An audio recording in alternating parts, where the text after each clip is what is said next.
nation's core. We should be building a culture of dialogue, cooperation, and peace. Peace and stability have no alternative. Ladies and gentlemen, humanity is once again facing severe moral and political crisis. UN's response to Ukraine and Gaza was inadequate as it was during the aggression in Bosnia and Herzegovina from 1992 to 1995. The Russian aggression on Ukraine is a flagrant example of violation of the UN Charter and international law. That is why we reiterate our firm condemnation of Russian aggression and the support to the independence, sovereignty, and territorial integrity of Ukraine.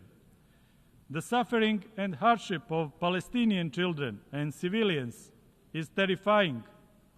Gaza is a heavy defeat of collective humanity in the 21st century. All human lives are equally valuable. Civilized people must fight for the human rights of all, regardless of their racial, religious, ethnic, or other affiliation. Bosnia and Herzegovina is the only European country where genocide was committed after the Second World War.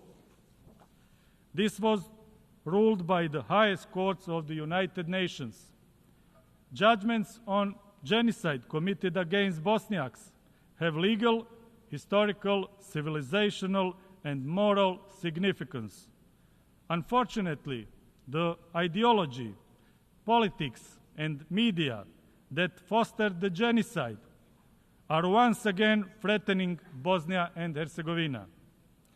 I would like to especially thank the UN General Assembly for adopting the resolution on May 23rd for establishing July 11th as the International Day of Reflection and Commemoration of the 1995 genocide in Srebrenica. The adopted resolution is highly moral and civilized act and is just as important for the UN as it is for Bosnia and Herzegovina. Let's preserve the truth about the genocides in Srebrenica and Rwanda for the sake of the past, present, and most importantly, the future. Despite all the injustices, Bosnia and Herzegovina remains firmly committed to the regional cooperation as that is one of our main strategic foreign policy goals. Bosnia and Herzegovina is a peaceful country committed to strengthening regional cooperation. That is why we actively participate in numerous regional initiatives.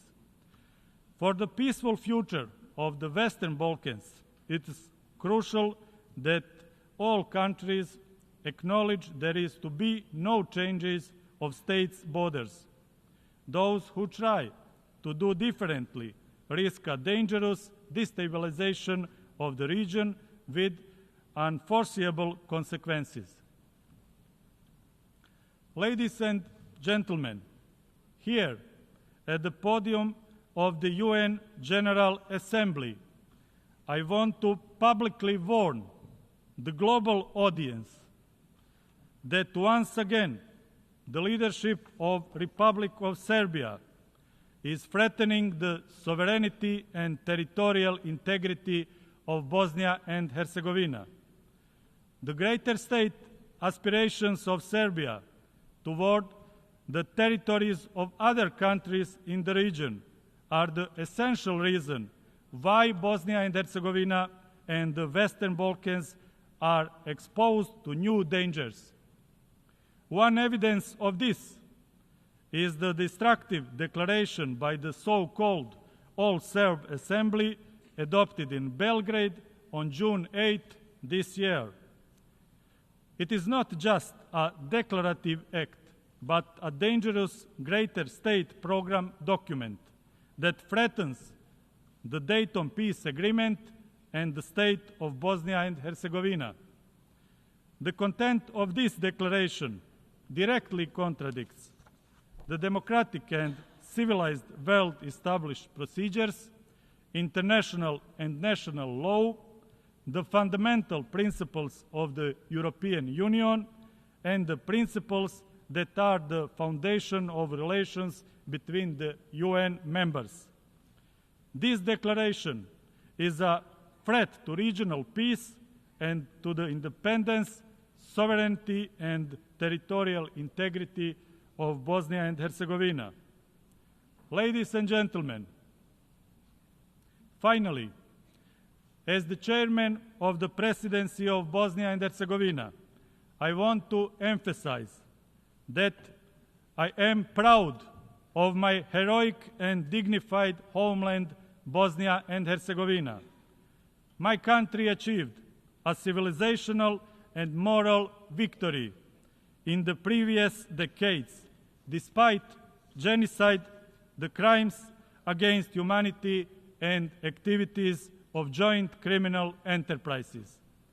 People in my country want peace and cooperation. We stand for humanity and solidarity. Bosnia and Herzegovina is a global story of hope, courage, and unity. We will protect Bosnia and Herzegovina and its unity in diversity. In this way, we also contribute to global unity. Thank you for your attention.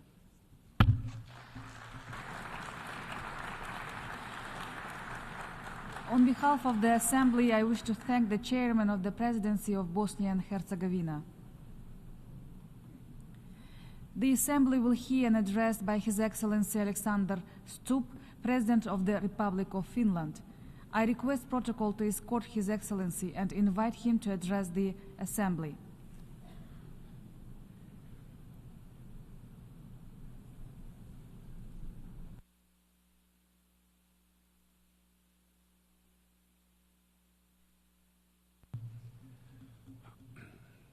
Madam President, Excellencies, ladies and gentlemen, the UN was founded 79 years ago. At the time, we were in many ways standing at a crossroads. The world had been torn apart by 2 world wars. Something had to be done to contain the belligerence of nation states. We needed common institutions and rules. The mission of the United Nations was actually quite simple: to end war and promote peace, to promote justice and a better life for the entire world. And for most of its history, it's been able to do exactly that. I come from Finland. We're a small country in the northeastern corner of Europe. We're a peace-loving nation. Our recovery from World War II and our rise from one of the poorest countries in Europe to one of the wealthiest and safest and, yes, happiest countries in the world is closely linked to the success of the United Nations. Our ability to demonstrate dignity, act with respect, promote compromise has played a critical role in our success story. We are a free and open society.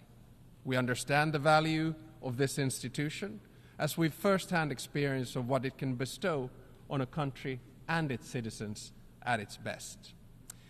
I think that today, in many ways, we're again standing at a crossroads, and I have to admit that I'm worried. Divisions between countries and blocs are widening. Our shared understanding of the world has dwindled, and it's been replaced by narratives that fuel controversy, conflict, and hatred. The number of ongoing conflicts is the highest since the Cold War, and the number of states involved in them is on the rise, especially in 3 hotspots: Palestine, Ukraine, and Sudan. Human suffering has long since reached a point that should be unacceptable in this room. The paradox, of course, is that many countries are rejecting multilateral cooperation precisely at a time when we need it more than ever.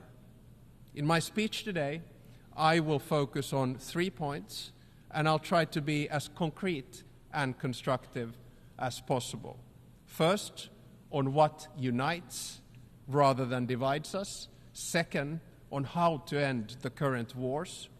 Third, on how to reform the UN and to reflect the world that we live in today. By adopting the Pact on the Future on Monday here, I think we proved that the UN works. And I have to say that my address here today is to all of us collectively, not to anyone individually. I'm not into blame games or whataboutism. We're all responsible. We are all a part of the problem as well as the solution. So, first, let us focus on what unites rather than divides us. When the Cold War ended, many of us, myself included, believed in the thesis of the end of history, namely that most of the world's roughly 200 nation states would revert towards some kind of form of peace, prosperity, and harmonious coexistence. There was a strong belief that freedom, democracy, and globalization would win the day, that technological development, free trade, open information would automatically lead to global development and stability for all. But it did not. The problem was that we forgot the dark sides of mankind, including power, actually need to be contained in international institutions like the UN. We assumed too much and did too little. The things that were supposed to bring us together, like trade, interdependence, and information, are now tearing us apart. We must turn the tide and focus on how we can find common solutions to common global problems.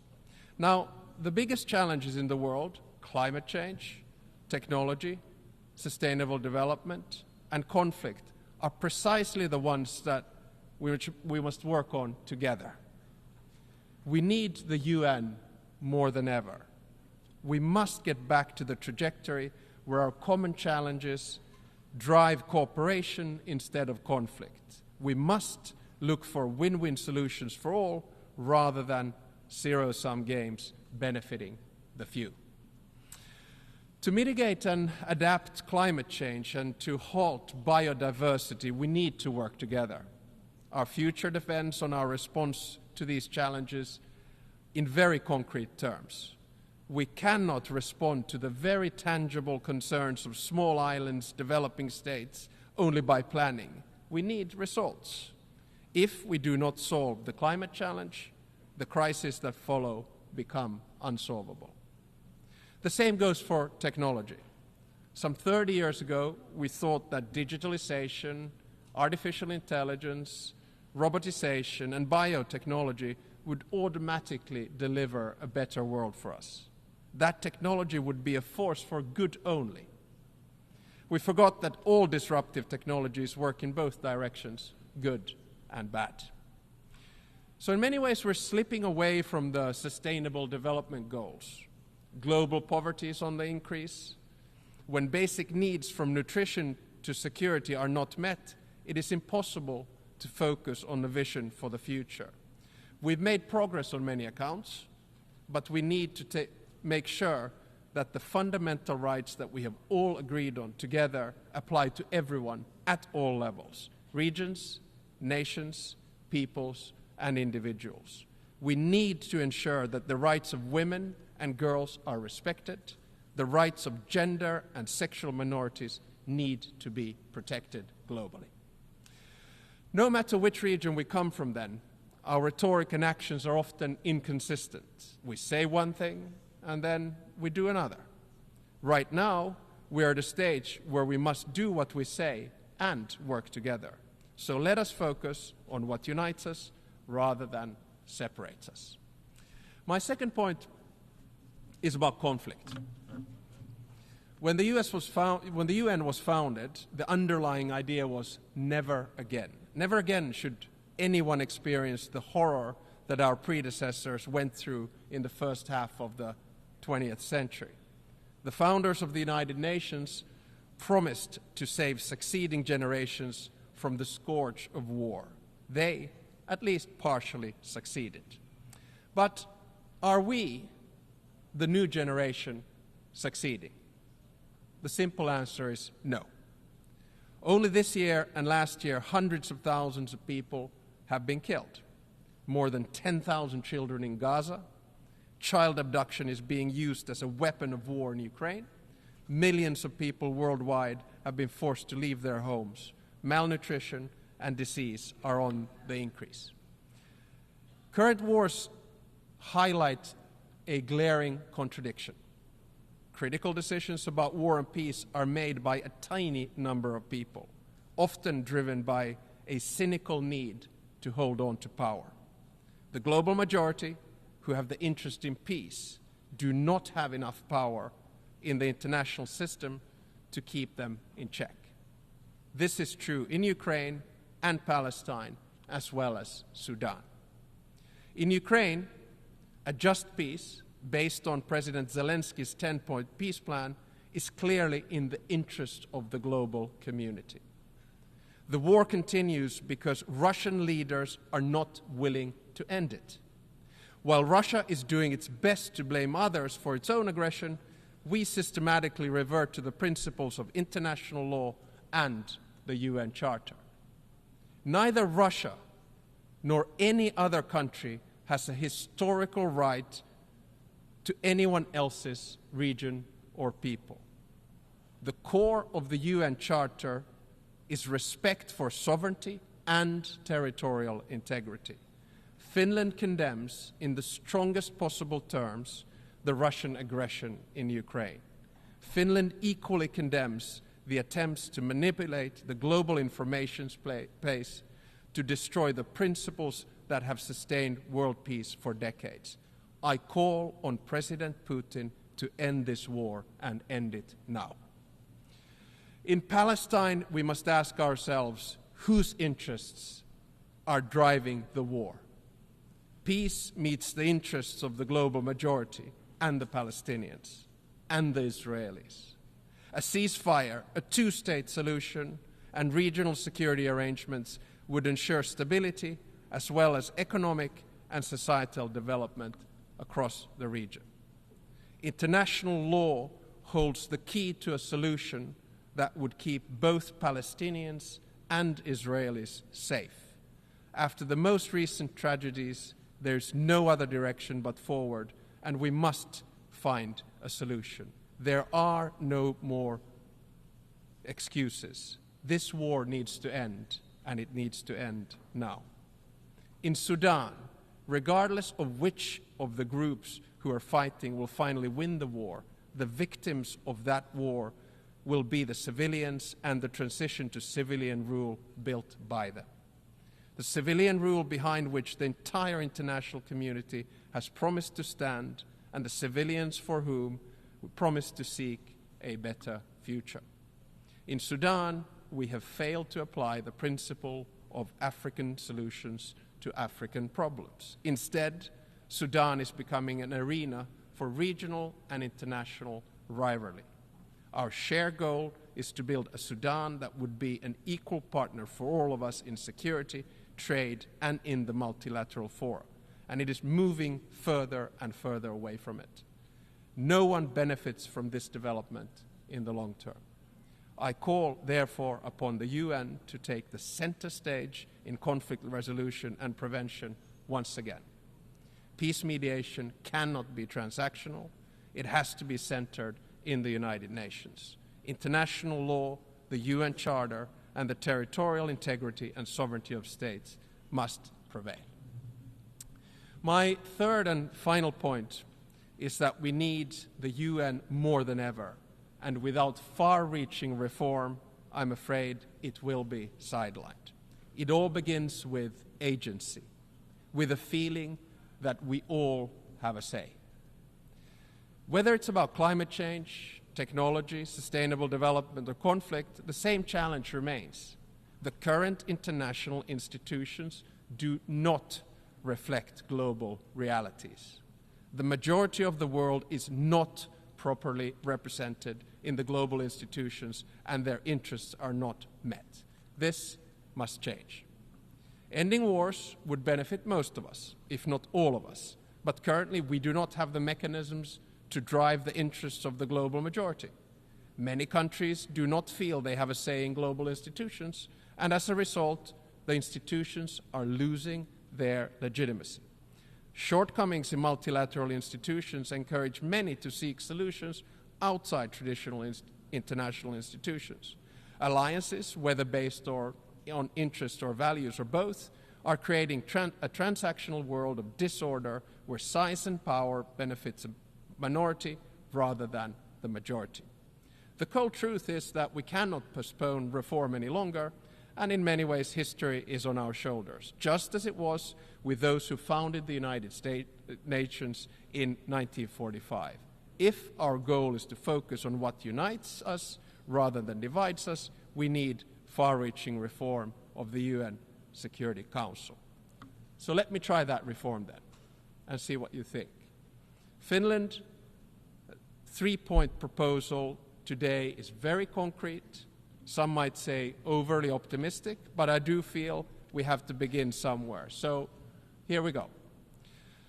First proposal, all major continents need to be represented in the UN Security Council at all times. It is unacceptable that there is no permanent representation from Latin America and Africa, and that China alone represents Asia in the Security Council.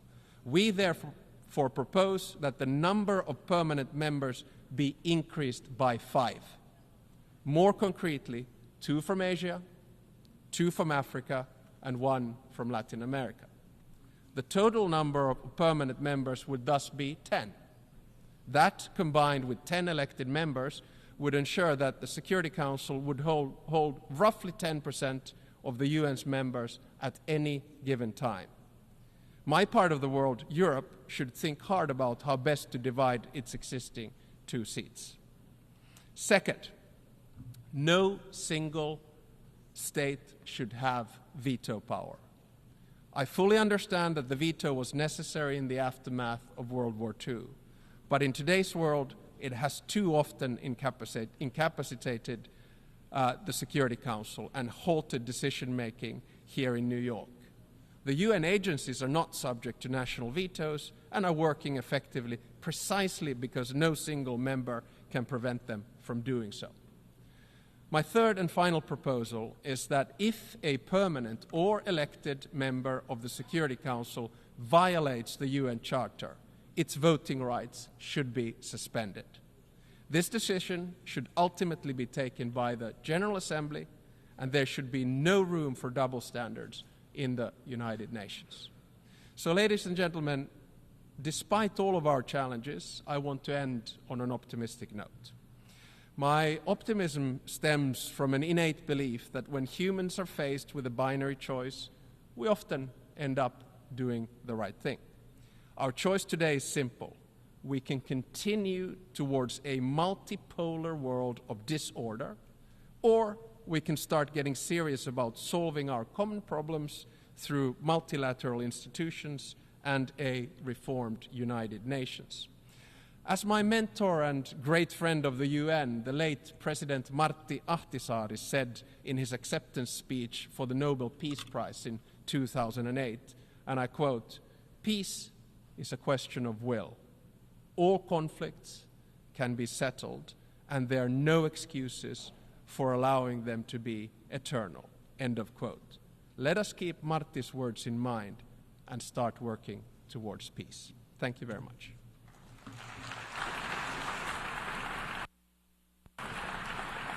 On behalf of the Assembly, I wish to thank the President of the Republic of Finland. The Assembly will hear an address by His Excellency Mohamed Irfan Ali, President of the Cooperative Republic of Guyana. I request protocol to escort His Excellency and invite him to address the Assembly.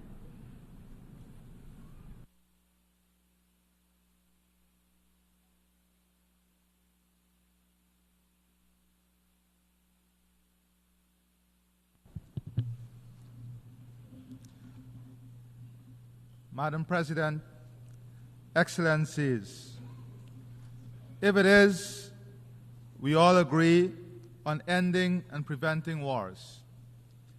If it is, we all agree that the Security Council requires reform.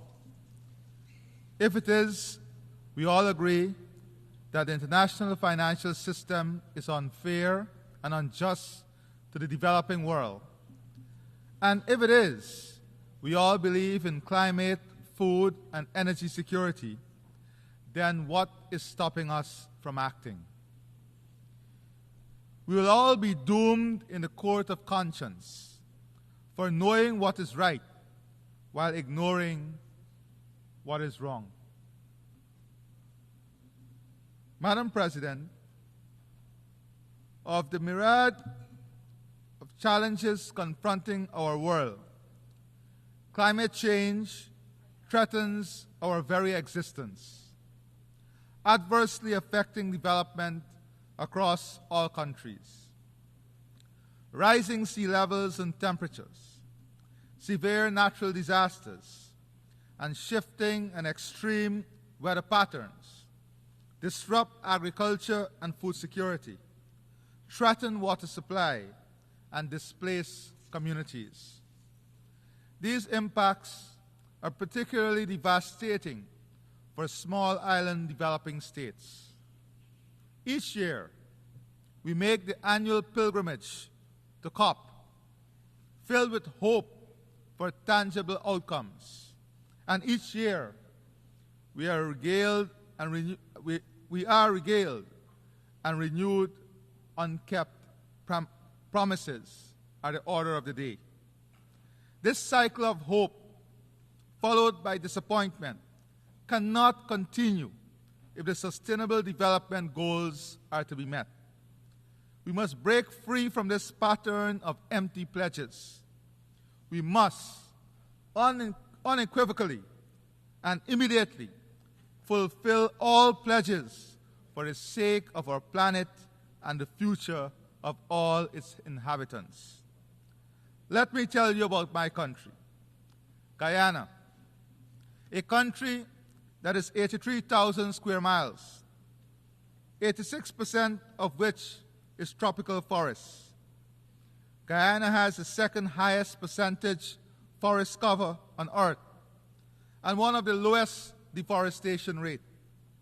Our forest stores 19.5 gigatons of carbon and sequesters more than 153 million tons annually. According to WWF, Guyana is one of the world's most important countries for biodiversity density. It straddles two of the richest biodiversity zones, the Guyana Shield and the Amazon. As a country, we are dedicated to the preservation of this vital global asset. I especially salute the indigenous peoples of Guyana, the Amerindians, who are the foremost stewards of this great natural heritage. We recognize their leadership, and 15% of all revenues earned from carbon sales are directly transferred to our indigenous communities. Madam President, even with our newfound natural resource, oil and gas, it would require less than 20% of sequestered carbon to offset our emissions at maximum output. We have preserved our biodiversity and know its value. We believe it is only fair and just that this global asset be monetized in a fair carbon market.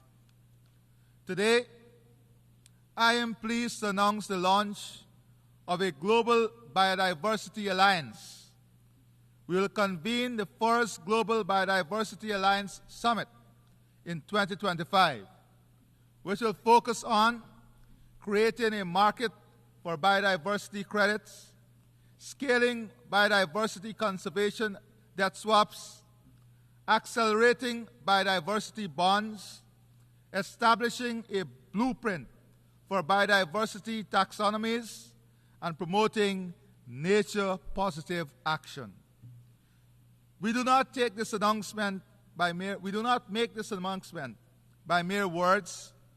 Guyana is also committed to doubling its protected areas by December 2025 and achieving the global biodiversity target of 30% by 2030. These are real solutions that Guyana is putting forward to address the global problem of biodiversity loss. We do not lecture, we lead by example without arrogance.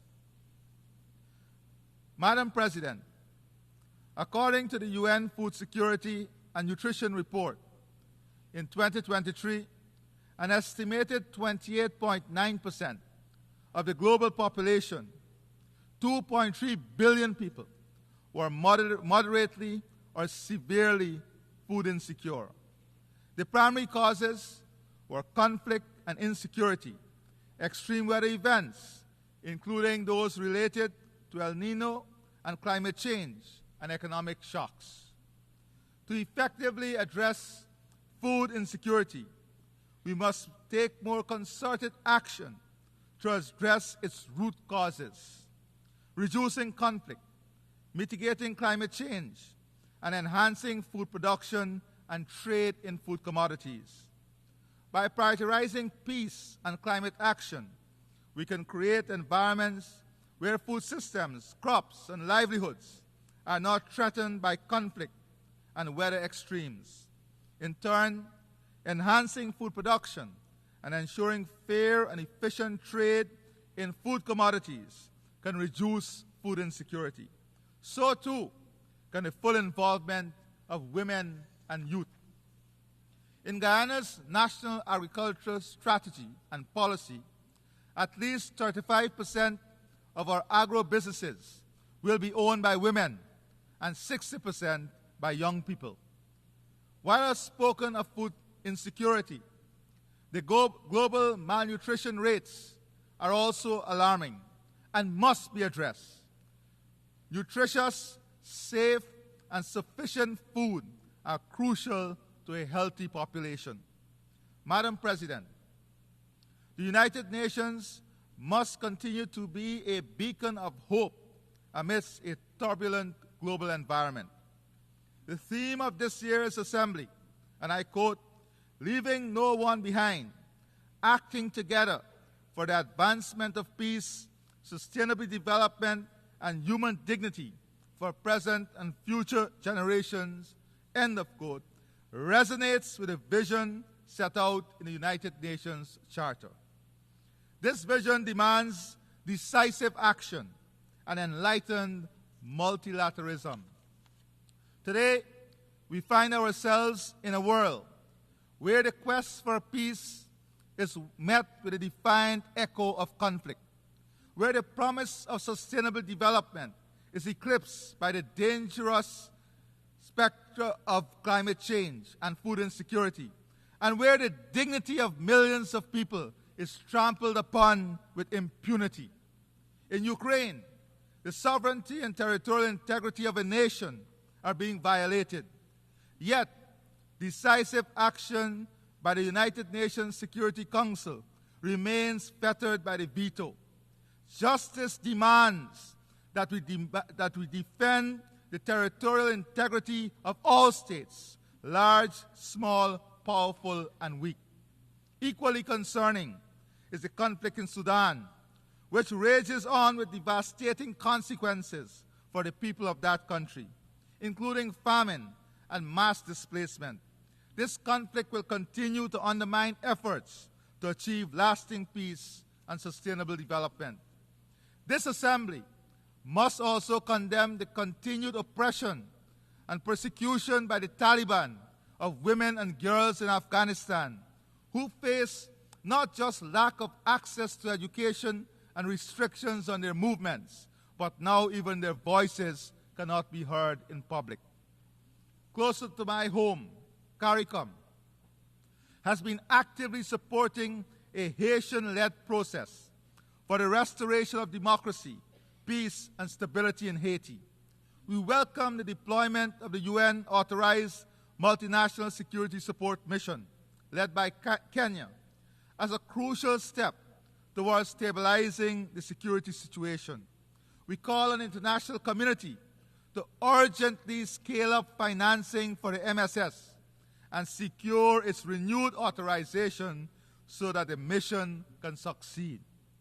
We must also address the dire humanitarian situation where almost half of Haiti's population suffer from acute hunger, mass displacement, and women and girls are enduring brutal violence, including sexual violence.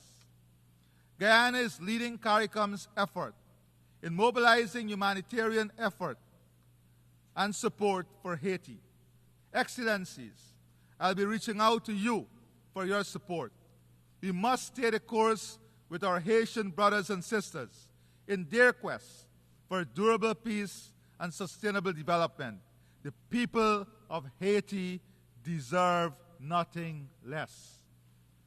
Madam President, peace, stability, and safety are no more imperiled than in Gaza. Guyana reiterates its strong condemnation of the October 7 attacks by Hamas on Israel. However, the collective punishment of an entire population, including the indiscriminate slaughter of civilians, most of whom are women and children, has long gone beyond the realm of self-defense. As the world watches on helplessly, Israel continues to flout its international obligations, including the orders of the ICJ and successive Security Council resolutions. Instead, the right of self-defense is being used as a weapon of mass extermination, stoking legitimate fears of genocide. No state, large or small, should feel comfortable and safe when such atrocities are allowed to continue with impunity. The war in Gaza must end now. We reiterate our demand for an immediate ceasefire and the release of all hostages and Palestinians illegally detained. Madam President, for more than 75 years, the Palestinian people have been denied their right of self-determination. We must advance the two-state solution as this remains the only viable option for a future where Palestinians and Israelis live in peace and security. Turning to our brothers and sisters in Cuba, their right to development continues to be stymied by the economic embargo. Guyana renews its call for revocation of the embargo and the removal of Cuba from the list of state sponsors of terrorism. Madam President, the United Nations has a special responsibility for the security of small states. Small states look to multilateralism and the rule of international law to protect them from foreign aggression. Guyana is a small state that has had to contend with aggression from the Bolivarian Republic of Venezuela for all 58 years of our nationhood. International law and its strict application have been our armor and our shield in our determination to protect ourselves from this aggression. We remind this August Assembly that the border between Guyana and Venezuela was fully, finally, and perfectly settled in an 1899 award by an international tribunal. Venezuela was fully represented in that tribunal, whose award it proclaimed in its own Congress and welcomed for more than 6 decades. Before reopening the issue on the eve of Guyana's independence, claiming 2/3 of our territory. This controversy, initiated by Venezuela, was submitted by Guyana to the International Court of Justice in accordance with a decision of the United Nations Secretary General and consistent with our position to settle this matter by legal and peaceful means. In 2023, in light of intensified acts of aggression by Venezuela, the ICJ issued provisional measures stating that, and I quote, pending a final decision in the case, the Bolivarian Republic of Venezuela shall refrain from taking any action which would modify the situation that currently prevails in the territory in dispute, whereby the Cooperative Republic of Guyana administers and exercises control over the area, end of quote. After years of refusing to participate in the proceedings of the ICJ and stating that it does not recognize the jurisdiction of the court, the Venezuelan government has now submitted a counter memorial to Guyana's submission. We welcome Venezuela's decision to participate in the court's proceedings and express the hope that Venezuela will accept the decision of the court, as Guyana has long pledged to do. I reaffirm Guyana's unwavering commitment to a peaceful resolution of this long-standing controversy in full conformity with international law and the principles set forth in the United Nations Charter. Madam President, peace, development, and human rights are pillars of the United Nations. We all aspire for a form of multilateralism that is equitable, inclusive, and ensures that no one is left behind. Women's participation in leadership in private and public sectors are integral to this. There is a growing movement in the developing world calling for the democratization of global political and economic relations. The disproportionate concentration of power favors a few powerful nations, whilst marginalizing the voices and concern of the broader international community.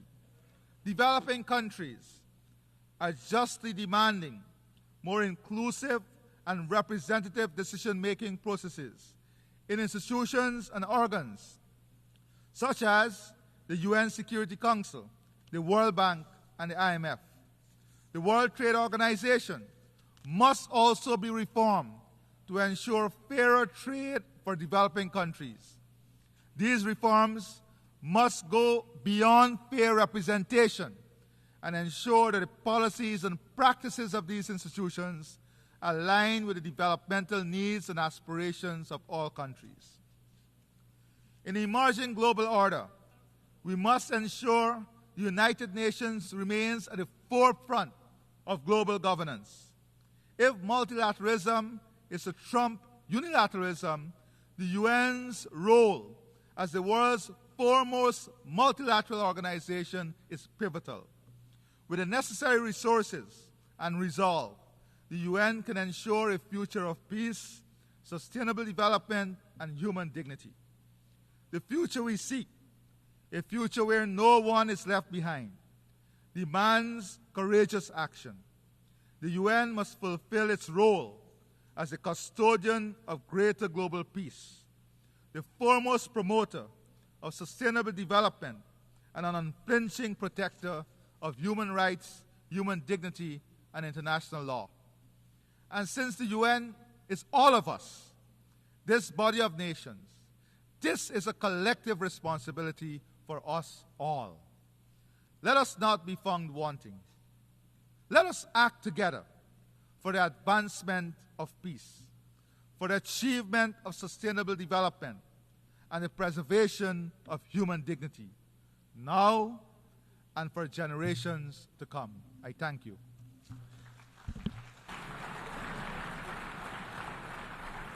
On behalf of the Assembly, I wish to thank the President of the Cooperative Republic of Guyana.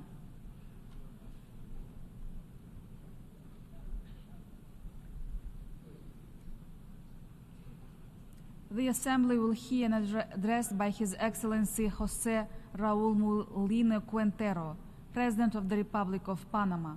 I request protocol to escort His Excellency and invite him to address the Assembly.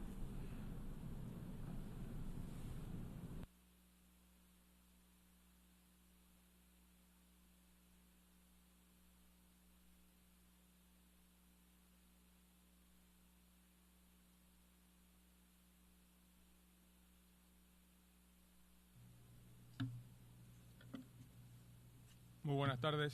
A very good afternoon. Madam President,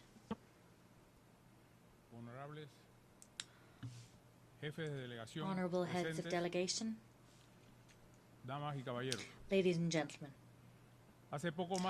Just over 2 months ago, I assumed the presidency of the Republic of Panama. Over the next 5 years of my mandate, I will have to face down on behalf of all Panamanians major challenges, several of which affect not only my country, but the hemisphere as a whole. Our privileged geographical position has made us a bridge between and a meeting point for the Americas. We had the first railway to connect the Atlantic and the Pacific on our continent, the first customs office of the continent, and the first in Tierra Firme, the first Spanish city in the form of Tierra Firme. Our canal and our airport hub have made us strategic partners for all countries of the world. As things stand, our canal serves 180 maritime routes. These connect 1,920 ports in 170 countries. And that means that we are a major value add for products from throughout the world. Cognizant of our importance as a meeting point, our doors have always been open to all nationalities who, fair and square and playing cleanly, wish to harness the competitive advantages we have as our shield states, a country pro mundi y beneficium for the world. But today, Panama is facing a colossal problem as a result of its strategic location. Illegal immigration through the Darien Gap, which is being used as a gateway by hundreds of thousands of migrants and has been for some time. Migrants that are fleeing the grave political, economic and social problems they face and seeking the so-called American dream. I know that territory very well because just over a decade ago, when I was Panama's Minister for Security, I led the forces who took back the Darien Gap from the narco guerrilla. Today, it is a source of great pain to witness the social tragedy that is this treacherous journey, a journey embarked upon by women, children and elderly persons who begin an inhumane crossing over rivers, jungles and inhospitable corners. They face myriad risks to their very security in so doing. This movement of people is led by criminal organizations with bases in neighboring countries, organizations that receive dirty money to make a profit from the hope and needs of thousands of human beings. I fully understand how hard it is to decide to migrate to escape the poverty and oppression that one may experience in their place of origin. The vast majority of people wish to live, develop, and progress in the land where they were born. Let me say it again, causes are well known, but alone we cannot tackle them. We are already facing too many social and financial problems as a nation. We do not have the resources or the material possibilities to solve the migration crisis alone. Illegal migration through Panama is part of a colossal global problem, and it must be in the United Nations where this problem is front and center of an agenda. We are proud of being a country which connects myriad global trade routes, but we will not agree to be used as a transit point for illegal immigrants, because that brings with it social, human and environmental costs for our territory. Panama is today paying a high environmental cost as a result of that illegal flow of persons. They are causing severe damage to our biodiversity. I want to say to you that there is a huge difference between analyzing this problem from within forests such as this in the midst of Manhattan. There's a great difference between that and being a first-hand witness of the drama that I have been. Seeing children being orphaned by the harshness of a crossing through the jungle would wreak havoc and tear apart the soul of the coldest analyst who was to study these questions from the comfort of an office. These aren't standalone problems for the Darien Gap, or to give you another example, for the Mediterranean. What we're talking about is a complex system of organized crime, crime that is making profit from human misfortune. In 2023, the Darien Gap saw the entry of more than 500,000 illegal immigrants. That accounts for, or is equivalent to, 12% of Panama's total population. If the same thing had happened in the United States, that would have meant the entry of 40 million illegal immigrants in 1 year. In other words, a number 20 times higher than that seen today. Another example, Italy. They also have a grave migrant problem. Last year, indeed, around 150,000 people entered the country illegally. If we were to scale this up to Panamanian proportions, we'd be talking about the entry of 7 million people illegally to this European country. Ladies and gentlemen, what I'm asking you is to really take stock of the magnitude of what's happened, because our sense is that we don't have the international support that we need to face a situation which is so distressing from a humanitarian point of view, so costly from a financial perspective, so perilous for our security, and so alarming if you look at the environmental devastation which it leaves in its wake. And it's precisely this environmental destruction that I want to talk about now. Darien is one of the largest neotropical forests in the world. When 500,000 people pass through it and leave tons of waste over the years, some of which is highly polluting, such as batteries and plastic waste, that has serious environmental consequences. Moreover, and it's painful to say the following, decomposing bodies are left by the side of the road or in rivers. Not everyone survives this horrific 20-day odyssey through the jungle. It falls to Panama to address a problem which is not our own, but we do what we can with the resources that we have. No one could visualize, far less would they accept, 500,000 people leaving rubbish and waste without any type of planning or proper management in the Black Forest in Germany or in the Yellowstone National Park here in the United States. 500,000 souls, irregular migrants, moving without documents or oversight. Perhaps the reason for the lack of outrage at a global level at the devastation of our Darien region, the major green lung of the region, is because it is in an inhospitable corner of the border between Panama and Colombia. I do understand that part of the responsibility for this situation falls on the shoulders of previous governments in our country that did not show the resolve or the strength necessary to place this issue on the global agenda. But that has all changed.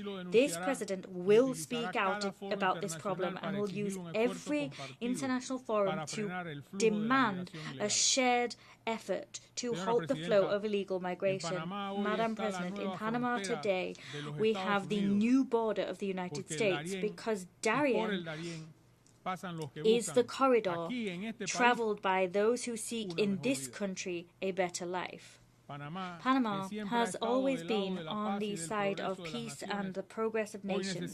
Today needs the help and support of those countries that it has historically supported in this and other fora. We need concrete cooperation and full frontal cooperation to avoid our territory being used as the beginning of a dream which often is one trumped up by criminal organizations linked to drug trafficking and trafficking persons.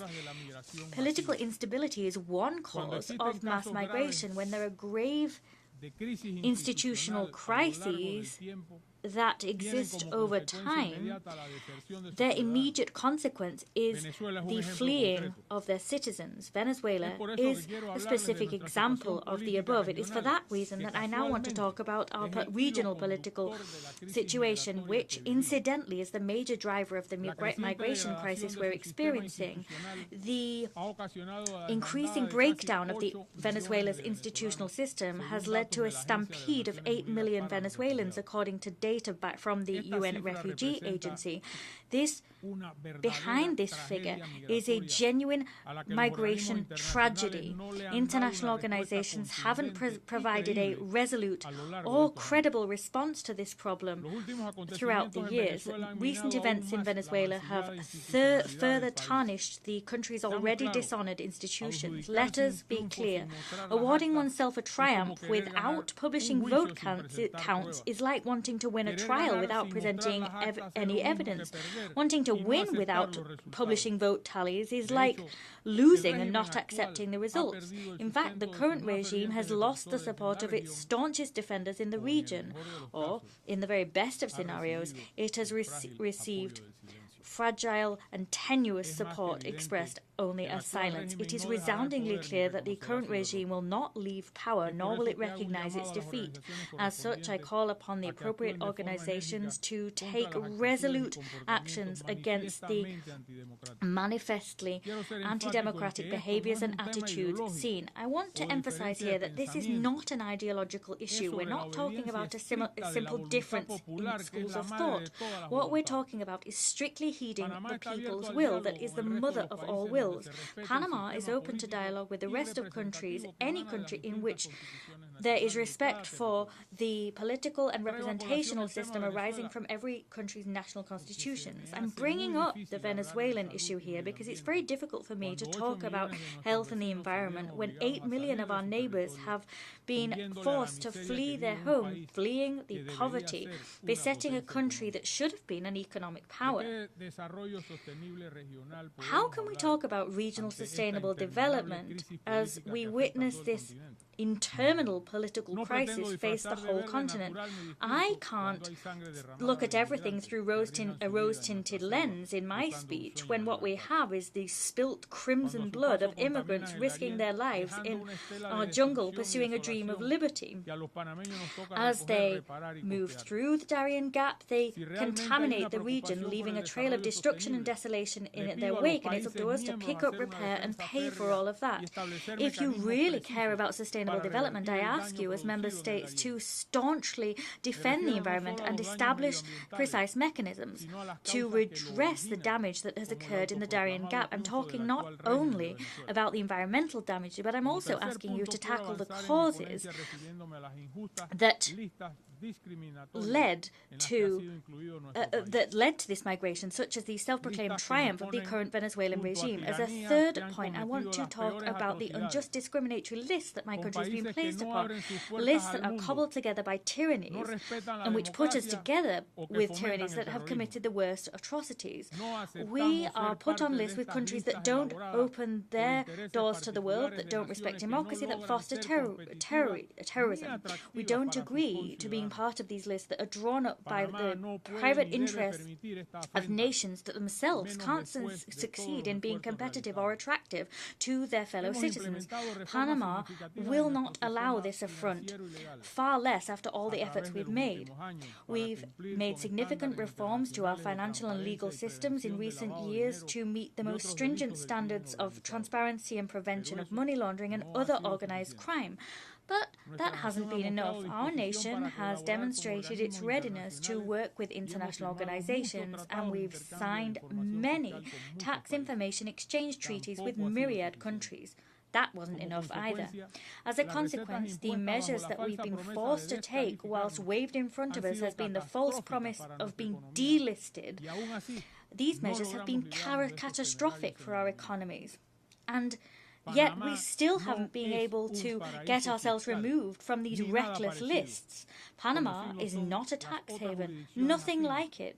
The people that are tax havens are those other jurisdictions allied with the countries that promote these lists. Those countries are analysed and measured by different standards to those used for my country. It's quite paradoxical, but the nations that approved Panama's inclusion on these lists use our canal. They participate in public tenders, they make money from consultancy services, and they lobby their businesses to get juicy contracts in our country. This president has taken the firm decision to not allow the businesses of countries that endorse these lists to participate in international international tenders.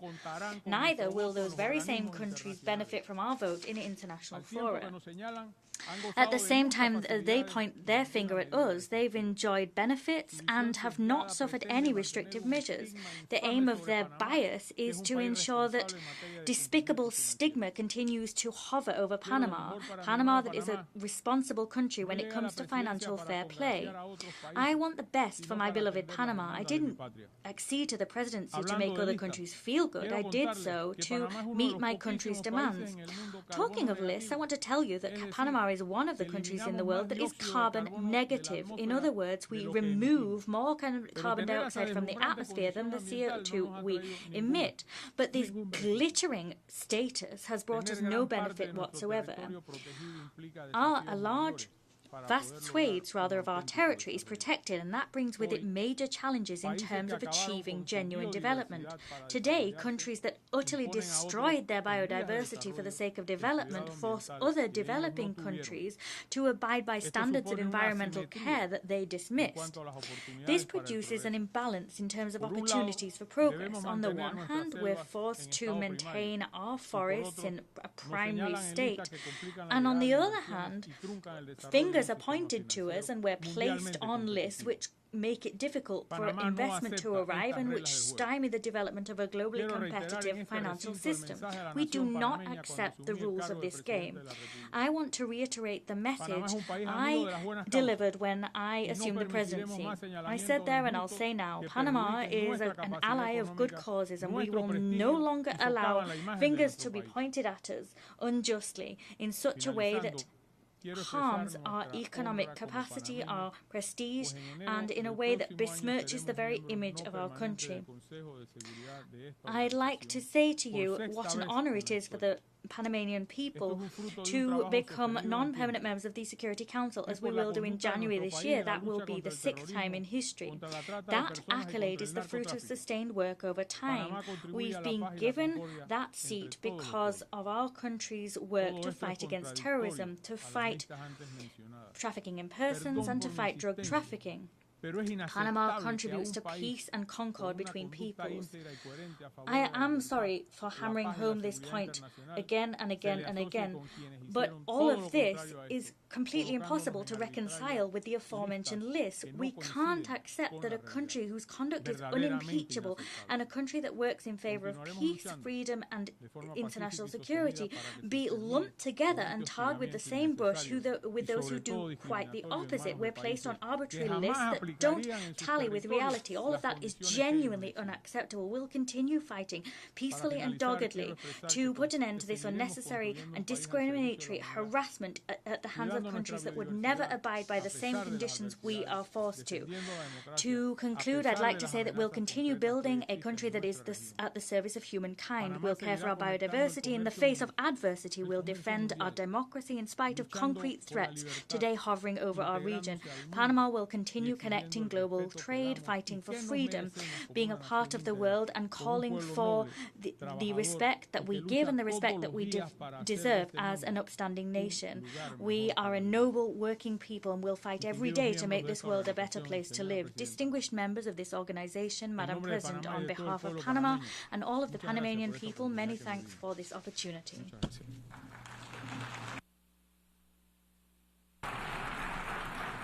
On behalf of the Assembly, I wish to thank the President of the Republic of Panama.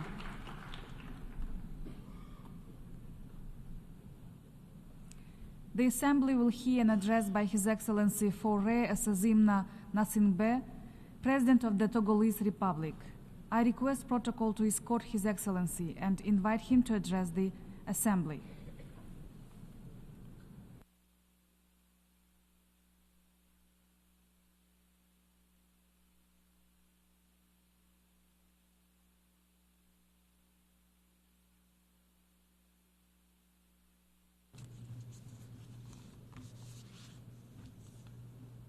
Monsieur le Président, Presidents, President, Excellencies, heads of state and government, Secretary General of the United Nations, distinguished guests, ladies and gentlemen, the history of the United Nations is one of trust and collective responses to the most serious crises. But each of us today sees that today we are at a crossroads. On the one hand, our multilateral model and our aging institutions are no longer able to tackle new challenges which are admittedly of an unprecedented complexity. On the other hand, our discussions, just as our multilateral commitments in recent years, often are not accompanied by action. That is why there is real reason to be concerned as we look to the future.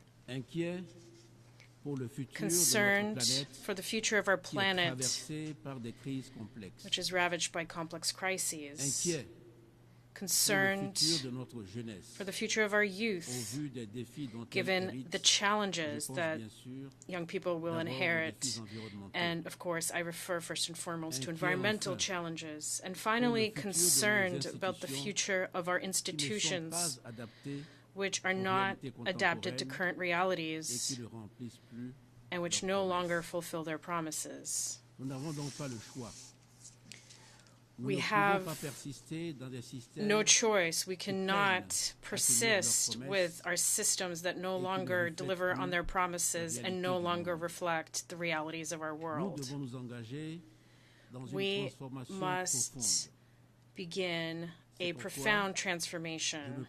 That is why I stand before you today with a clear conviction and vision for the future. My conviction is that another way is possible, a way forward where international cooperation is revitalized, is more inclusive and more respectful. And my vision is one of Africa that fully assumes its role as a strategic partner in building new rules for global governance. My first observation is that my country, Togo, looks to the future with hope and determination. In Togo, we are working on a type of development that will be sustainable but also equitable and inclusive. We know that in order to achieve this, we must build a strong, visionary state that ensures protection. We are doing this as a nation because this is our responsibility towards current and future generations. This requires large-scale investment in our education and healthcare systems. This requires reducing the digital divide. And this also requires a commitment to an environmental transition as well as action in favor of gender equality. My second observation is that today, looking to the future means looking to Africa. Our continent is no longer just a developing region, it is also the future driver of global growth, because it is Africa that is home and will continue to be home for a long time to the majority of global youth. That is where the strongest development potential resides for emerging markets related to technological innovation and entrepreneurship. It is in Africa that the blue and green economies open up considerable opportunities for sustainable development. Our continent has a wealth of natural resources. When properly leveraged, they can transform Africa into a global hub for clean, renewable energy. And it is also in Africa that we must test out new partnership models that we require, specifically between the private and public sector. My third observation is that addressing the challenges of our times requires effective multilateral cooperation. Challenges in the food security and environmental realms go beyond what each country can address individually and alone. More and more, we are dealing with fundamentally asymmetric crises. These crises quickly and harshly affect regions of the world that are not directly responsible for the causes of those crises. That is why I reiterate my deep conviction. First, given these global threats, the only way to ensure a better future for current and future generations is to take collective and coordinated action by states, and this collective action must be carried out as part of revitalized global political frameworks. This is in particular true for our efforts when it comes to climate adaptation and resilience. Africa is a region that is one of the most vulnerable to the impacts of climate change. Even though Africa as a continent contributes the least to greenhouse gas emissions, the harmful impact of climate change seen in Africa in terms of food security and the migration challenges that this causes cannot be underestimated. If we do nothing, the issue of the environment will lead to major waves of migration towards the north, which is clearly something that is a common concern. But this need for collective action is also true when it comes to the challenge of peace and security.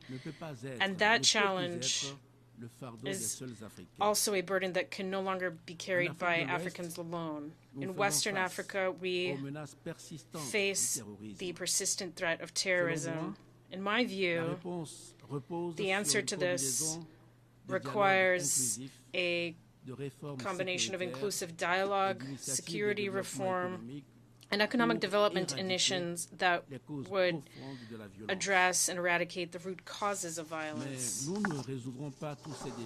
But we cannot tackle all of these challenges alone. Multilateral cooperation is necessary in order to face this collective threat.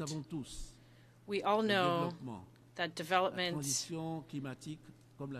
the climate transition and security have all become issues that need to be tackled in a multilateral manner.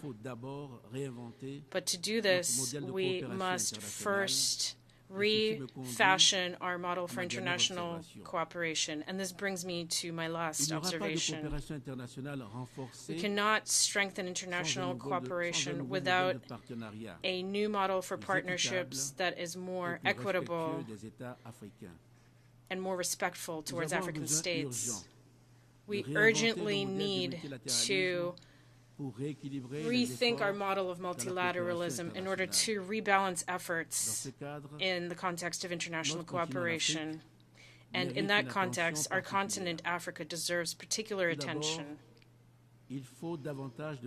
First of all, there needs to be more respect, dignity for African states on the international stage. It is time to recognize that we are strategic actors in our own right, capable of making a major contribution to global efforts towards peace, sustainable development, and human dignity.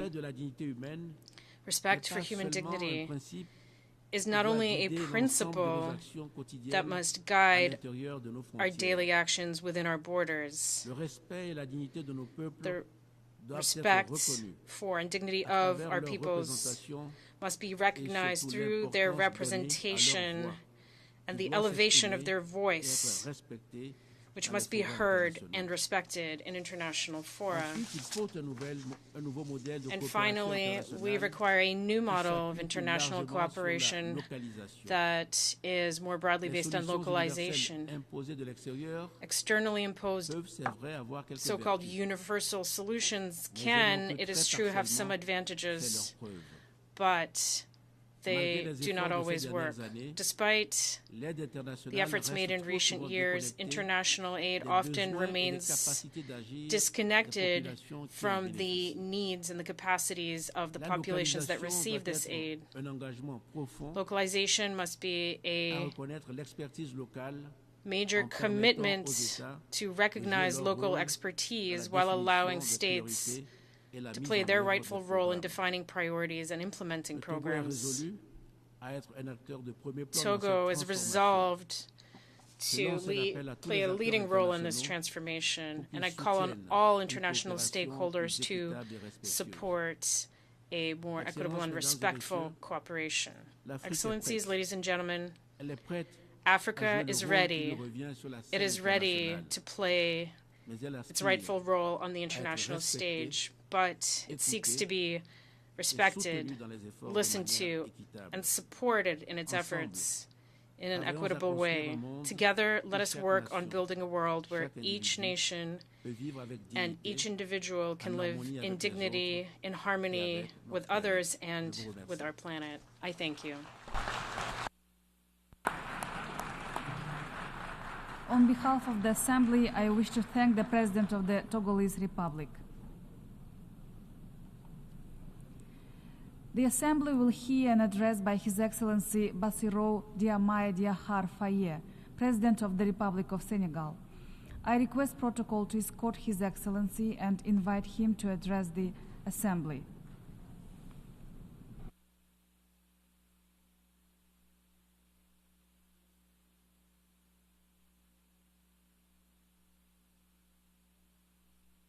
Président de l'Assemblée générale, President of the General Assembly, Mesdames, Messieurs les chefs d'État et de heads of gouvernement, state and government, Monsieur le Secrétaire général, Secretary Madame General, la Secrétaire générale adjointe, Deputy Secretary General, Mesdames, Messieurs, ladies and distingués gentlemen, invités. distinguished guests. Avant tout propos, je At voudrais the saisir outset, cette I wish tribune to take pour this saluer à opportunity nouveau la to mémoire de once mon again pay compatriote, tribute to the memory of my Amadou Makhtar fellow Mbow, countryman qui vient de nous Amadou quitter. Danko, who has just left Ancien us, directeur général de former General l'UNESCO Director General of à UNESCO 1987, until il fut un homme 1998. d'État émérite He was an et un eminent fervent statesman acteur and a panafricain de la staunch lutte pour les indépendances. Pan-African defender Je of félicite independence. Monsieur Philomen I Yang wish to congratulate pour Mr. son Philomen Yang élection à on la his présidence de election cette to Assemblée the générale des presidency of Nations this Unies, United Nations ainsi General que son Assembly. prédécesseur I also congratulate his pour sa predecessor contribution à for la the mise en contribution œuvre de he notre made agenda to the commun. implementation of our common À agenda. travers vous, Through you, je formule mes vœux de succès I dans convey la my conduite de nos wishes travaux. for Je salue your every également success when l'engagement it comes constant to du secrétaire discharging général your Antonio Guterres mandate. We see the dans les unwavering efforts commitment of pour our Secretary promouvoir General la paix, Antonio Guterres, his la efforts dignité to humaine promote peace, et le human dignity, and multilatéralisme multilateralism sont plus que jamais are now nécessaires. more than ever before Le necessary. Sénégal renouvelle son Senegal plein soutien once again à sa expresses its mission full support en ces for temps de his turbulence mandate mondiale. in these times of prenant la global parole turbulence. aujourd'hui, As I take the floor before you Je suis today, habité d'une conviction I profonde speak with the conviction, the deep conviction, that we are united in diversity. Indeed, unity in diversity is the key to guaranteeing sustainable development and human dignity for all, everywhere in the world. The theme of this session that will guide our discussion invites us to rethink our collective responsibility and to guarantee that the fundamental principles of the United Nations set more than around 8 decades ago contribute to upholding the promise of a fairer and more equitable world. Ladies and gentlemen, ours is a troubled world, a world in which the principles of the United Nations Charter, which talk about equality, justice, and the respect for human rights, are every day put to the test. Conflicts are spreading, inequalities are widening, and climate crises are rendering millions of people throughout the world even more vulnerable than they were before. Moreover, we are witnessing a worrying trend to call into question multilateralism at a time when humankind needs it more than ever before. The world must stare the truth in the eye. The ideals that we swore to defend are being trampled upon in all four corners of the globe, whether we're talking about Gaza, Tel Aviv, Dakar, or elsewhere. All human beings are equal in dignity, dignity which transcends borders, cultures, and religious affiliation. It is incumbent upon us all to ensure that this dignity be protected and respected for all human beings, regardless of who they are. This duty is the very essence of the United Nations. However, every day we see international law as the very foundations of international peace is violated. Resolutions adopted by this General Assembly are treated with flagrant disregard. We have repeated violence. The principles of the UN Charter are kicked to the corner, and we see the undermining of this very House of Peace. Never before the foundations of the United Nations have been as shaky as they are now. We're seeing violence, fear, and uncertainty being sown. If we wish to vanquish the spectre of war and usher in a better world, well, it's high time to change our paradigms. It's high time to put human beings at the heart of our international agenda, as we're invited to do by the theme of this session. President, ladies and gentlemen, we no longer wish to stand idly by and watch the tragedy in the Sahel play out. Terrorist groups there are sowing terrorism. They're pillaging, they're killing innocent civilians. This region was once stable, and now it is in the grips of daily violence. At the same time, the United Nations, specifically the Security Council, it remains inactive all too often. Moreover, we can't allow the Sahel to become the theatre of foreign rivalries, clashes between which do nothing other than destabilize the region. Here, I must remind you that the peace and security of Africa are inextricably linked with global peace. It is vital that the Security Council better play its role as a guarantor of international peace and security. Once again, let me say that Senegal is deeply concerned by the tragic situation playing out in Palestine. Entire generations have grown up in Palestine in the shadow of oppression. They are deprived of their fundamental right to a viable state. Senegal, as president of the chair of the Committee on the Inalienable Rights of the Palestinian People, calls for an immediate, lasting ceasefire. We reiterate our support for the two-state solution, with East Jerusalem as the capital of Palestine, in accordance with the relevant resolutions of the United Nations. This war spares no woman, no child. It does not spare vital infrastructure and is an open wound on the international conscience. It's vital that international humanitarian law be restored in all conflict zones. It's vital that the United Nations fully play its role as mediator and guarantor of peace. Ladies and gentlemen, peace is not simply the absence of war.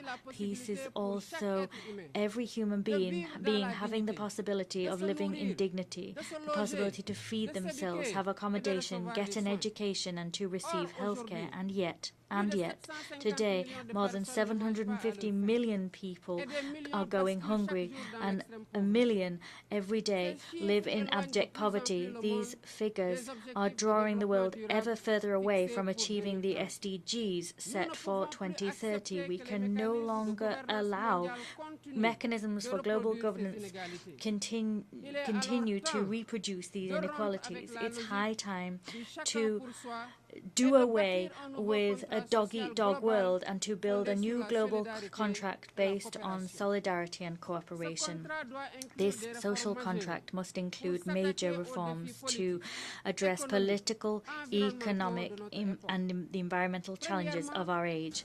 Firstly, it's vital that we safeguard and strengthen multilateralism as the unique framework within which we can achieve and protect international peace and security. Doing that involves an urgent reform of global institutions, namely the Security Council, the IMF, the World Bank, so that these institutions become more inclusive and reflect the economic and geopolitical realities of our time. The African continent, in particular, must have a more meaningful place in these decision-making bodies. Secondly, it's high time to repair the economic injustices which hinder the development of many countries in the global south: illegal trade, tax evasion, illicit financial flows, and abusive tax systems harm developing countries, namely in Africa. These injustices must be corrected in order to allow all countries to fully participate in global trade and to benefit from economic growth. Third, it is vital that we resolutely work to tackle climate change. We must do that by respecting the principle of common but differentiated responsibility. The industrialized country historically responsible for mass greenhouse gas emissions must step up their efforts to finance a just and equitable energy transition which does not penalize developing nations. We must, as an absolute imperative, protect our planet without sacrificing the rights of the most vulnerable nations to continue their development. Fourthly, we must thwart any attempts to impose unilateral ways of existing and civilizational models. Since its independence, Senegal has staunchly defended the equal dignity of cultures and civilizations. This diversity must continue to be the cornerstone of the peaceful coexistence between peoples. No nation should impose on others its practices or its values as universal. The respect for difference is the very foundation of peace and stability throughout the world. Ladies and gentlemen, Senegal is staunchly committed on this path. We've chosen to build a state wholly focused on sustainable development with ambitious initiatives in terms of clean energy, food sovereignty, and transparent governance. However, we know that to be successful in those endeavors, we need collective action and international solidarity. No country, however powerful it may be, can alone address the challenges threatening humankind. As such, we must act together, united in our diversity, to usher in a future in which human dignity is protected, where justice prevails and where prosperity is shared. It is through cooperation and mutual respect that we will overcome the crises shaking the very foundations of our world. I thank you. On behalf of the Assembly, I wish to thank the President of the Republic of Senegal.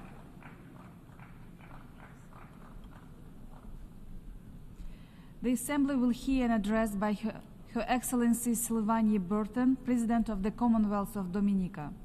I request protocol to escort Her Excellency and invite her to address the Assembly.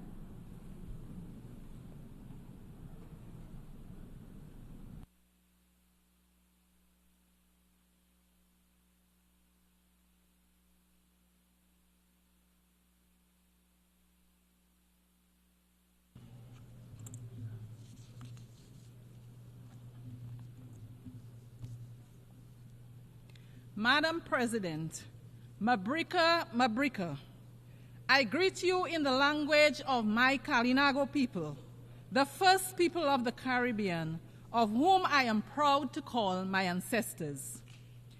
I proudly bring you warmest greetings from the citizens of the nature island of the Caribbean and the homeland of Olympian gold medalist Thea Lafont-Gadson, the Commonwealth of Dominica.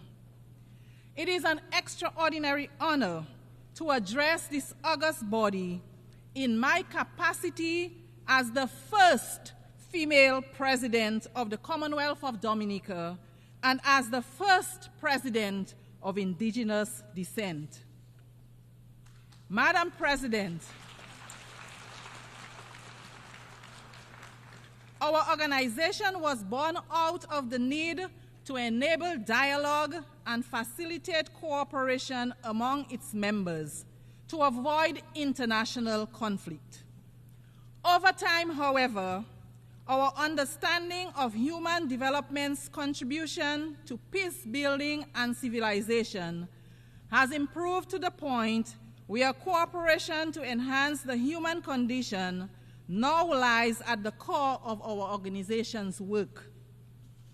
Madam President, progress in many spheres of human endeavor is not equitable, and deliberate action is required to ensure that the most vulnerable among us, namely women, boys, girls, the physically challenged, and senior citizens, are brought from the shadows of neglect and into the light of opportunity. In essence, Excellencies, though we are a small nation, subject to the many challenges of growth and development, we insist that we continue to be our brother's keeper and join our voice with those who believe that no one, regardless of location, race, ethnicity, gender, or religion, no one is left behind in the relentless pursuit of advancement.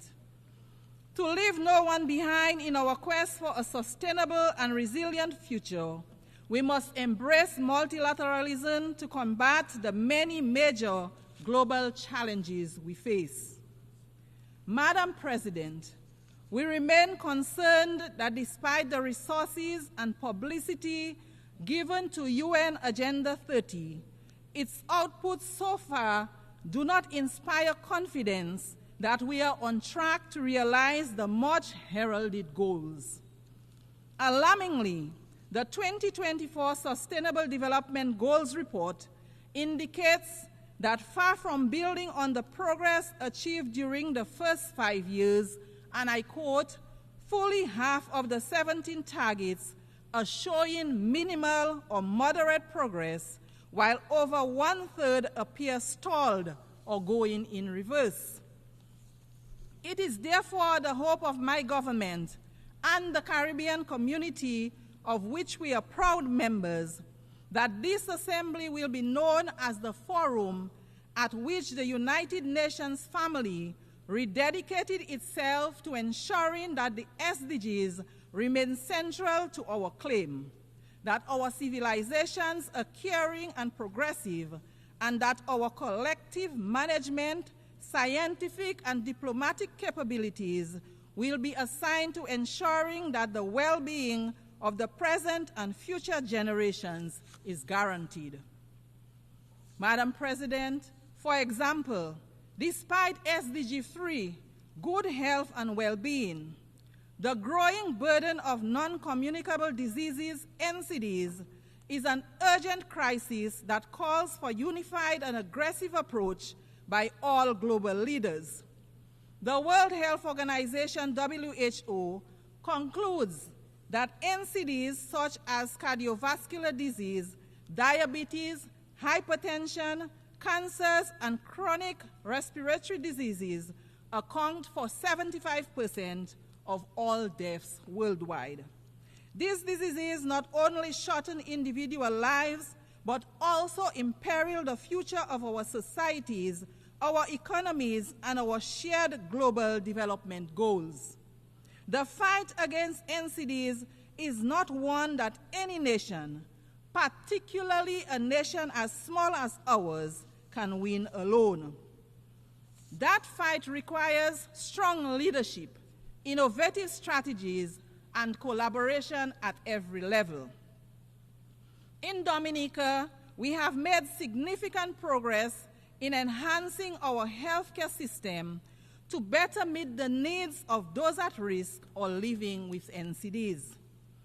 I had the opportunity to share Dominica's perspective, vision, and action on non-communicable diseases with the global group of heads of state and government for the prevention and control of non-communicable diseases at the 3rd annual gathering held here yesterday at the UN headquarters. Dominica is proud to play its part in this global effort, and we remain committed to working with international partners to share knowledge, resources, and best practices in the fight against NCDs. Madam President, we stand today at a critical juncture in human history. Climate change, as we know, is not just an environmental challenge. It is a threat to every aspect of life as we know it. For Dominica, as for many small island developing states, this is not a distant or abstract issue. It is a daily reality. We have said it time and time again. We see it so vividly year after year that our communities are on the front lines, facing intensified hurricanes, devastating floods, and prolonged droughts. We recall our own devastation in 2015 with Tropical Storm Erica, which wiped out 96% of Dominica's GDP. And then again in 2017, against the deadly Hurricane Maria, which destroyed over 225% of Dominica's GDP in a matter of hours, mere hours. That is why this year we watched in agony as Hurricane Beryl swept through the island states of St. Vincent and the Grenadines, Grenada, Barbados, and Jamaica. Madam President, these tragic occurrences embolden us to state firmly that the time for rhetoric has long passed. Business as usual simply will not suffice. We need urgent, bold, and decisive action to limit global warming to 1.5 degrees Celsius as science clearly dictates. But to do this, we must drastically reduce emissions, boldly honor financial commitments, and build critical resilience infrastructure in regions particularly vulnerable in relation to climate change. This is a moral imperative, a matter of the utmost urgency, a matter of climate justice. Our future depends on the decisions made in these halls. Excellencies, this assembly is meeting at a time when the Commonwealth of Dominica and the rest of the Caribbean direct our gaze to the east and on the storms and hurricanes that emerge in the Atlantic. There is no denial that climate change is happening. We see, indeed, we feel its disastrous impacts on a daily basis. Already, the warnings of weather scientists regarding global warming and the consequent increase in frequency and severity of storms have proved to be accurate. The government and people of Dominica stand in solidarity with our sister CARICOM nations and others adversely affected by this year's storms. Dominica, along with other Caribbean states, have already prioritized the development of national climate adaptation strategies, invested in resilient infrastructure and agriculture, invested in community education and in renewable energy.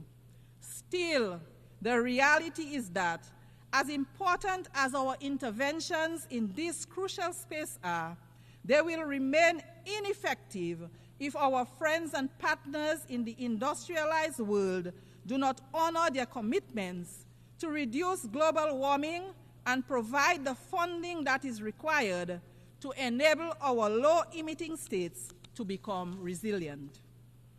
We therefore seize this opportunity to urge that the ethical pledges made via the Kyoto Protocol, the Paris Agreement, the Climate Action Summit, and within the framework of the Green Climate Fund be honored in the interest of the global community. Prime Minister Honorable Dr. Roosevelt Skerrit has been sounding that call at every opportunity he gets. We are sounding that call again at this assembly. The high-emitting countries need to recognize and accept responsibility for their destructive practices and do the noble thing. We will not relent until they do. Madam President, our world is at the crossroads. Now more than ever, leadership at every level matters. My delegation is of the firm view that the fundamental principles of the UN Charter must be respected, no matter which member state may be under scrutiny. Madam President, this is no source of joy to my delegation, but these critical times demand that important truths be spoken frankly. Madam President, a glaring hypocrisy clouds this august body. When right seems to pass as wrong, wrong seems to pass as right, depending on which member state is being impacted. This practice of might makes right must be discontinued. Madam President, my delegation remains deeply concerned about the ongoing conflicts, particularly in Ukraine, the Middle East, and Sudan, among others. We recognize the crucial role of peace in human development. We are convinced that war is futile. It is this conviction that impels us to urge that the fullest support be given to those entities that are engaged in promoting peace and reconciliation in the Middle East, Ukraine, and Sudan. Just a few examples of locations where war is setting back the human development gains achieved over the years. The continuing loss of innocent lives, particularly innocent lives of the most vulnerable among us, namely the innocent lives of women and children, is of dire concern. There is no winner in these conflicts. And if history has taught us anything, it is that the cost to rebuild after such terrifying and inhuman conflicts is extremely prohibitive. To this end, as long as these conflicts persist, my delegation will not cease to echo the call for an urgent end to these conflicts which have decimated the lives of so many innocent ones. Madam President, we stand in solidarity with the people of Haiti and insist with the other CARICOM member states that the current crisis being confronted by our sister CARICOM state in no way nullifies the entitlement of its people to the recognition of their sacred sovereignty and their right to be central in the search for a fair and durable peace. The government of Dominica remains convinced that the present challenges faced by our sister CARICOM state are in part related to the glorious contribution Haiti made to the quest for justice and freedom in our region and the world. Indeed, the current complexion of this august body would have been unimaginable without the heroic struggles of the Haitian people. As such, the crisis in Haiti is much more than a Caribbean crisis, even if the solution is an obligation that all of the Caribbean states accept wholeheartedly. My delegation therefore unreservedly supports the position of CARICOM on the situation in Haiti, a position that rightly calls for a Haitian-led and owned transition process to bring across systematic changes to our fellow CARICOM member state. It is high time. The heroic sacrifices of Haitian blood and treasure that opened the door to the liberation of so many of our countries, making it possible for us to be members of this august body, deserve no less than the abundant peace and prosperity of the wonderful Haitian people. It is, Madam President, in this same spirit that we welcome the installation of the interim government under the leadership of Dr. Gary Conil and the swearing in of a new cabinet of ministers on June 12th. This process of normalization of life for the people of Haiti has been nothing if not daunting. However, with the support of the international community, there is a glimmer of hope, the dawning of a new day as progress is being made. We remain ever optimistic that ordinary Haitian citizens will once again be able to live, work, and feel at peace in Haiti, an outcome they so richly deserve.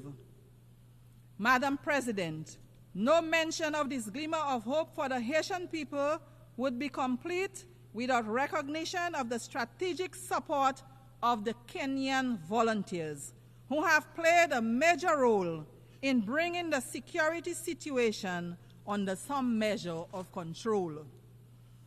The Kenyan people standing so closely in the struggle for peace and prosperity with the Haitian people is as natural gets, because their stance echoes the ancestral and historical connections that we share, as well as the imposition history placed upon us to struggle for our liberation. We therefore thank the government and people of Kenya for their mighty effort. We thank also the United States of America and Canada for their generous support for the effort to stabilize Haiti. We also thank the other states which have made and pledged their support to Haiti towards the restoration of an environment conducive to peace and development. Recognition is also due to those who made material contributions to this effort. We urge member states who have pledged financial support to honor those pledges so that the humanitarian gaps can be closed and the food crisis can be resolved. The Haitian people, a people as heroic and resilient as people ever were, deserve better. It is our firm conviction that we in the international community have a responsibility to ensure that the living conditions of the Haitian people are brought to the natural standards of human dignity. Madam President, the Commonwealth of Dominica is keen to underscore its commitment to advocating for unity, justice, peace, and the sustainable human development that they foster. In this regard, we continue to urge that the long-running economic embargo against the people of Cuba be set aside. It hurts the people of Cuba as well as the image of its sponsors.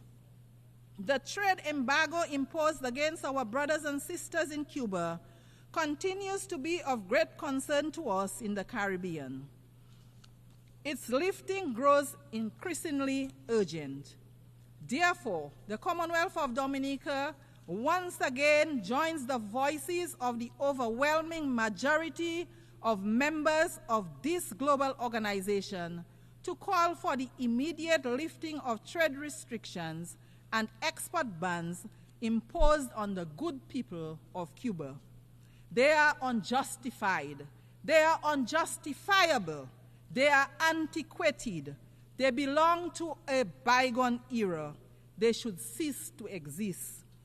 They fall, in our view, within the grand narrative of yet another Caribbean people's struggle for liberation. It is for these reasons that the government of Dominica strongly urges a radical reconsideration of these actions.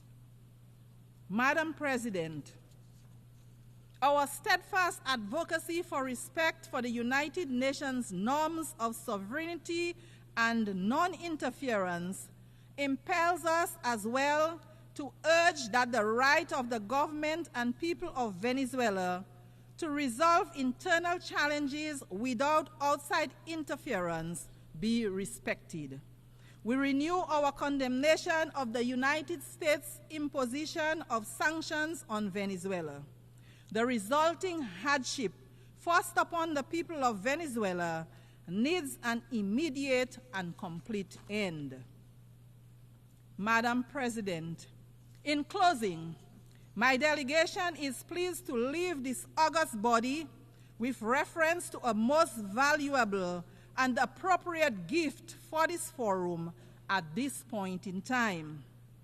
My ancestors, the Kalinago people, lived in harmony with Mother Nature, drawing on nature for food and general well-being, including medicinal plants. The benefits to a life in harmony with Mother Nature are many. Their impact on the environment was minimal.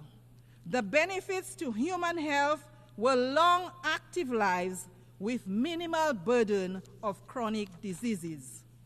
My ancestors also lived a communal life marked by social cohesion. My delegation recommends this way of life of our Kalinago people to this body. Madam President, I wish Your Excellency and all the delegations participating in the 79th session every success in their deliberations. In the language of my Kalinago people, Ayahora, which means thank you. I thank you for the courtesy of your attention.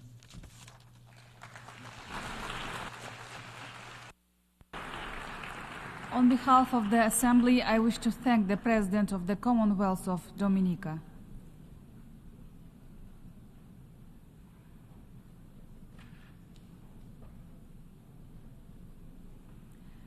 The Assembly will hear an address by Her Excellency Hilda Heine, President of the Republic of the Marshall Islands. I request protocol to escort Her Excellency and invite her to address the Assembly.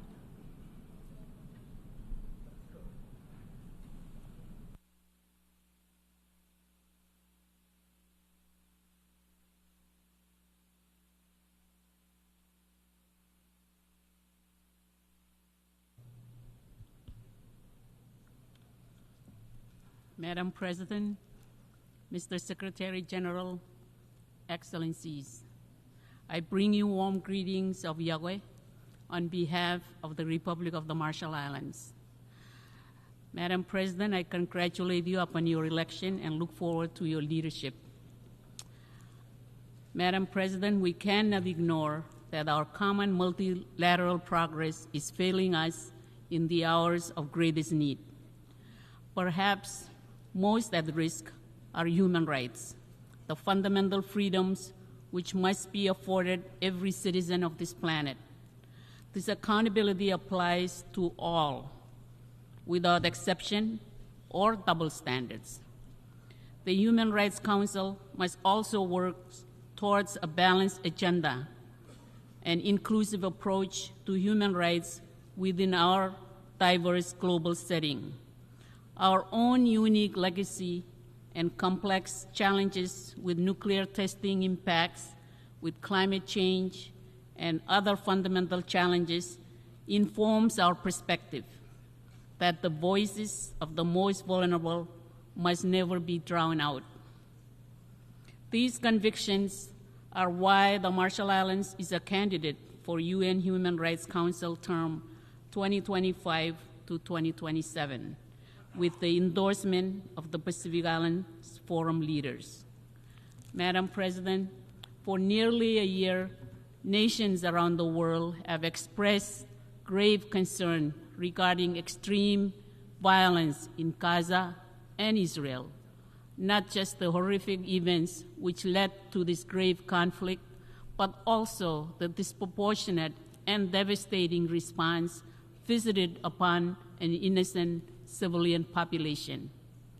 Madam President, as we look forward to next year's UN Oceans Summit in France, it is vital that the international community takes action to protect the health and biodiversity of our oceans. The youngest and future generations of islanders must not be robbed of the benefits we know today. Without sustainable ocean ecosystems, the economy, stability, and cultural identity of our region will collapse. Through regional institutions, our island nations are defining sustainable fisheries and changing the global market. Our distant fishing partner nations at the Western and Central Pacific Fisheries Commission, many of whom are also global superpowers, need to place long-term sustainability ahead of immediate commercial goals. Illegal, unregulated, and unreported fishing is not just a threat to our own economic future, but also global food security. Madam President, the world needs to ensure that the high seas seabed is not stripped of its unique biodiversity before we even document it. Without a clear-eyed scientific understanding of impacts and risks, the world's oceans are too fragile to turn into a speculative experiment. The Marshall Islands joins the growing chorus applying a precautionary approach towards high seas mining, at least until there is adequate and meaningful agreement at the International Seabed Authority on binding environmental measures and the mining code. Madam President, sea levels have risen, and we are too late to prevent them from eating away at our shores. But we must also be clear.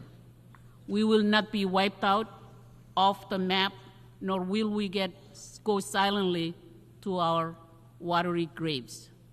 Sea level rise poses a threat to long-term ability to remain in our islands and to our fundamental security as a nation and within our ocean-locked Pacific Island region.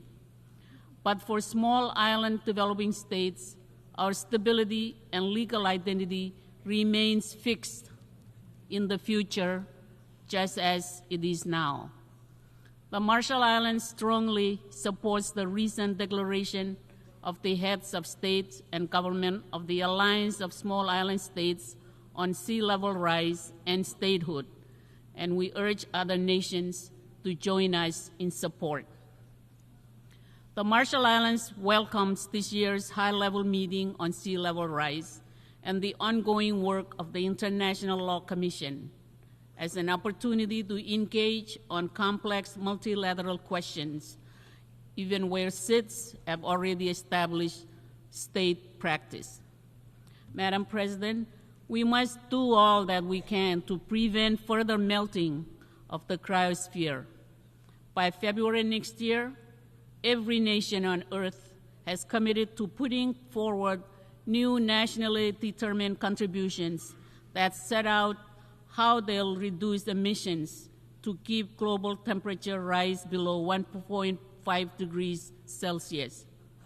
We need governments to show both ambition and cooperation, as we all agreed last year, to triple renewable energy deployment, double energy efficiency, and most importantly, to accelerate the transition away from fossil fuels and end the subsidies that support them. Despite this, we have seen some of the planet's wealthiest countries break their pledges as they double down on fossil fuels. This failure of leadership must stop.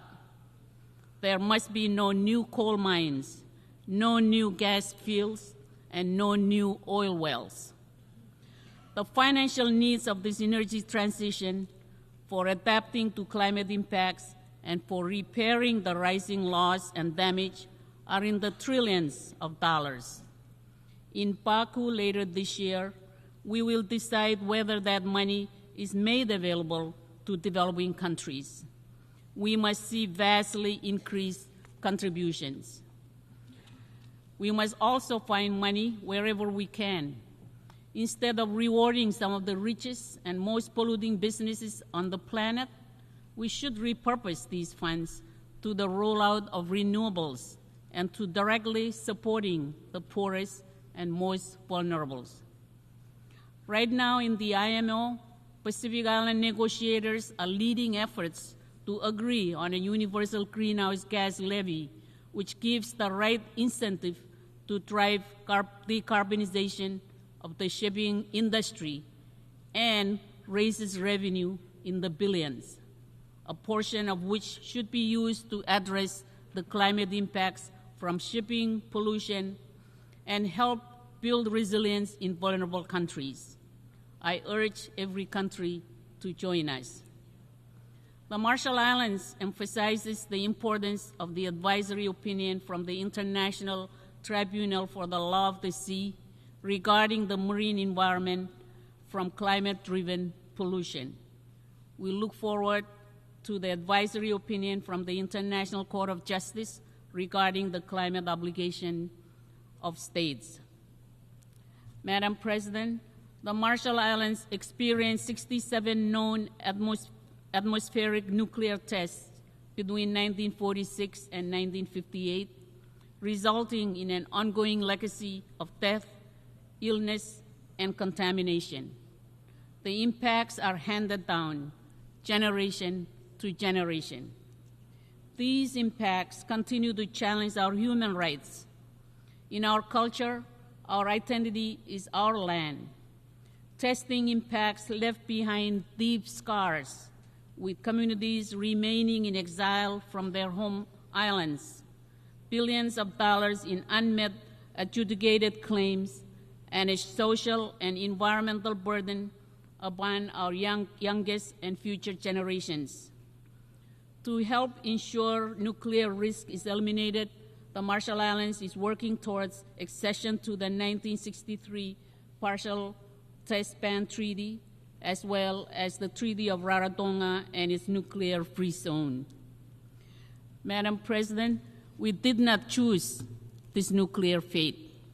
It was chosen for us.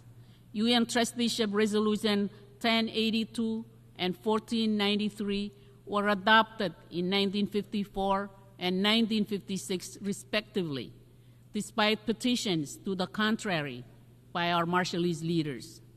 These tests were undertaken by the United States, acting as the United Nations administering authority. These resolutions remain the only time in which any UN organ has ever explicitly authorized the detonation of nuclear weapons.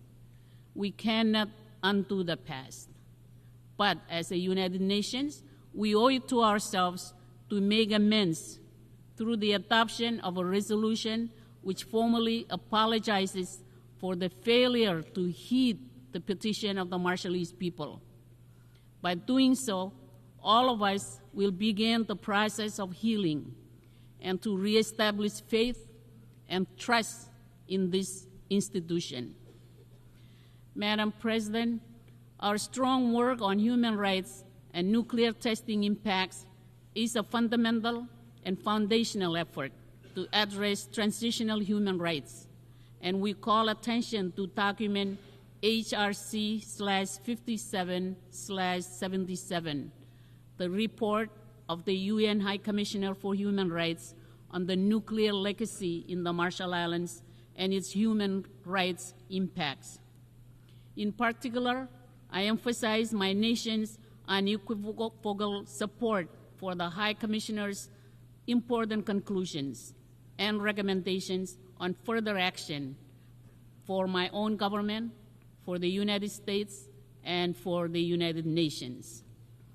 Madam President, as a nuclear-affected state, we seek to work with other affected nations and peoples, including Kiribati, French Polynesia, Australia, Algeria, Kazakhstan, North Korea, and the Xinjiang province of mainland China, and within the United States.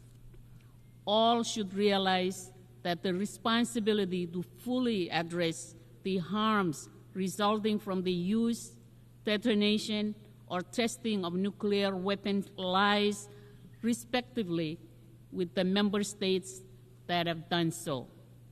This is the basis of UN General Assembly Resolution 78/240 on victim assistance and environmental remediation. And all must know that the scars upon our collective lands and peoples are firm lessons for nuclear weapons elimination. Madam President, the Marshall Islands welcomes this year's adoption of the Antigua and Barbuda Agenda for SIDS as a companion to the 2050 strategy for the Blue Pacific continent. It is vital that island-driven strategies are better addressed. We are particularly pleased to welcome the strong efforts of the new UN Multi-Country Office for the North Pacific in the Federated States of Micronesia, and we look forward to a groundbreaking ceremony for the new UN complex.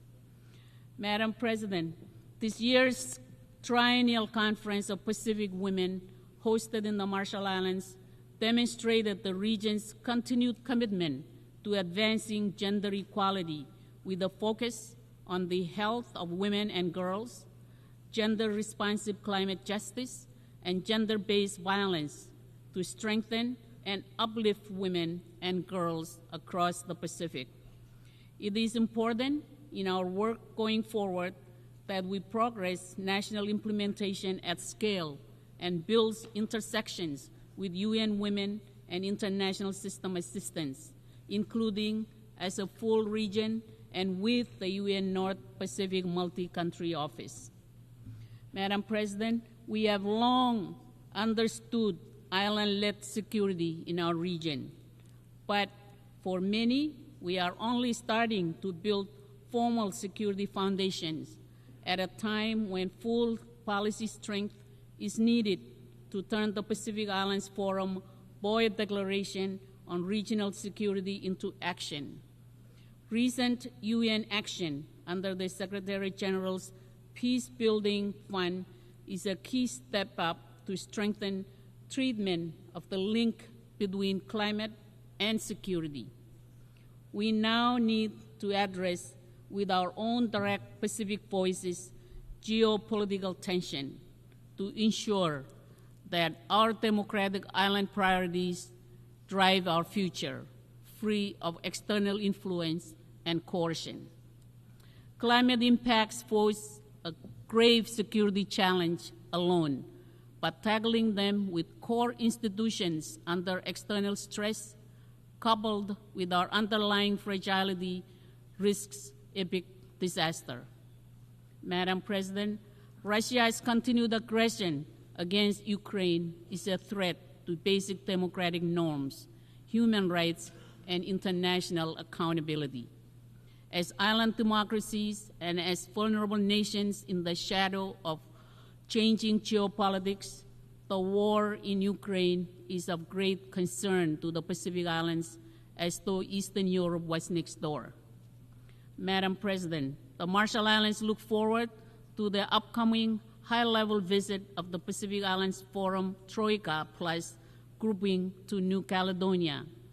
In addition, we support ongoing forum engagement with Indonesia and West Papua to better understand stakeholders and to ensure human rights.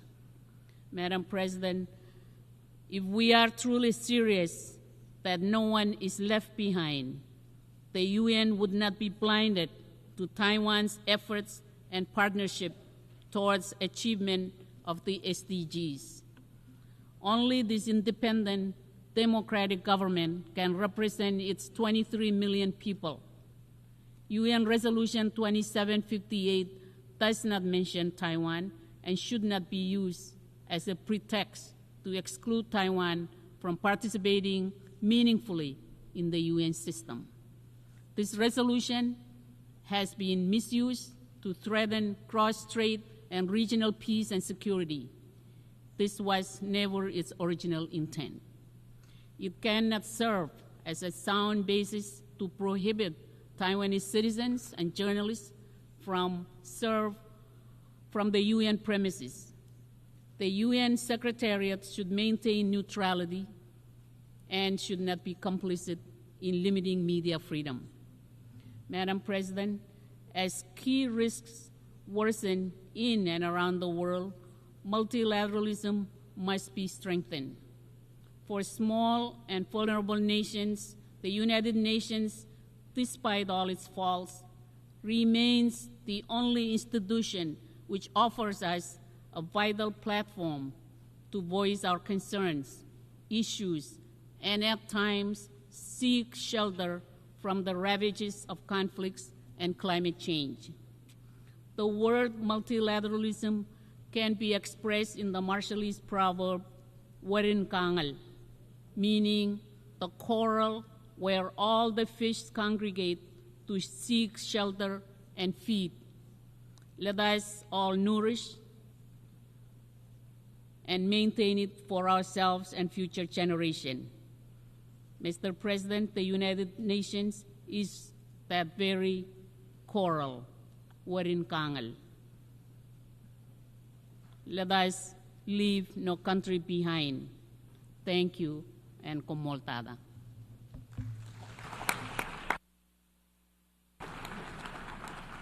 On behalf of the Assembly, I wish to thank the President of the Republic of the Marshall Islands.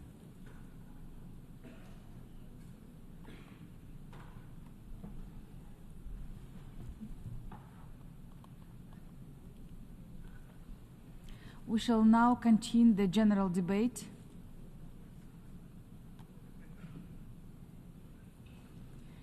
The Assembly will hear an address by His Excellency Irakli Kabahidze, Prime Minister of Georgia. I request protocol to escort His Excellency and invite him to address the Assembly.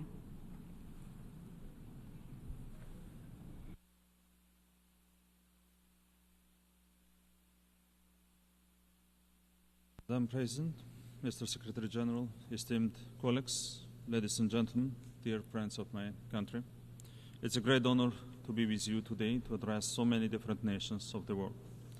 We are a government that believes Georgia inherently deserves to be a peaceful, stable, and developed country. With this in mind, over the last decade, we have ensured that Georgia develops along this trajectory. We have made some tough choices and were never afraid of the challenge. We never chose an easy path, and we always prioritized our nation and our people. As a result, we are reclaiming our nation's pride, the pride and dignity that a country with 3,000 years of history deserves. We gather here in times of unprecedented global challenges, when interlinking crises of escalating conflicts, climate change, and rising humanitarian needs remain complex. These challenges require bold actions. Georgia has never been afraid of bold actions. The last couple of years have been difficult for our region. While we should be concentrating on global challenges such as development and problem solving, the ongoing war in Ukraine has caused an unprecedented level of uncertainty and a humanitarian crisis. I would like to underline once again Georgia's support for the sovereignty and territorial integrity of Ukraine within its internationally recognized borders remains firm and unwavering. Understanding the first-hand importance of peace, we have led the effort to transform our immediate South Caucasus region from a region of conflicts into a region of opportunities. We welcome the process of peaceful settlement between Armenia and Azerbaijan, and in particular, the efforts aimed at normalizing relations with neighboring countries. We have been and are willing to provide a regional cooperation format that will support collaboration and trust building between countries to make sure differences are left in the past and that we move forward together to capitalize on all the resources and advantages our region has to offer the world. Georgia's strategic location, serving as a natural bridge between Europe and Asia, makes Georgia the shortest route between East and West. With our sea access and strong relations with China, as well as Central Asian countries, Georgia is a key player in the regional and broader Eurasian context.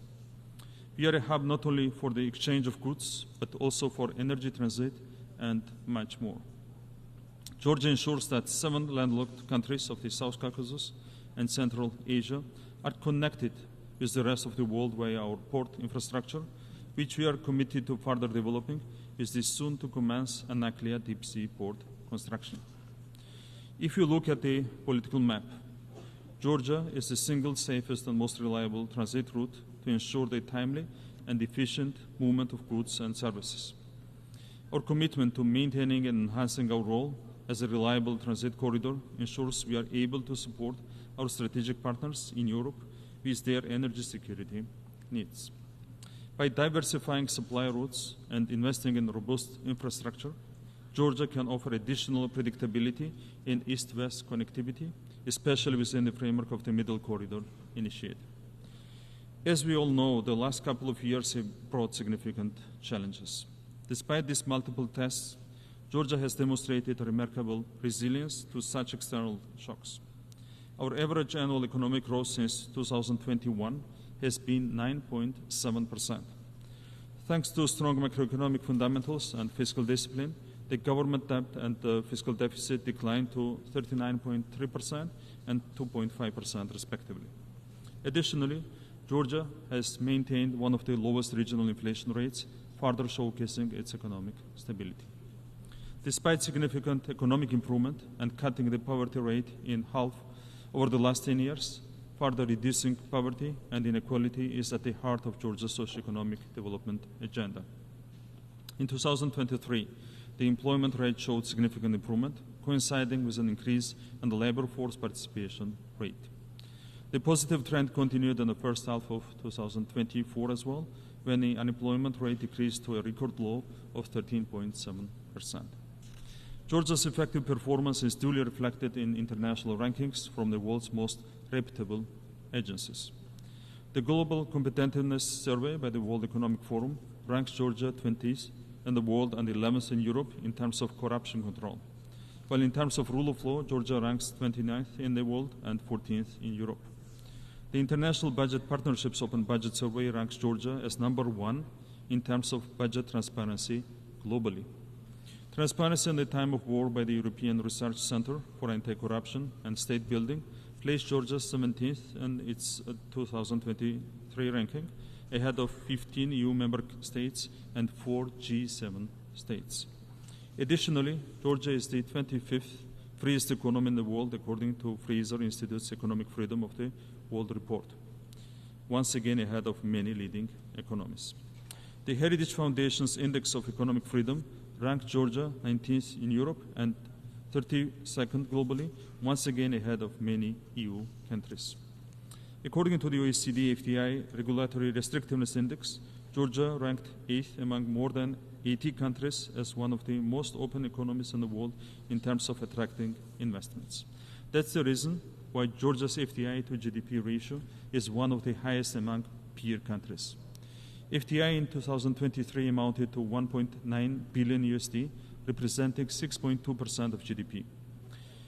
In the post-pandemic period until now, Georgia has attracted $6.2 billion USD in FDI, further supplementing Georgia's transformation into a regional multifunctional hub that serves all things business. Even though we hosted more than 7 million tourists last year, showing a strong bounce back in post-COVID recovery, Georgia still maintains one of the lowest crime rates globally. According to Numbeo, Georgia ranks 8th in Europe and 21st globally, thanks to our law enforcement agencies and professionals. Despite the fact that 20% of our territories are under illegal occupation, we continue to thrive, continue to grow, and continue to make sure that our children live in a better, stronger, and more dignified Georgia. We are diligent and tireless in our quest to make sure Georgia is a country that every citizen is proud of. I want to use this opportunity to address our people on the other side of occupation line, in the Abkhazia and Tskhin Valley regions. Whatever actions we take are done to help our people so that one day, with our children, we can live together in one happy, united, and developed Georgia. On this side of the occupation line, we will always meet you with an open heart. We have to rebuild all the broken bridges in our country. Dear colleagues and friends of my country, in conclusion, Georgia is at a pivotal point in its modern history, and we, as the government of the people, are determined to guide our country in the best interests of the nation, to make sure we overcome all our challenges and become stronger and more successful than ever before. We are optimistic that Georgia's desire to become a full-fledged member of the European Union will be achieved by 2013. As we look ahead to the future with a commitment to shaping a prosperous community together with our allies and partners, our united efforts will persist in supporting peace-building measures and sustainable development. In doing so, we will advance human dignity, not only for the citizens of Georgia today, but also for the well-being of all future generations to come.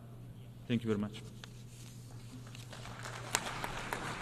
On behalf of the Assembly, I wish to thank the Prime Minister of Georgia.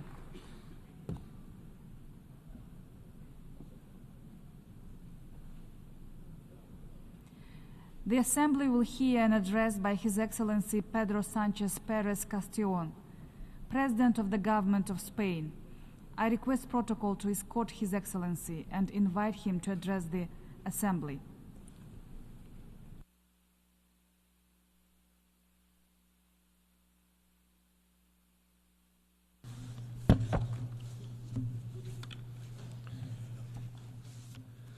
Señora Presidenta, Madam President, señoras y señores jefes de Estado, de Gobierno, heads of state and embajadores, government, embajadoras, ambassadors, delegados, delegadas, delegates. les hablo en nombre de I'm un speaking país to you on behalf of a country comprometido committed con los to valores the que esta values institución which encarna this institution y con un embodies orden and internacional committed basado to en las normas y an los international principios consagrados rules-based en la order, Carta one de based Naciones on the Unidas. norms and principles enshrined in the United Nations España Charter. que A country, cree en los Spain, which mecanismos believes in internacionales de international rendición de cuentas, accountability mechanisms. que lucha A contra la country impunidad which desde fights el valor against de la impunity, experiencia y la prompted to memoria do so by histórica, our first-hand un país experience and our defensor de history. instituciones We como are la a Corte country that Internacional defends de Justicia, la institutions Corte such as Penal the Internacional, ICJ and the fundamentales para ICC, garantizar la both paz, la crucial seguridad for y la justicia the guarantee y la of reparación peace, de las security, víctimas. justice, and the Un país, en reparation of definitiva, que victims. practica, Ultimately, a que country conduce desde una máxima whose fundamental, practice and y es el conduct valor is guided del by a acuerdo. crucial maxim, and that is the value La of que coherence. nos ha That llevado a maxim has decir lo mismo compelled en us Ucrania, to take the en same Gaza stance on y en Ukraine, cualquier Gaza, otro lugar. and on any other Defensa de la place. paz, We de los derechos defend humanos peace, y de un human orden rights, internacional and an basado international en reglas. rules-based Y que order.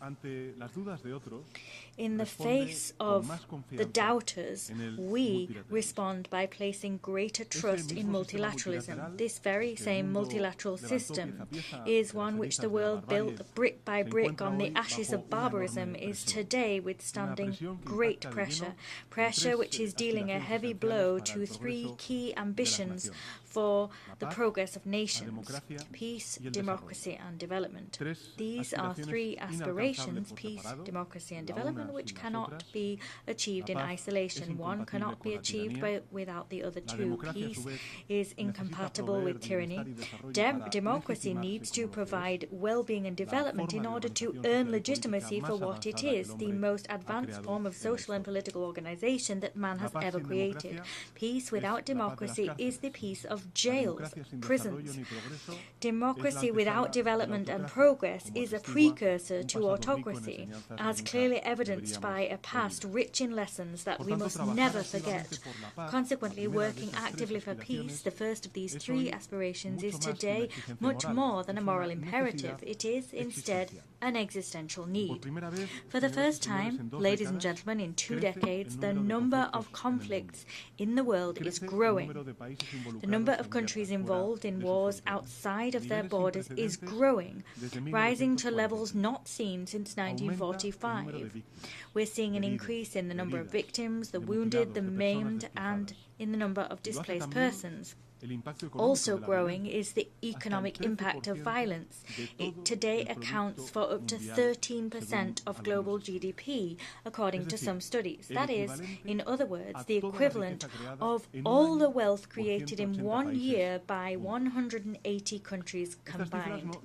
These figures are not only the expression of a major collective failure, as they do, but they are the symptom also of a global illness which is eating away at the foundations of a multilateral system and an international order based on principles and norms. These are principles which until just a short time ago seemed inviolable: the respect for sovereignty, political independence and the territorial integrity of countries.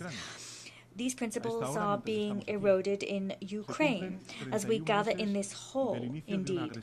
31 months have elapsed since the beginning of an aggression which Putin's Russia is waging not only against the Ukrainian people, but also against the whole of the international community. That is an aggression which cannot last even 1 day longer. The recent peace conference for Ukraine, held in Switzerland, laid the foundations for a just and lasting peace in line with international law and the United Nations Charter, as called for by the peace formula of President Zelensky. Consequently, I invite all countries who have not yet done so to join that initiative and to work on the next step, that is recovery and rebuilding in Ukraine. This year, Spain will increase its humanitarian aid and mine clearance funding to 14 million euros in 2025. Moreover, the Spanish Development Agency will establish a new work stream on recovery and reconstruction focused on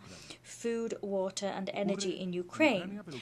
The principles to which I referred are being eroded in Ukraine but also in Palestine. For almost a year now, we've been witnessing an unconscionable spiral of death and devastation, which is now unfortunately spreading to Lebanon. This is an escalation of the conflict which is woefully grave in nature. Consequently, Spain condemns in the strongest terms the death of innocent civilians once again.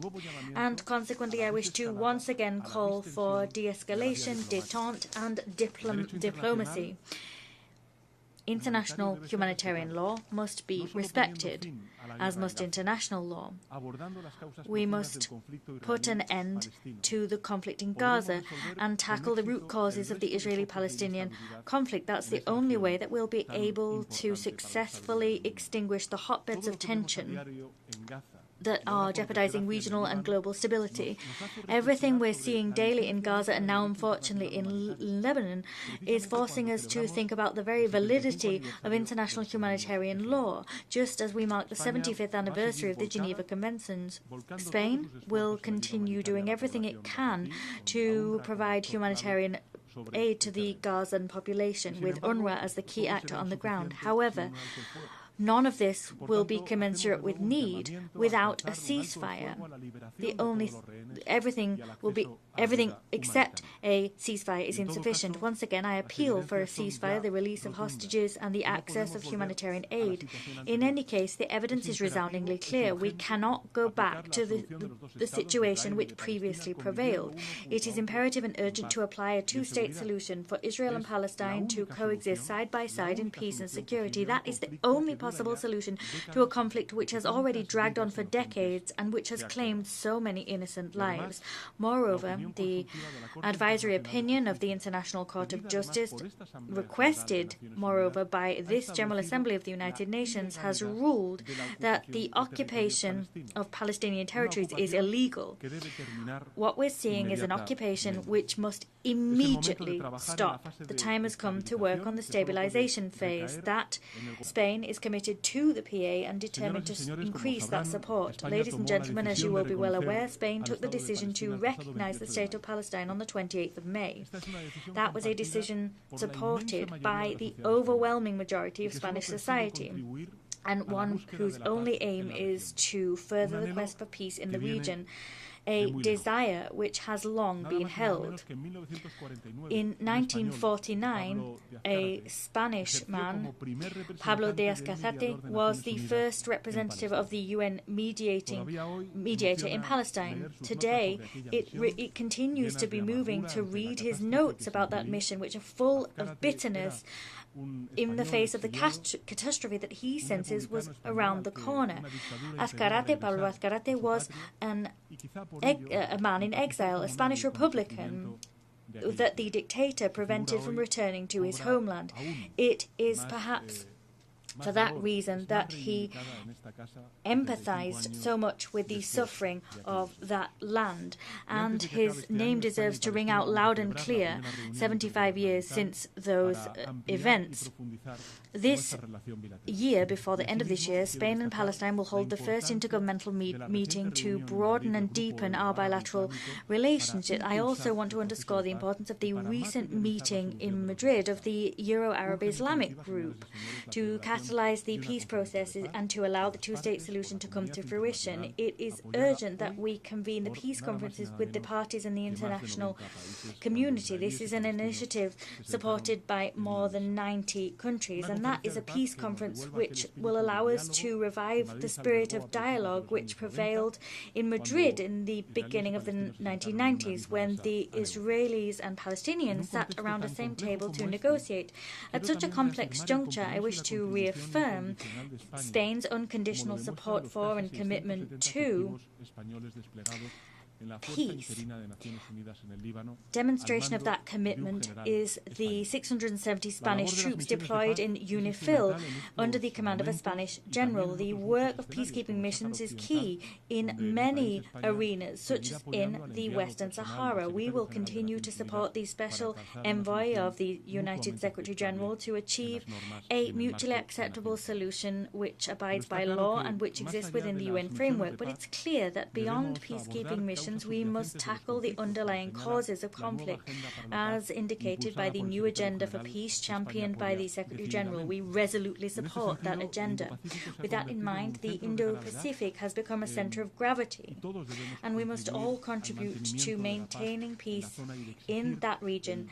We must all continue to demand the respect of basic principles of international law, such as the freedom of navigation at sea.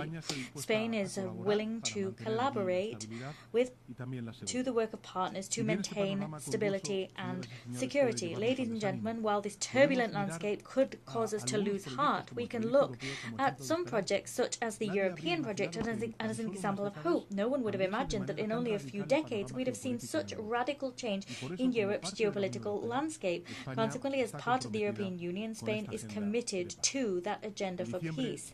In December 2020, Spain and the United Kingdom reached a bilateral agreement on Gibraltar, on something very important to Spain, that is Gibraltar, in the context of the United Kingdom's withdrawal from the European Union. We continue to work flat out, and have done since then, now with a new British government, so that that agreement can lay the foundations for a future relationship between that territory and the European Union. We have every faith that as soon as possible we'll be able to reach an agreement between, or the EU and the UK will reach an agreement around Gibraltar. This agreement must be fully consistent with the UN doctrine on that territory. Of course, Spain fully aligns itself with that doctrine. Any agreement reached must be fully consistent with my country's legal position regarding the sovereignty and jurisdiction where Gibraltar is concerned. We must work to develop a prosperous area of social and economic development which encompasses Gibraltar in its entirety, including the Campo de Gibraltar. Together with the threats to peace, the world is facing a real risk of democracy being dismantled, and this brings me to the second aspiration that I want to touch upon. Rights that we thought acquired are today being called into question or undone. A reactionary global agenda is paving the way towards heated mistrust in institutions, polarization, and demands for the return of an invented past, as false as their proclamations. Democracy is waging a battle for its very survival. Let's be clear. We cannot give ground to our enemies. Democracy cannot. Democracy cannot hope to win this battle with its hands tied. Because, let's be clear, we're facing people who have no scruples. They are activists of lies. They are spreaders of fake news and hatred, and they're ready to tear societies in two to impose their regressive agenda. We must raise a shield to protect democratic institutions from those who deliberately seek to undermine them. We can no longer simply evoke the moral superiority of democracy. We need to correct mistakes, work on internal rejuvenation of democracies, and of course strengthen transparency and accountability of our democracies. We must also work to ensure that our citizens feel that democracy is close to them, something that belongs to them, that it is something alive, something living. With that in mind, Spain will champion that vision via our co-chairmanship of the Open Government Partnership that will hold its 9th Global Summit next year in Vitoria-Gasteiz.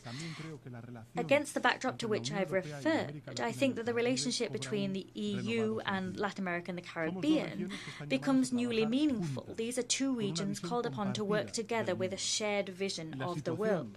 The unfortunate situation in Venezuela after the elections of the 28th of July is one of grave concern.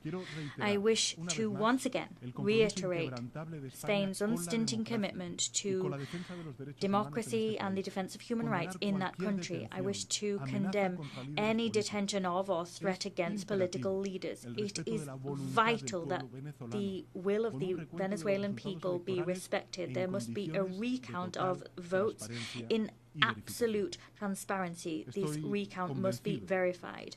I am convinced that we need more common arenas for dialogue. As such, Spain supports the holding of the next Ibero-American Summit in November in Cuenca, in Ecuador, and we will host the Ibero-American Summit in 2026. We will continue also to practice a feminist foreign policy. We'll do that to remain coherent and consistent with our past, because above all, to talk of feminism is to talk of human rights. Today I wish to say loud and clear that the time has come. The time to act is now. Both the Secretary General and the presidency of this Assembly, when new people are appointed to these posts, those people must finally be women. Spain supports and will firmly support the idea of men and women taking turns at the helm of this organization, and will work to put an end to a situation which is quite simply unacceptable.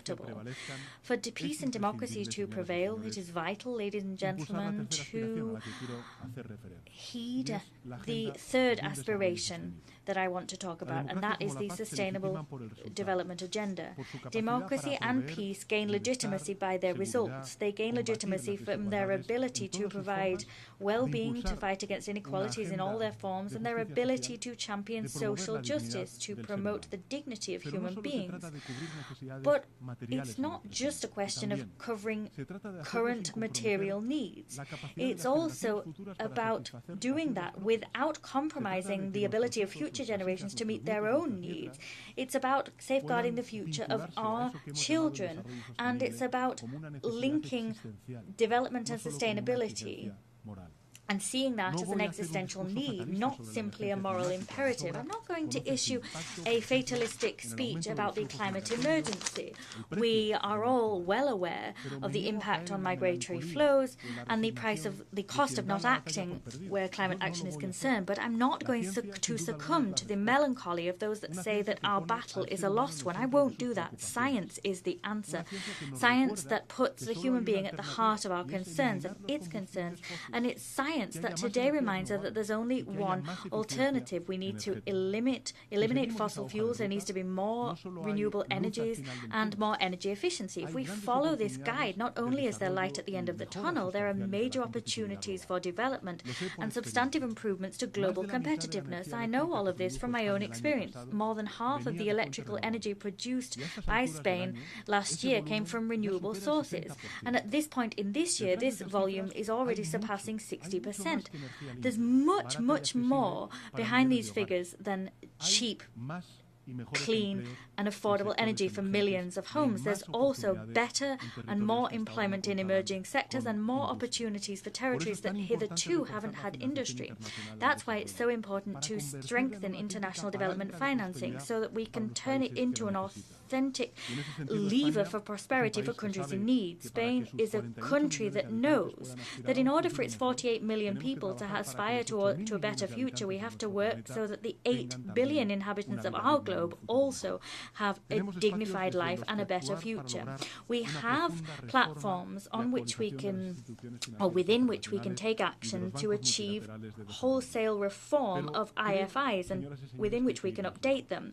And this goes for multilateral development banks, but we need to go further. We need to move towards more just and more inclusive mechanisms. We need to tackle the debt problem, mobilize more sources of financing, and ultimately guarantee more help for those that need it most. We must implement more effective, transparent and just tax policies, policies which champion the mobilization of domestic resources, including a minimum global tax on major fortunes and the full implementation of the 2 pillars of the OECD and G20 on the taxation of multinationals as a basis for a future framework convention on tax cooperation. We will have an opportunity to make progress here at the 4th International Conference on Financing for Development that we have the great honour of hosting in Seville in June 2025. Of course, you're all invited. This is a key event, an opportunity to demonstrate that we're all able to update our multilateral system to ensure it can meet the challenges of the day.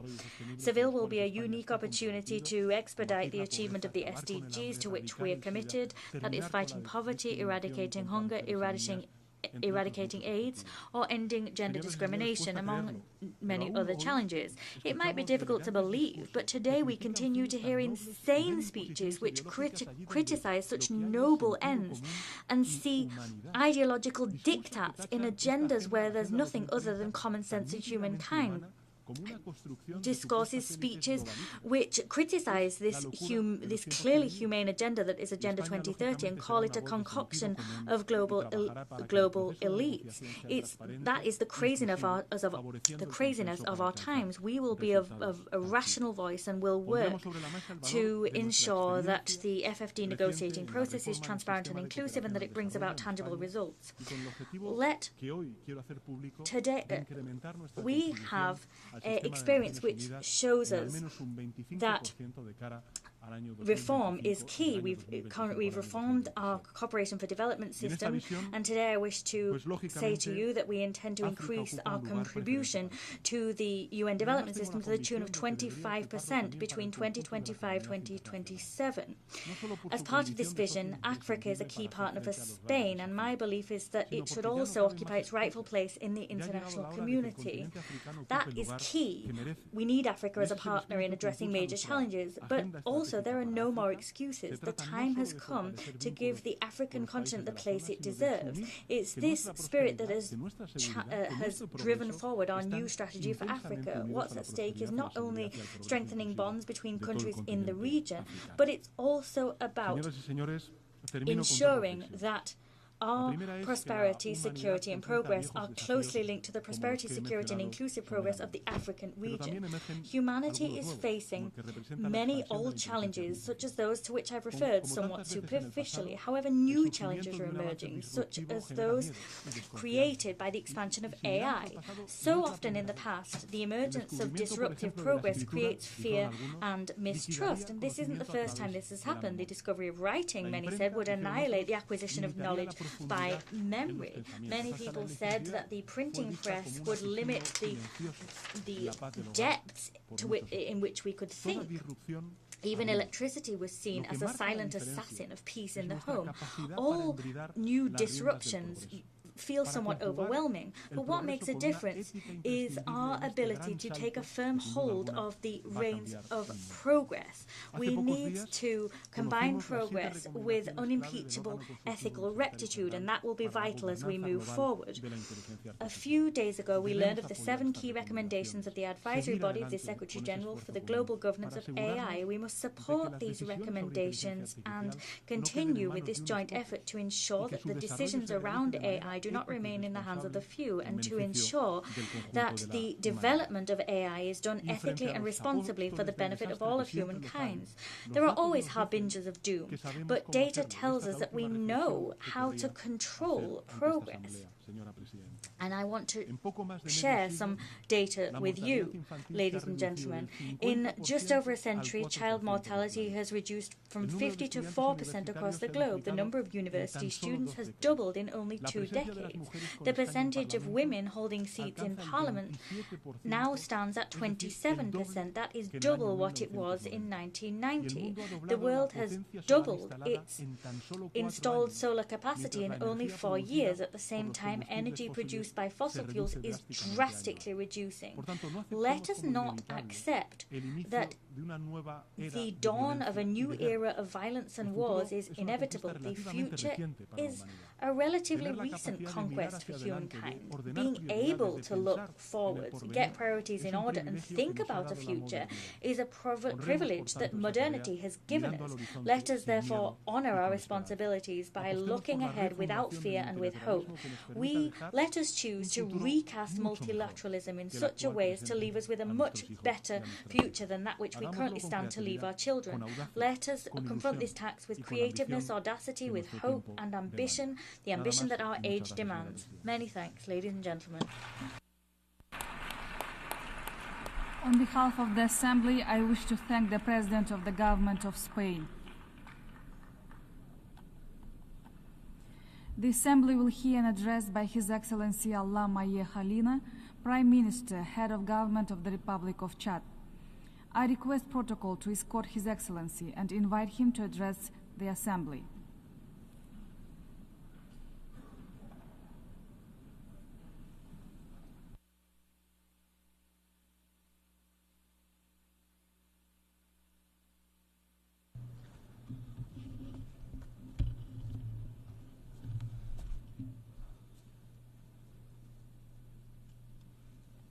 Madame la Présidente, Madam President, Mesdames et Messieurs les chefs d'État et de délégation, heads of state, heads of delegation, ladies and gentlemen, avant tout propos, at the outset, au nom du Président de la République du Tchad, on behalf of the President of the Republic of Chad, on behalf of my delegation, and in my personal capacity, I would like to convey my warm congratulations to Philemon Yang, former Prime Minister of the Republic of Cameroon, and congratulate him on his brilliant election to the presidency of the 79th session of the General Assembly.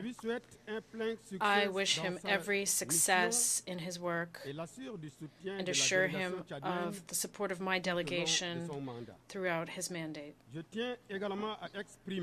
I would also like to express our sincere gratitude and warm congratulations to Dennis Francis, outgoing President of the General Assembly, on the excellent work carried out throughout his term. In addition, I wish to express my most sincere appreciation and full support to Antonio Guterres, Secretary General of the United Nations, for his leadership and his commitment to a renewed United Nations that is capable of meeting the expectations of the peoples of the world. Excellencies, ladies and gentlemen, the theme of this session, Unity and Diversity for the Advancement of Peace, Sustainable Development, and Human Dignity Everywhere and for Everyone, resonates deeply with the aspirations and challenges that we see in Chad, in Africa, and throughout the world. Promoting peace, sustainable development, and human dignity should not remain a mere slogan or an exercise in rhetoric. This session should inspire us to act with determination and compassion in order to together build a just and peaceful world where every individual and every community can enjoy prosperity and dignity. For Chad, my country, as is the case for many countries in the Sahel, peace remains a major challenge. While we face challenges, it is essential to recognize the efforts being made by our states against terrorist groups whose origins and resources often remain unclear and who threaten our institutions, undermine our development efforts, and aggravate the hardship of our populations. The lack of a genuine collective will on the part of the international community to eradicate the scourge of terrorism in the Sahel risks bringing Africa as a whole into the grip of terrorist groups. We are convinced that a firm commitment is required from the international community in order to tackle this challenge. Together, we must win this battle against terrorism by strengthening our cooperation in order to promote stability on our continent and, as a consequence, that of the shared destiny of humanity. Excellencies, ladies and gentlemen, in 2030, we will together assess the results of the United Nations Agenda on Sustainable Development. Like many African countries, Chad finds itself at a crossroads of multiple challenges, such as climate change, which threaten our food security, protracted droughts, desertification, and unpredictable flooding are undermining our economies and hurting vulnerable populations.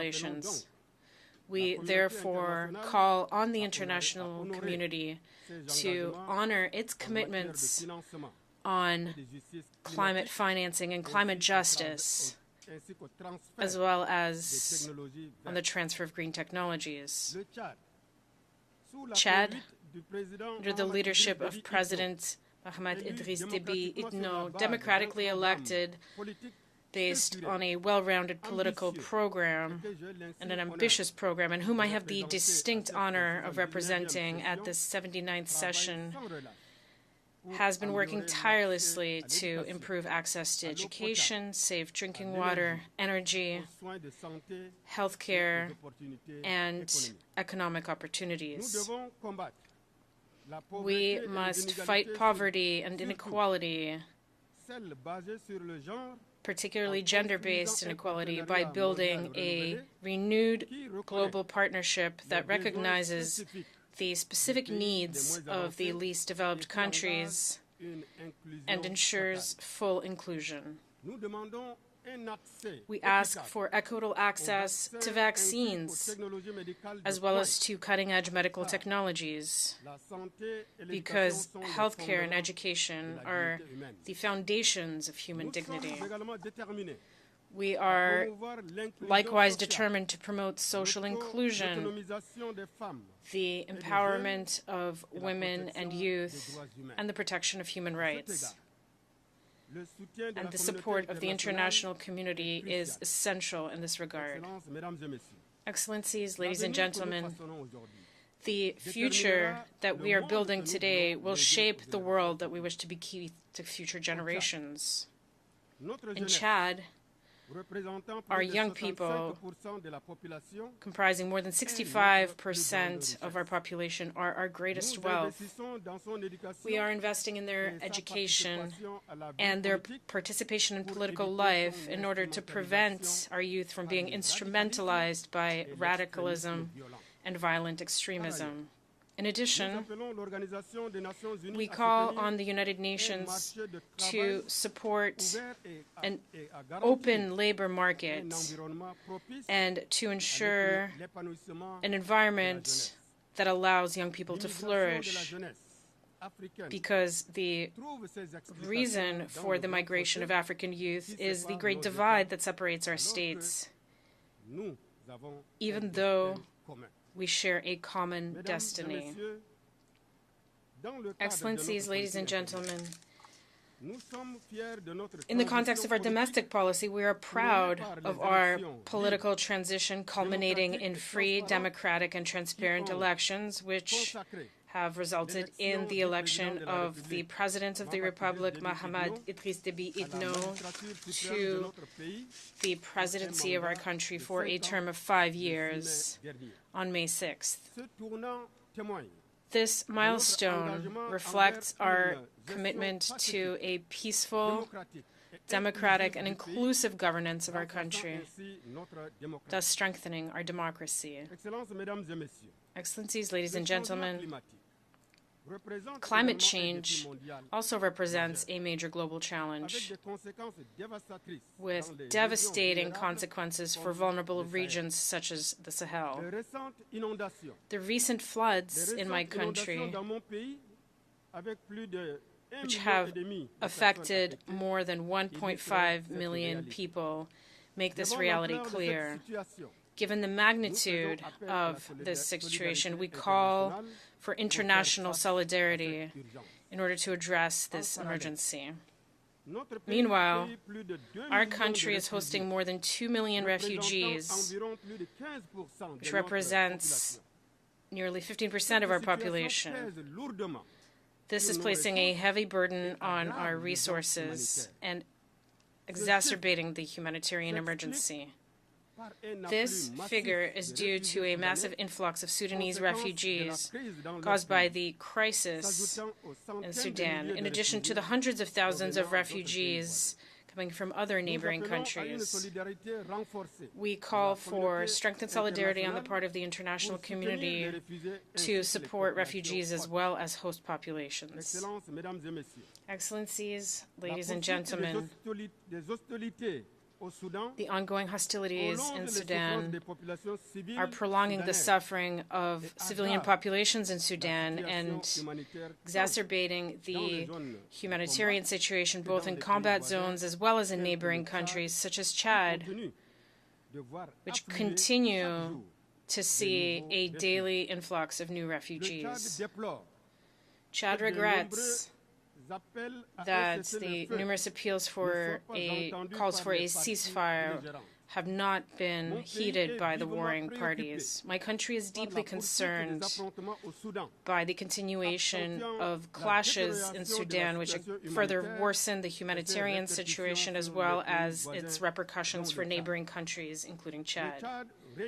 Chad once again reiterates its urgent call on the parties to the conflict to immediately cease hostilities and facilitate unhindered humanitarian access to the millions of victims of this fratricidal war, and we urge them to reestablish a political dialogue.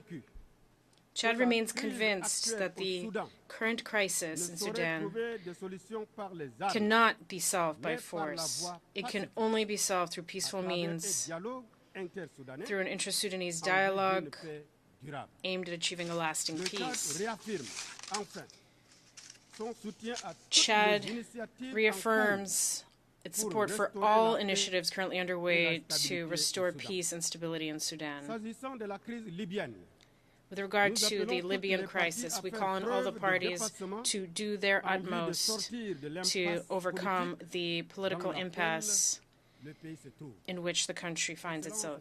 Excellencies, ladies and gentlemen, conflicts are not limited to Africa alone. The situation in Ukraine, as well as the Israeli-Palestinian conflict, underscore the dangers of this inexcusable violence, which is claiming untold innocent lives against the backdrop of incring geopolitical tensions. With regard to the Israeli-Palestinian conflict, we strongly condemn the violence and atrocities committed against innocent civilians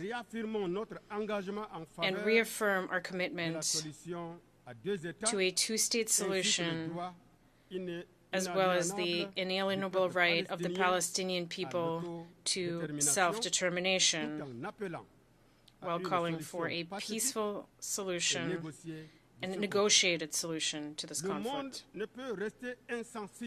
The world cannot remain indifferent with a clear conscience given the horrifying images that we see coming from Gaza and other areas of Palestine. This conflict has now spread to Lebanon, which is worsening the regional situation, and this escalation poses a serious threat to peace and stability, not only for the countries that are directly involved, but for the region as a whole as well. Chad also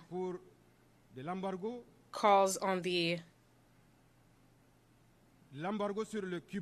for the lifting of the embargo on Cuba, which harms the country's people and hinders its development. Excellencies, ladies and gentlemen, I reaffirm Chad's commitment to the common African position on the reform of the Security Council as laid out in the Azulwini Consensus and the Sirte Declaration.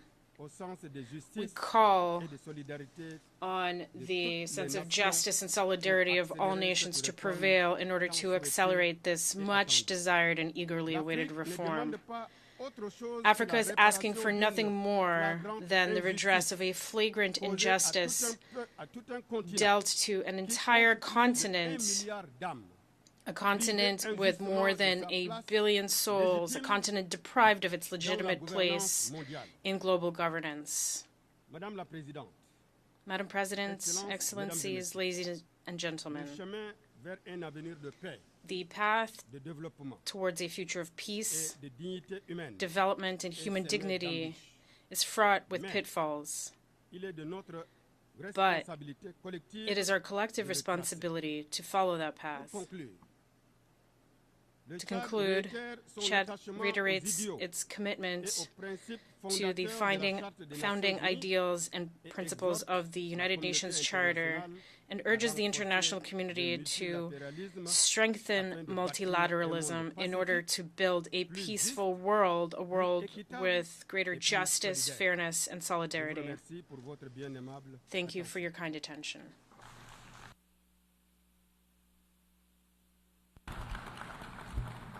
En nombre de la Asamblea doy las gracias al primer ministro On behalf de la República of the del General Assembly, I thank the Prime Minister of the Republic of Chad.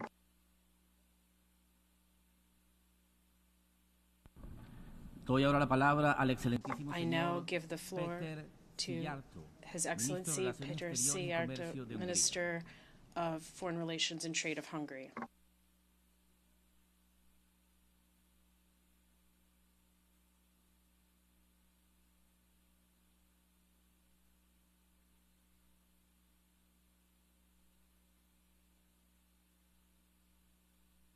Permission, Your Excellencies, dear colleagues.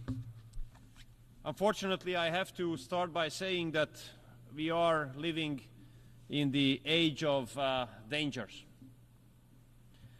And 34 years ago, when we got rid of our communist oppressors and we shifted from a one-party dictatorship to parliamentary democracy, and we shifted from a planned communist economy to market economy, or 25 years ago when we joined NATO, or 21 years ago when we joined the European Union, we would not have thought that we will be faced once again with the phantom of Cold War.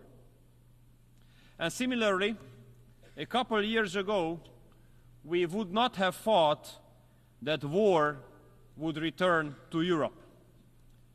And dear colleagues, Your Excellencies, nowadays this is the reality. We are faced with the phantom of the Cold War, and war returned to Europe. I'm representing Hungary, a country which is a neighboring country to Ukraine. That means that for the last 2.5 years, we have been living in the shadow of a war. 2.5 years, almost 1,000 days. And we have been confronted with the consequences. 1.3 million refugees. Even nowadays, there are several hundreds of schools and kindergartens in Hungary which enroll the children of the refugee families. And we have been paying a price of a war which is not our war, and for the outbreak of which we do not bear any kind of responsibility. So I do believe that almost after 1,000 days, the real question is not what we do think about the war, but the real question is how peace could be made. Or even more precisely, Mr. President, the question is, which is the fastest way to peace? Because we have to pick that one, the fastest one.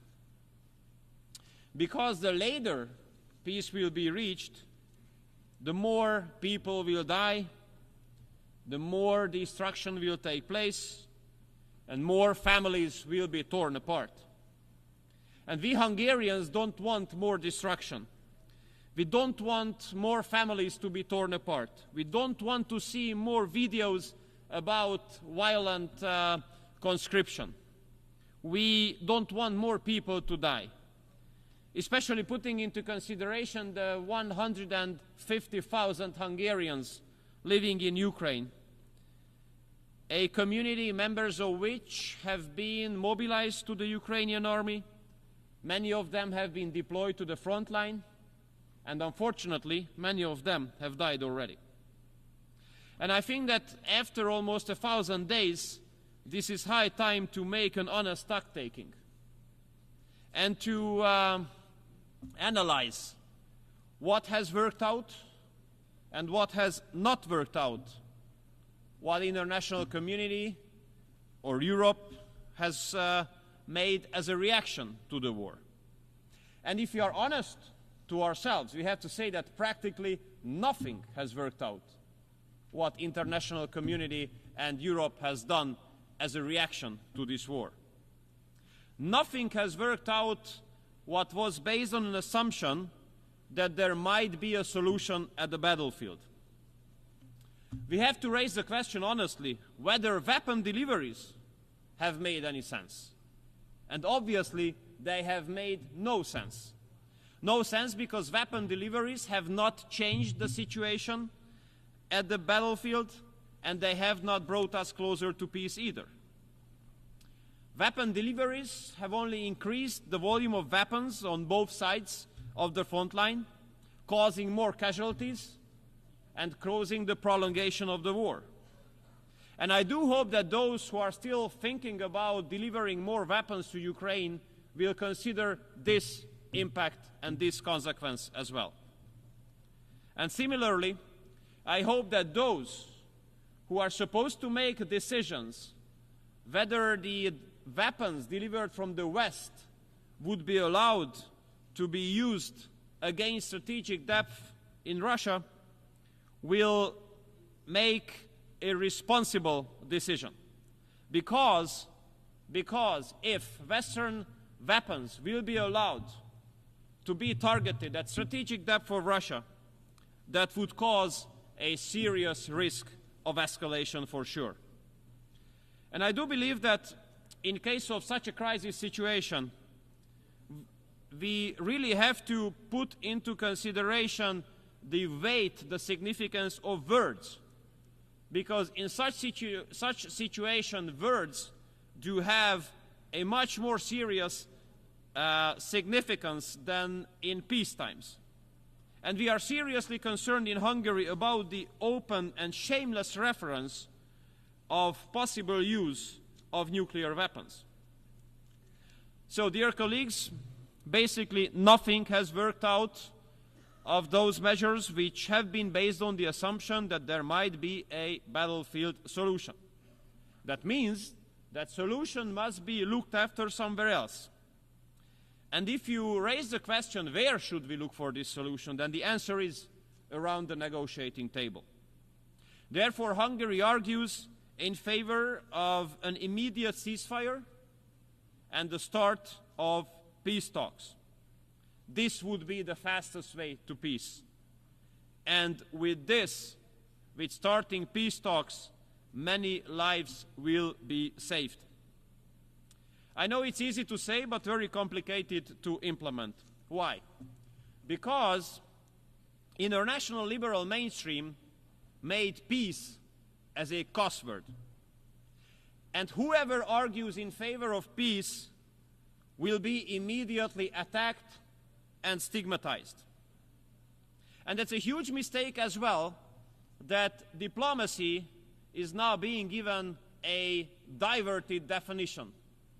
Many would like us to believe that diplomacy is only about talking to those with whom you agree 100%. This is not diplomacy. This is something else. This is not an achievement. Diplomacy is a capacity to talk to those with whom you might not agree, to talk to those with whom you might disagree in everything. And here I do believe, Mr. President, that the United Nations should have a great role, because United Nations was not established as a group of like-minded countries. It was established to give platform for everyone to talk to everyone about everything. And UN gives a legitimate possibility even for those countries who are at war with each other to talk to each other. Therefore, we reject any kind of federalistic efforts which would limit or restrict us in whom we would like to talk in the framework of United Nations and what would be the topic. I'm representing a small or mid-sized, depends on the level of self-confidence, country coming from Central Europe, a landlocked one. And I have to tell you that we do consider it as nonsense and unacceptable that the representatives of the big powers are not ready to talk to each other. Because the fact that they don't talk to each other, that poses a serious security risk on us. And there's another risk that they don't talk to each other. If they don't talk to each other, then the world can easily be divided into blocks again. And that's a nightmare for us. Why? Because we have already experienced it once. We have lost 40 years of our lives, 4 decades, when the world was divided into blocks. Therefore, we have to speak very clearly. We don't want such kind of period to come back. We don't want the world to be divided into blocks again. And I would like to disillusion everybody. It would not only be us to lose everything, or almost everything, in case the world is going to be divided into blocks. Everybody would lose on that. I do believe that a civilized East to West cooperation could bring a lot of profit to the whole world. Therefore, we Hungarians argue in favor of connectivity. We wish the next period, the next part of global history would be not about a new Cold War, but would be about connectivity.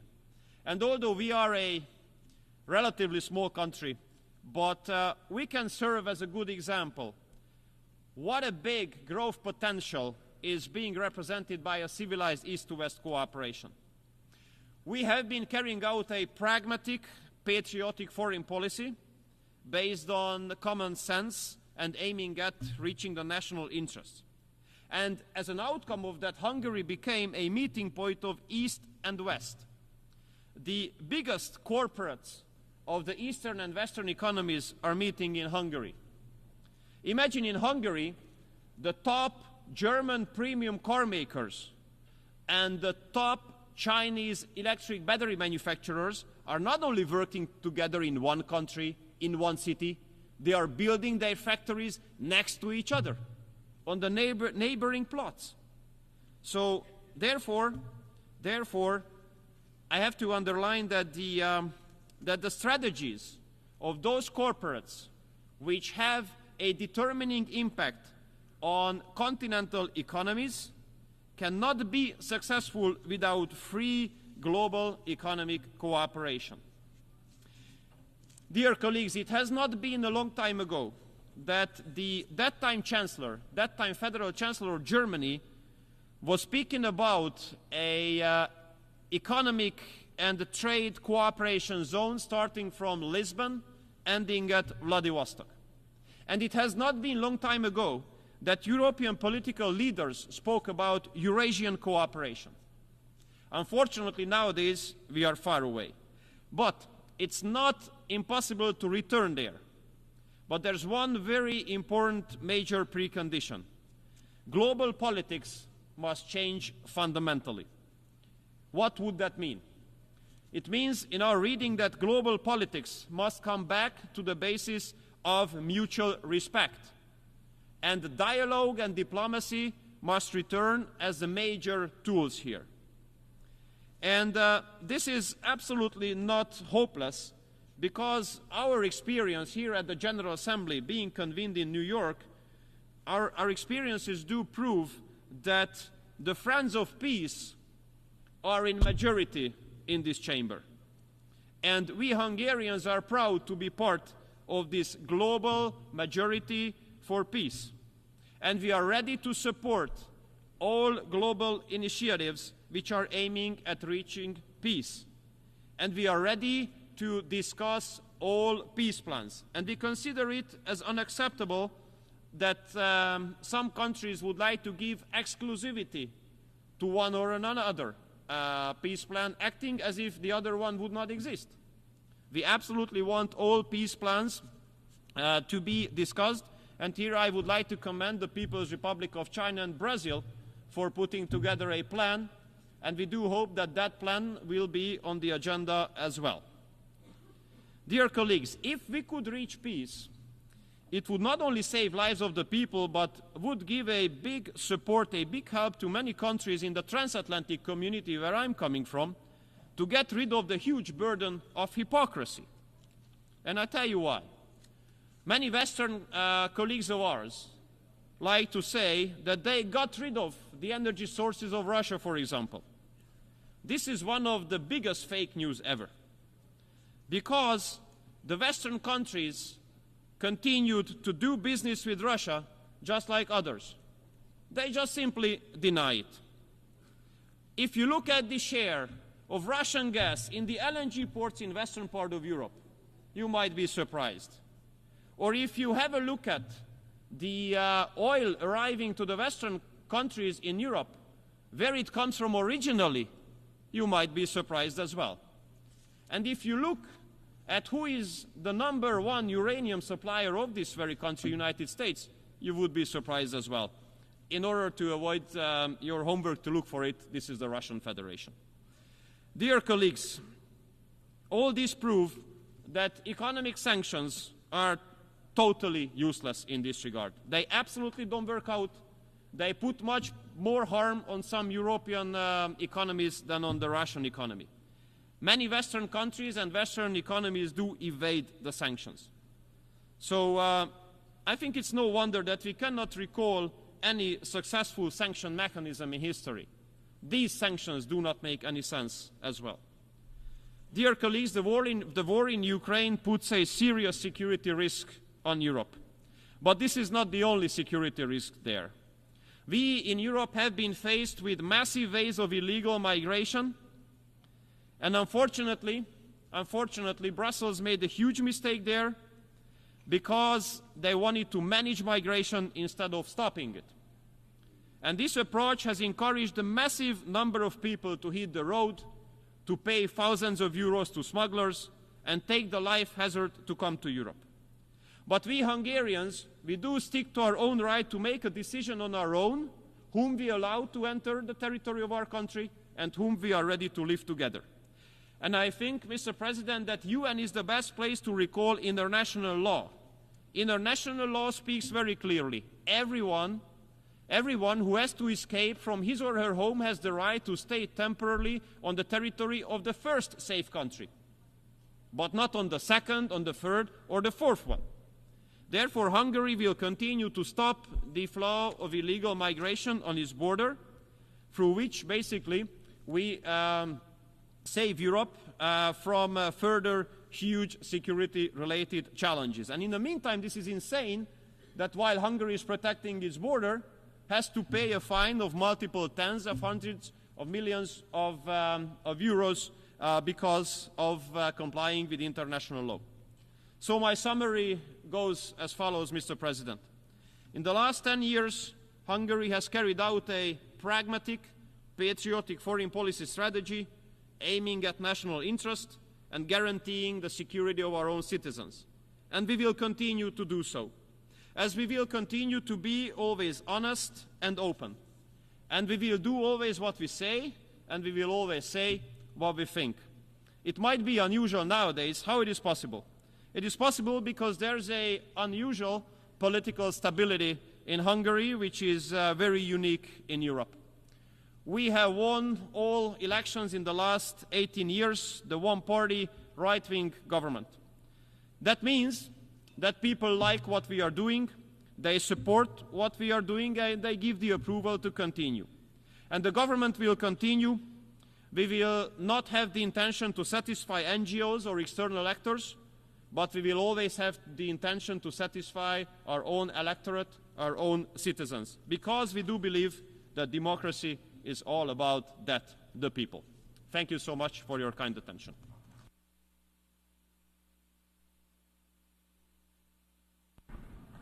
I thank the Minister of Foreign Affairs and Trade of Hungary.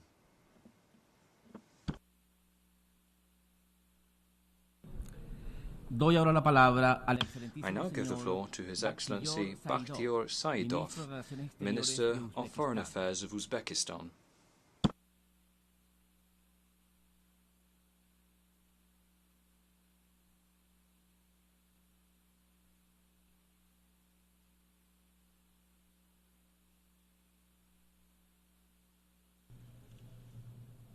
Dear Mr. President, Your Excellencies, ladies and gentlemen, first of all, allow me to convey greetings and best wishes of peace and prosperity from the President of the Republic of Uzbekistan, His Excellency Shavkat Mirziyoyev, to the United Nations leadership, heads of states, and delegations participating at the 79th session of the General Assembly.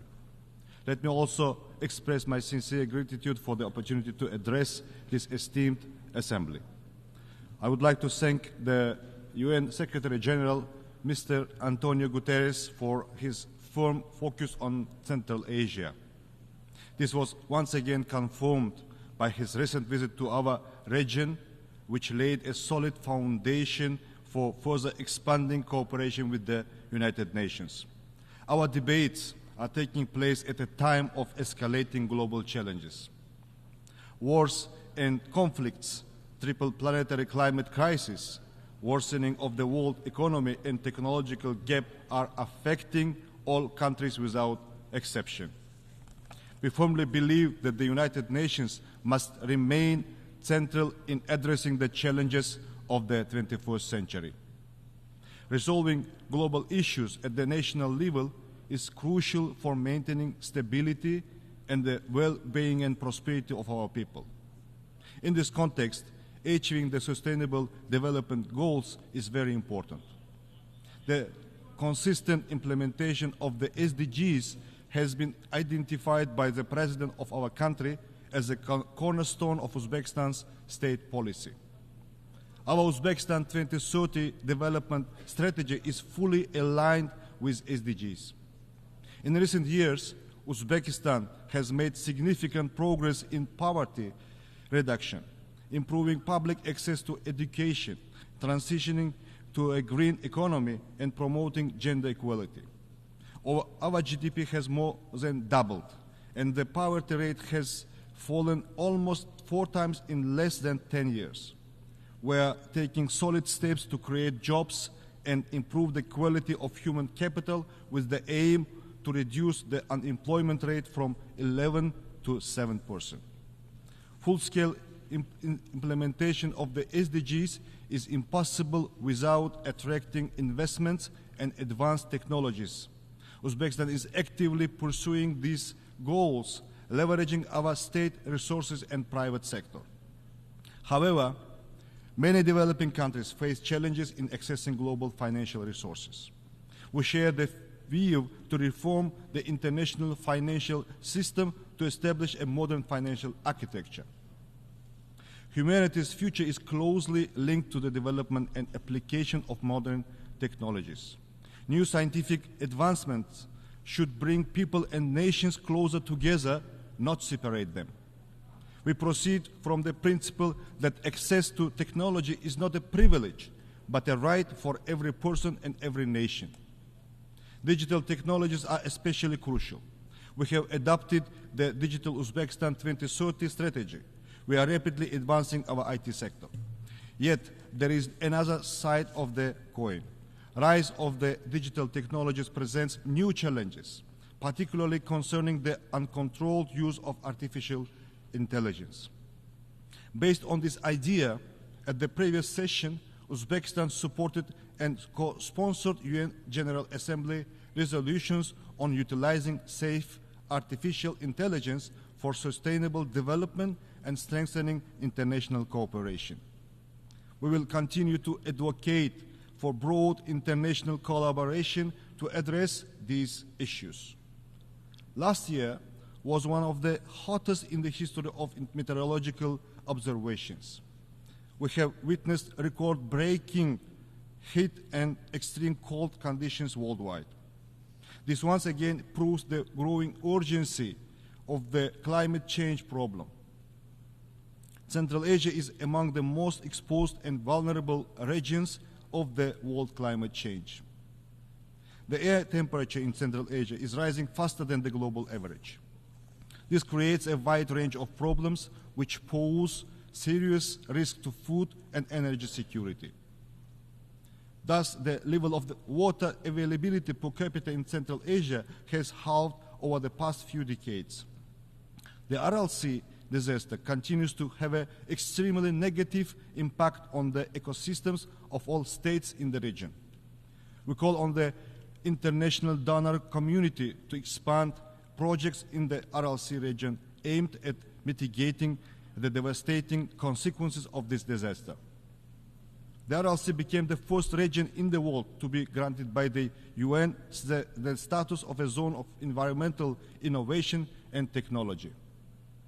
Our best experience could benefit other countries facing similar problems. Central Asian countries are unified on climate action.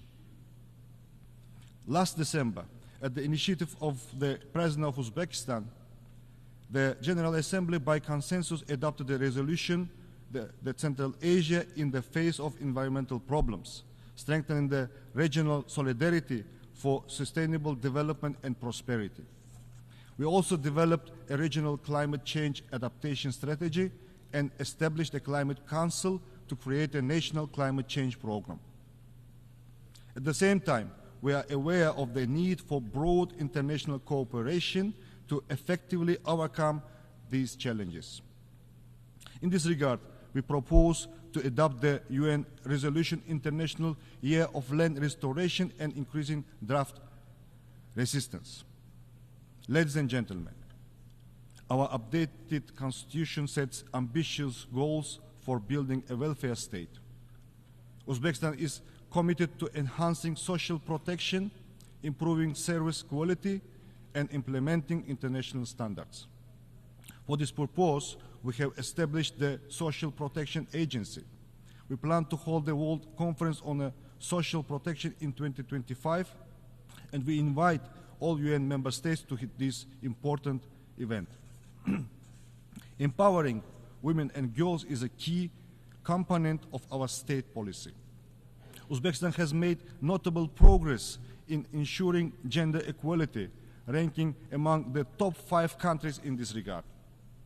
The Asian Women's Forum, held in Samarkand in partnership with the UN Women, has become a crucial platform for dialogue on gender policy issues. We propose expanding this forum to a global women's forum and adopting the UN resolution on enhancing the social, economic, and political activities of Asian women. Youth represents our common future. In Uzbekistan, where over half of the population is under 30, effective youth policy is vital to build a new Uzbekistan. We are a global leader in implementing the UN Youth Strategy 2030. However, the rising radicalization and increased violence involving youth are alarming. We must focus on fostering proper spiritual and moral education of young people to prevent their involvement in radical movements. We propose enhanced cooperation in this direction based on the UN General Assembly resolution, Enlightenment and Religious Tolerance, adopted at the initiative of our President in 2018. The global threat of terrorism requires unified international action. In the fight against this evil, there should be no place for selective approach and double standards. The Central Asian states maintain close cooperation in ensuring regional security. Together with the UN Counterterrorism Office, we have successfully launched the Regional Expert Council in Central Asia on rehabilitation and reintegration. We appreciate the UN's assistance in developing the national strategy of Uzbekistan to combat drug trafficking and drug abuse for 2024-28. As a state party to the United Nations Convention Against Corruption, Uzbekistan welcomes anti-corruption efforts. We support enhancing the role of the UN in fostering international cooperation against corruption. In December last year, together with the State of Qatar and support of the UN ODC, we have hosted the high-level International Anti-Corruption Award ceremony in Tashkent. In recent years, our country has become an active participant of all UN processes. For the first time in our history, we have joined the UN Human Rights Committee, ECOSOC, and the governing body of the International Labour Organization. In 2025, we will host the 43rd session of the UNESCO General Conference in Samarkand, an event that will be held outside of Paris for the first time since 1985. We invite all UNESCO member states to actively participate in this event. We have decided to run for the non-permanent membership of the UN Security Council for the 2035-2036. We count on your support of our candidacy. Dear ladies and gentlemen, Central Asia remains top priority in Uzbekistan foreign policy. The new political atmosphere in Central Asia allowed us to address many global issues regionally. We will continue to consolidate our efforts to transform the region into a zone of lasting peace, good neighborliness, stability, and dynamic development. Our region remains one of the least integrated economies in the world in terms of its transport and communication networks. Due to the geographical location of the Central Asia, the cost of transporting goods to the nearest seaports can reach up to 50% of the final value, which is 4 to 5 times higher than the global average.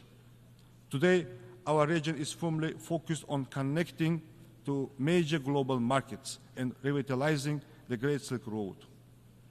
Uzbekistan is taking strong steps to establish effective transport corridors leading to international markets.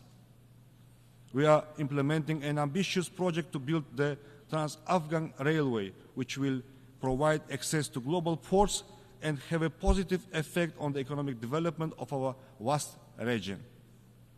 The key to ensuring the stability and sustainable development in our region lies in addressing the Afghan problem. Afghanistan is an integral part of Central Asia.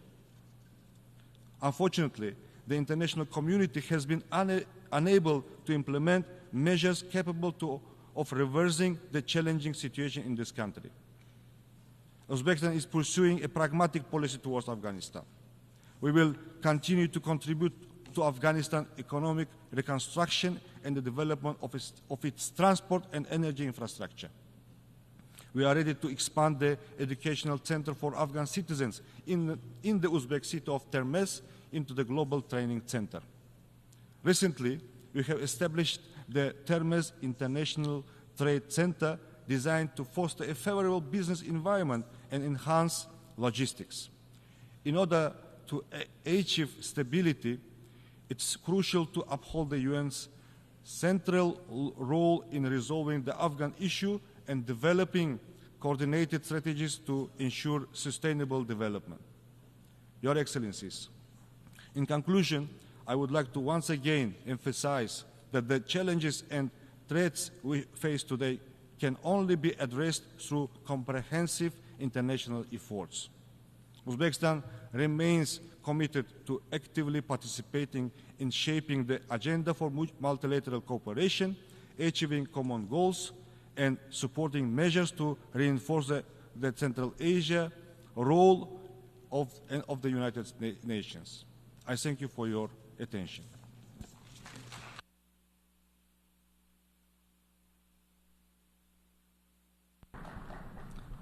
Muchas gracias al ministro de Relaciones I thank Exteriores de the Uzbekistán. Minister of Foreign Affairs of Uzbekistan. Doy ahora la palabra al excelentísimo I now señor give the floor Iván to His Gil Excellency Ivan Gil Ministro del Pinto, Poder Popular Minister para of Relaciones People's Exteriores Power de la for Foreign República Affairs Bolivariana of de the Venezuela. Bolivarian Republic of Venezuela.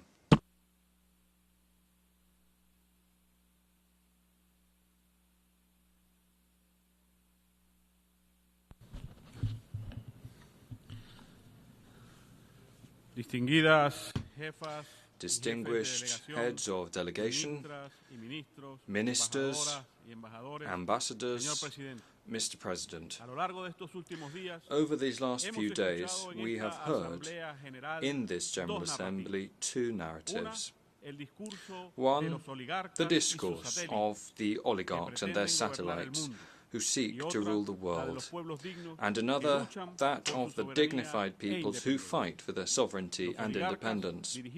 The oligarchs, led by the government of the United States of America, are attacking the Charter of the United Nations to destroy this organization from both outside and within, and have nearly achieved this already.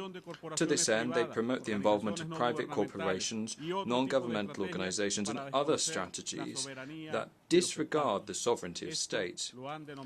They have called this a rules-based order. Not satisfied with this, the oligarchies resort to political expressions that we thought we had already overcome, such as fascism and Nazism. These political currents of imposition and domination promote white supremacy, racism, xenophobia, and other forms of intolerance, normalized with the support of large international media monopolies and social networks. They are placed at the service of imperialism and neo-colonialism, ultimately supporting their plans to create tensions, fabricate conflicts, and pit peoples against each other. As we speak in this assembly, bombs are falling in Gaza, where Israel has murdered tens of thousands of girls, boys, women and men who are innocent, with the complicity of the governments of the United States of America and the European Union. The greatest crime of extermination and genocide since the one committed by Hitler in the Second World War is currently being carried out. Today they intend to export their hatred and destruction to an entire region, bombing and murdering innocent people in Lebanon and Syria as they try to destabilize the Islamic Republic of Iran. This is a genuine threat to humanity and world peace. A new form of terrorism has been doled out in Lebanon, where, with the complicity of private companies, with the complicity of private companies that manage the supply chains of mass consumer technologies, it sets a severe precedent, putting global security at risk. They also bomb civilian infrastructure in that kindred country, killing innocent people just as they do in Gaza. Israel has truly become a death machine, which must be stopped at once. But instead of stopping the massacre and bringing those responsible to justice, those most powerful insist on expanding the war to Europe and other parts of the world through military blocs such as NATO. After the defeat of Ukraine in their Nazi adventure, they now intend to bring war and terrorism to Great Russia, which, as history has taught us, will always be victorious. NATO's expansion also threatens peace in South America with the installation of military bases with the complicity of the lackey governments of Argentina and Ecuador. Hate speech promotes and fosters terrorism in its various forms. For instance, from the very territory of the United States of America, attacks, assassination attempts, destabilization and attacks against sovereign peoples such as Venezuela are continuously planned. To this end, they have resorted to the use of information and communication technologies, especially social media, controlled by the empire's frontmen who fabricate psychological wars aimed at exploiting feelings of hatred and destruction without control of any sort. In addition to this, there are cyber attacks on critical infrastructure, including vital utilities, banking, oil and electoral systems, as happened in my country on the 28th of July. Mr. President, how can progress be achieved on peace and security issues when the United States of America, whose government insists on providing a framework of impunity for violators of international law, hijacks the body responsible for maintaining peace and security? From this rostrum, we reiterate our unwavering solidarity with the kindred people of Palestine, whom we support with determination in their just cause and in all efforts aimed at preserving a clear political horizon, which preserves the viability of the two-state solution based on the pre-1967 borders.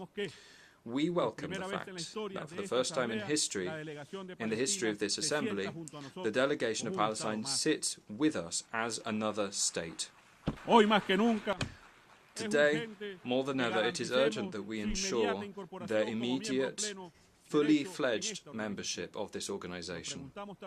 We also wonder how the decolonization agenda can be achieved if we insist on preserving a status quo that only benefits the occupying and administering powers. Our solidarity and firm support goes out to all peoples who are fighting for their inalienable right to self-determination, to achieve full independence and to be true masters of their own destiny, their lands and their resources. It is time that the yearning of freedom of our sisters and brothers in Western Sahara, Puerto Rico, New Caledonia, French Polynesia, Bonaire and so many other territories be finally realized. Venezuela has a profound anti-colonial vocation inherited from our independence struggle and the legacy of our liberator Simón Bolívar. Therefore, we embrace with determination all of these great causes, which we have historically assumed as our own. We are determined to contribute to the end of colonialism in all its forms and manifestations. Similarly, we will continue to demand the restitution of the sovereignty rights over the Chagos archipelago and the Malvinas Islands to the legitimate owners, namely the Republic of Mauritius and the Argentine Republic. Despite the betrayal of the cause of the Malvinas by the shameless Javier Milei, the brotherly people of Argentina can always count on Venezuela's solidarity and full support in this just and historic claim.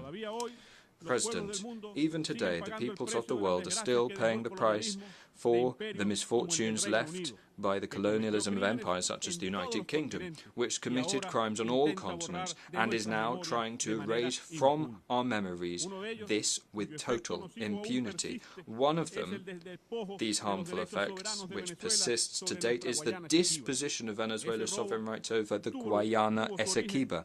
This plunder originated in the expansionist and violent policy exercised by the British Empire in Venezuelan territory throughout the 19th century, sought to impose itself by fraudulent means in 1899 via a form of arbitration that was rigged between the powers of the day.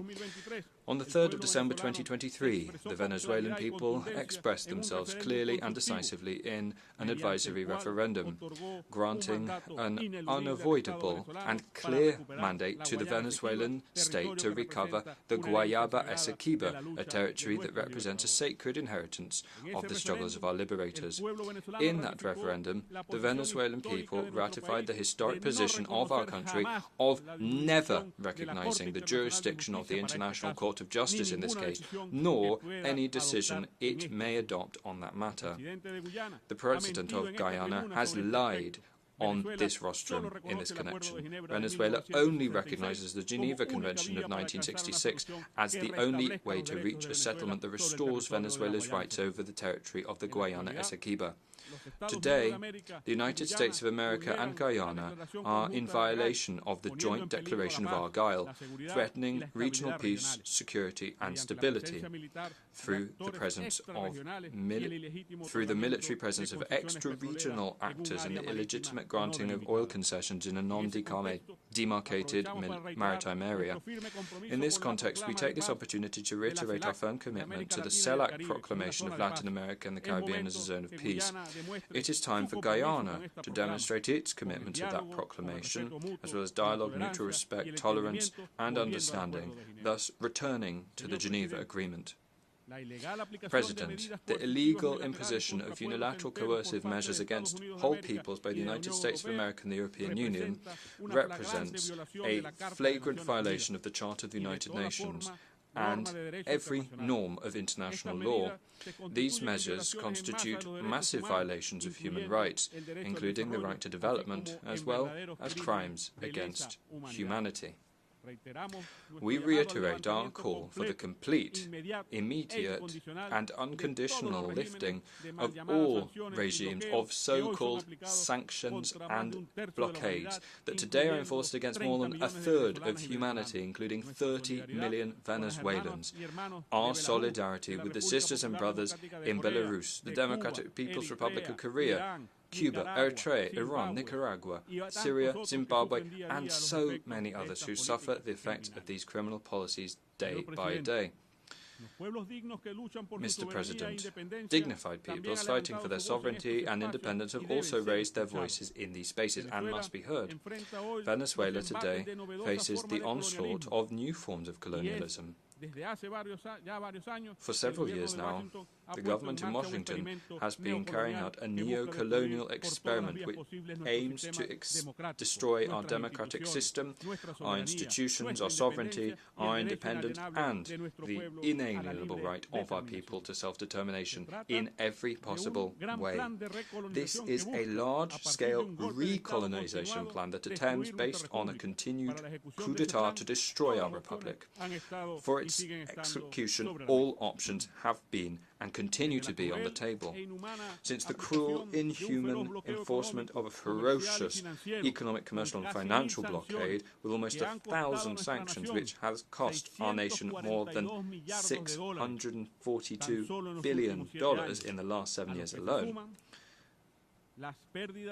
to which we must add the losses of our state oil company, in Spanish known by the acronym PDVSA, amounting to $232 billion, and the theft of 31 tons of gold deposited in the Bank of England, as well as of other important assets owned by the Republic abroad, not to mention the theft by Argentina and the Dominican Republic of aircraft in the service of the Venezuelan state. Venezuela is not the only one affected by this interventionism, which is deeply rooted in the colonialist tradition of the Monroe Doctrine, and which continues to cast a shadow over the expression of political independence on our continent. This is the case of brave Cuba and the blessed and always free Nicaragua. They also promote coup d'etat, as in Bolivia. They also promote coup d'etat, as in Bolivia, in 2019 and 2024. And they mercilessly attack, with support of local oligarchies, the government of President Gustavo Petro in Colombia and that of President Xiomara Castro of Honduras. Our firm support and unwavering solidarity with them too. President, on the 28th of July, as is customary in our revolutionary democracy, the Venezuelan people expressed themselves in a conscious, peaceful and massive manner to elect, with full guarantees, transparency and freedom, the Venezuelan head of state and government for 2025-2031. President Nicolás Maduro was re-elected with a clear and overwhelming majority. After this great popular victory, the oligarchy of my country resorted once again to disregarding of laws and institutions, triggering a criminal form of violence that left 27 dead, hundreds wounded, and the destruction of public and private property. With the use of criminal gangs, they set up barricades, burned schools, hospitals, and public institutions, and assassinated ordinary citizens for their political affiliations alone. None of this will be reported in the mainstream media. Worse still, neither does the UN High Commissioner for Human Rights, who, despite having received all of these facts about the criminal acts and the responsible actions deployed by the Venezuelan state, has preferred to turn the victims into perpetrators and the perpetrators into victims. Over the last 2 days, this fascist and disinformation campaign against our country has been spread from this rostrum. The government of the United States of America and its satellite and servile governments have dedicated themselves to lying, attacking and threatening our people from this place, which is a symbol of peace and understanding by trying to impose a false narrative. But here we are once again to present the truth about Venezuela and our people. Today we come to unveil all of these charlatans. President, at the forefront of this huge operation is, as usual, the government of the United States of America and its agencies, as part of its failed policy of a continued coup d'etat against the Bolivarian Republic of Venezuela, which began more than 25 years ago. From their territory, and specifically the state of Florida, terrorist attacks against public officials and facilities are planned. They also use social networks with impunity and the full support of the White House to promote mercenary incursions, as already happened in May 2020. Although Washington denies involvement, this time they were caught red-handed. Investigations into the latest aggression plots have shown that several US and European mercenaries, including an active US military officer specializing in terrorist and destabilization operations, were behind the post-electoral violence. These criminals have confessed that they intended to assassinate President Nicolás Maduro, the executive vice president, and other senior Venezuelan state officials, as well as attacking critical infrastructure services such as water and electricity. We inform you that all have been arrested, including 2 people linked to Spain's National Intelligence Center. In addition, more than 400 rifles of different types have also been seized, some of them produced for the exclusive use of the US Armed Forces. In the coming weeks, our government will present additional and much stronger evidence of what happened, which we are certain will shock the world. President, an additional phase of this criminal plan of aggression has been developed in recent days through another group of mercenaries who opened a website in this country to openly raise funds to attack Venezuela and carry out assassinations. This initiative has the backing of US government agencies, US Congress members and senators. The hypocritical oligarchic narrative does not condemn such an aberration.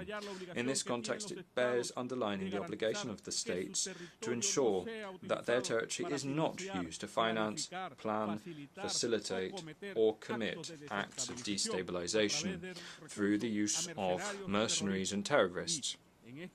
In this sense, we demand that the US government comply with its international obligations on this subject.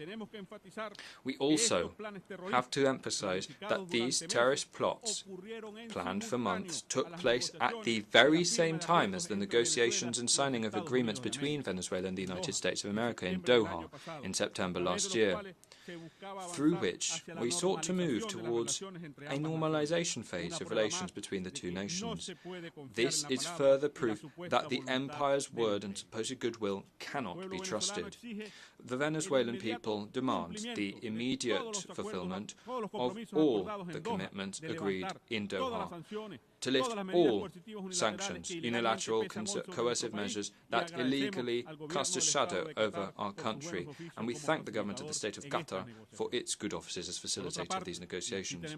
Furthermore, and we have to say this, all of that is happening while the government of the United States of America, which promotes and finances criminal actions across the world, includes Cuba without any basis whatsoever on a spurious list of countries allegedly accused of sponsoring terrorism. We also demand an end to this attack against the homeland of Martí and Fidel, which further deepens the impact of the blockade. Mr. President, this new aggression against Venezuela that is still in full swing will have exactly the same destiny as all the previous ones, a resounding failure.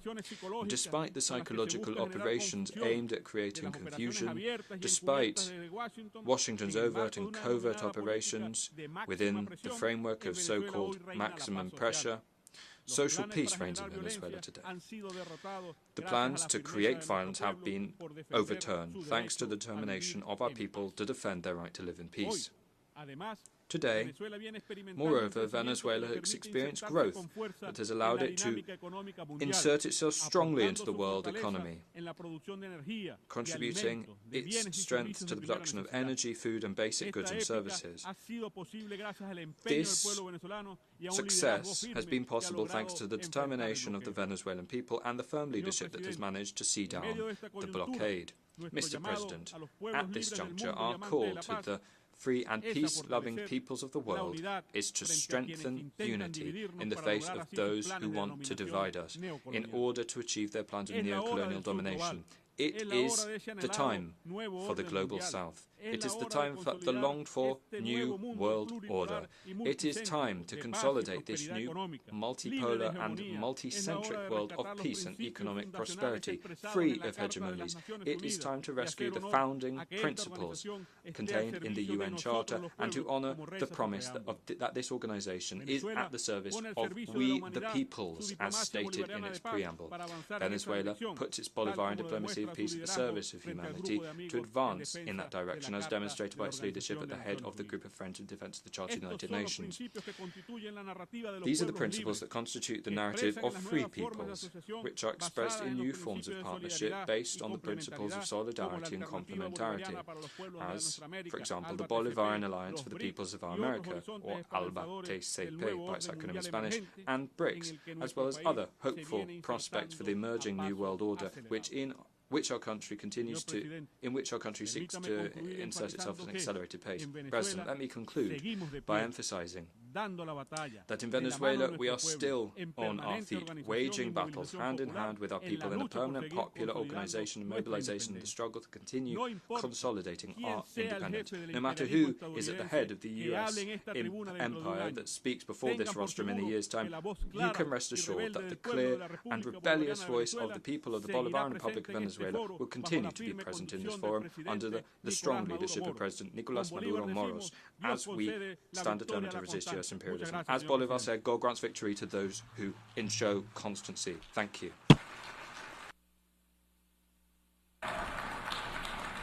Muchas gracias al ministro del Poder Popular para Thank Relaciones you Exteriores to the de la Minister of People's República Power, Foreign Bolivariana Affairs de of the Bolivarian Venezuela. Republic of Venezuela.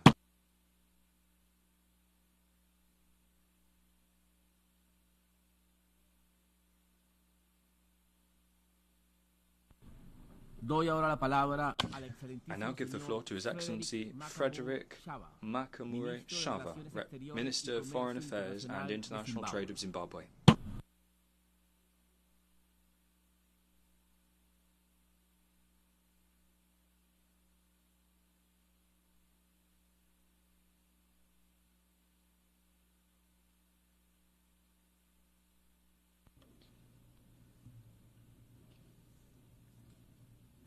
Your Excellency, Mr. Philemon Young, President of the 79th session of the General Assembly, Your Excellency, Mr. Antonio Guterres, Secretary General of the United Nations, Your Majesties, Your Excellencies, Heads of State and Government, distinguished delegates, allow me to extend my heartfelt congratulations to you, Your Excellency, Mr. Philemon Yang, on your election as President of the 79th session of the United Nations General Assembly.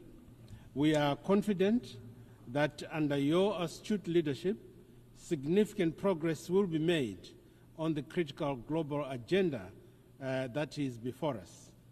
Please be assured of Zimbabwe's unwavering support throughout your tenure.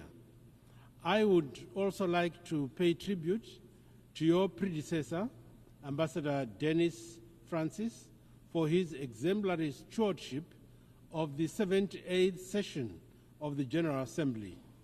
As the General Assembly had to contend with a number of delicate issues, Ambassador Francis worked hard, so hard, to promote compromise and the collective resolution of issues anchored on the principle of multilateralism, understanding, and mutual respect.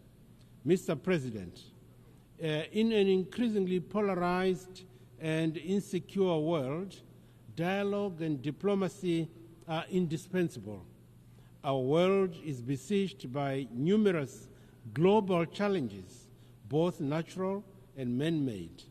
The interconnectedness of our world means that events in one region inevitably affect others. In this regard, the theme of this session, therefore, and I quote, "Leaving no one behind, acting together for the advancement of peace, sustainable development, and human dignity for present and future generations," unquote, is so relevant and timely. The theme is a reminder of our shared responsibility to build a world that is inclusive, a world that is just and sustainable. It is through collective action, grounded in solidarity and mutual respect, that we can advance peace, foster sustainability, and strengthen multilateralism, as well as uphold human dignity.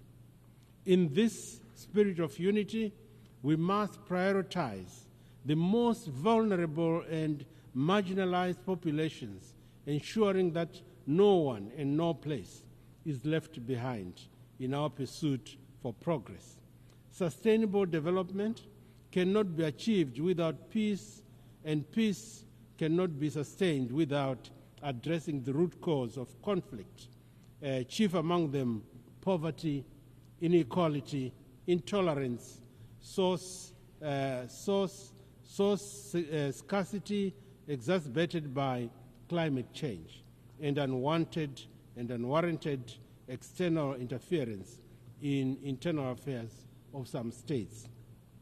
By investing in education, healthcare, and sustainable economic opportunities, we can create resilient societies that empower individuals and communities to thrive.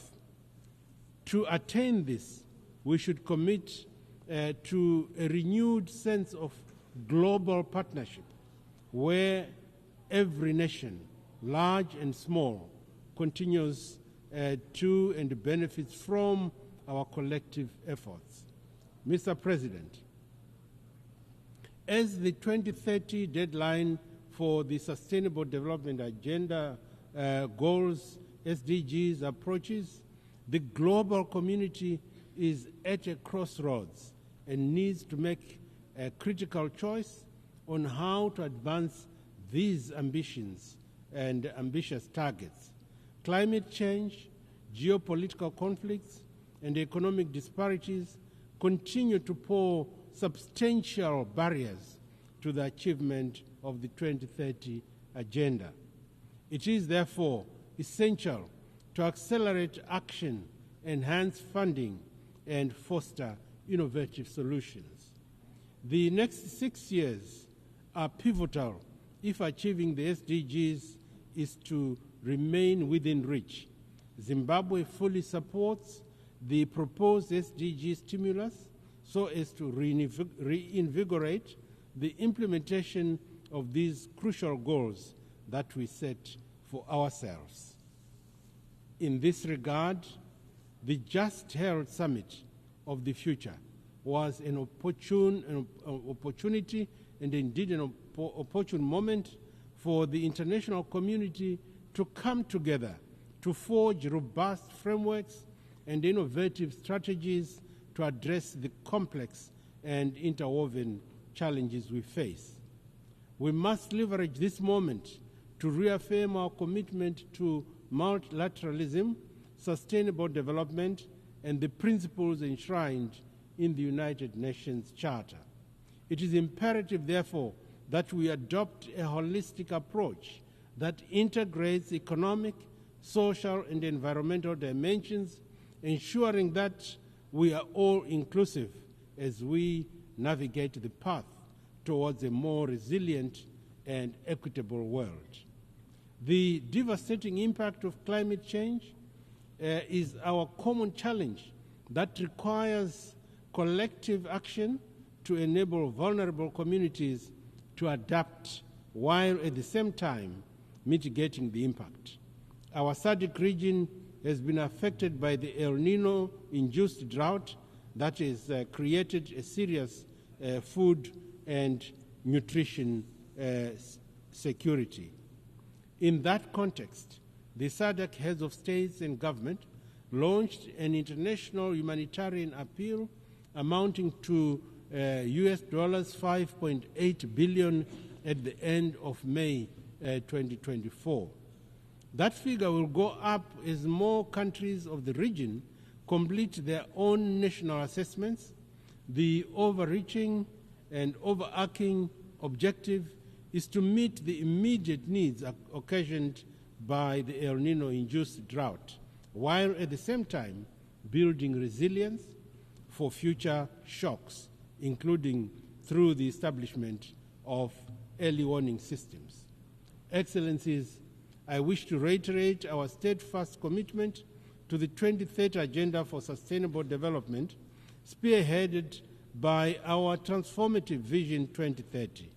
This national blueprint sets forth our aspirations to propel Zimbabwe to upper middle income status by the year 2030, focusing on robust economic growth, sustainable development, and holistic societal transformation.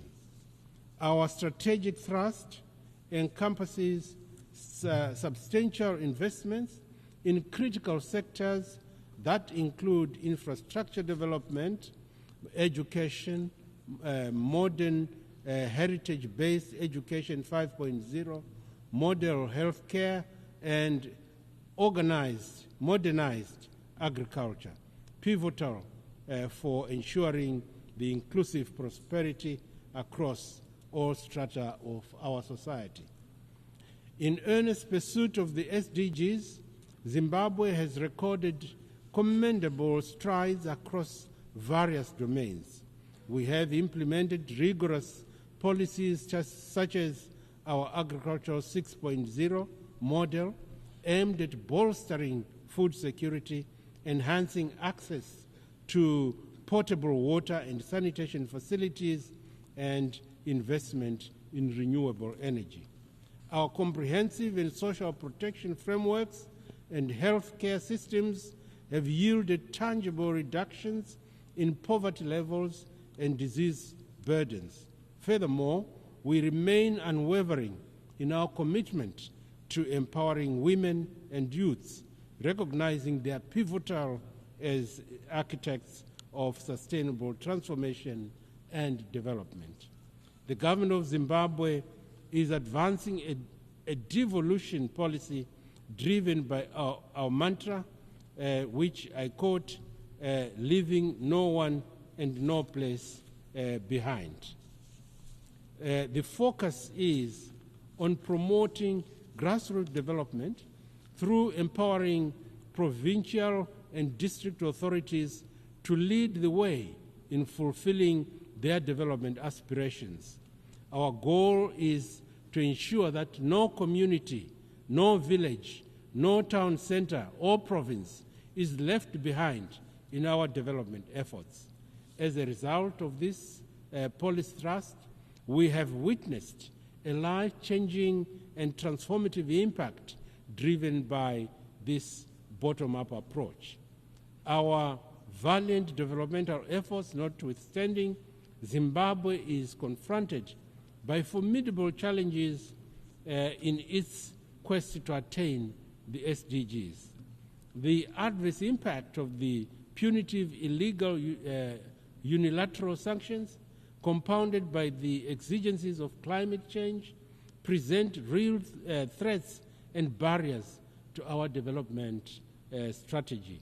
In this regard, we call upon all those that have maintained illegal and unjustified sanctions on Zimbabwe to remove these unwarranted measures immediately and unconditionally to allow us to continue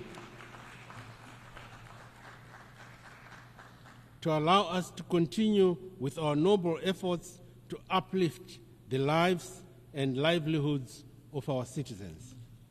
And in the same spirit, Zimbabwe stands in solidarity with the government and people of Cuba in their struggle against the harsh economic, commercial, and financial blockades.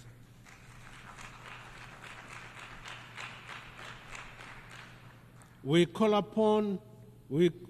for the immediate lifting of this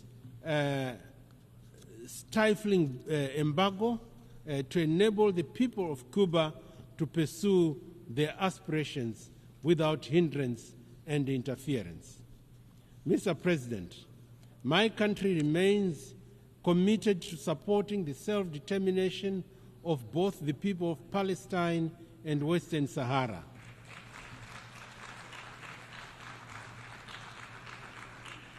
The time for mere rhetoric has long passed. The international community cannot continue to turn a blind eye or be numb to the systematic injustices and suffering of the Palestinian people. We call upon the Security Council to fulfill its mandate by implementing robust measures that ensure the protection of civilians, the upholding of international law, and the facilitation of a just and lasting peace. Most importantly, we need to continue supporting efforts towards a two-state solution which will help resolve the question of Palestine and the resultant peace and security challenges in the Middle East. In the SADC region, we are working tirelessly towards the achievement of peace and security in Eastern Democratic Republic of the Congo, DRC, and in the Cabo Delgado province of Mozambique. Excellencies, the international financial architecture, as it stands today, is an anachronistic construct that no longer meets the needs of the global community, particularly those of developing nations. Our economies, which are the livelihood of the global market, are disproportionately affected by the rigid and often inequitable policies imposed by dominant financial institutions. The current system, steeped in historical power imbalances, has failed to provide the necessary flexibility and support required for sustainable development. It is therefore imperative that we reform these structures to ensure that they are more inclusive, more equitable, and more reflective of the diverse realities that are faced by all member states, particularly in the global south. In a world facing all manners of insecurities, the current paralysis of the Security Council on crucial topics is unconscionable, as it negates its very important existence. Reform of the Security Council is not just an aspiration, but a present-day necessity. This reform is not just a matter of fairness. It is essential for ensuring that the Council's decisions are all-inclusive, are credible, and truly reflect the global community's diversity. In this regard, Zimbabwe stands by the African Union's Ezulwini Consensus and the SETI Declaration, which advocates for at least 2 permanent seats with the veto power for African countries on the Security Council. Excellencies, information communication technologies have transformed our lives for the better and can be harnessed for fast-paced development.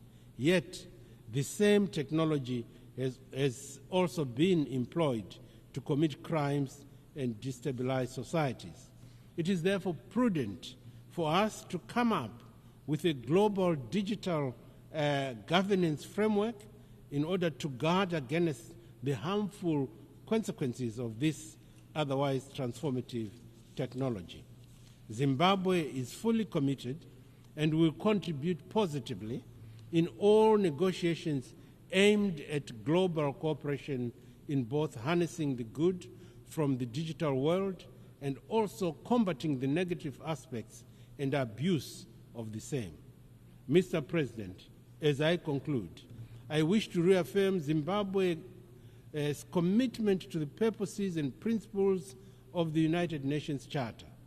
The challenges we face are immense, but not insurmountable.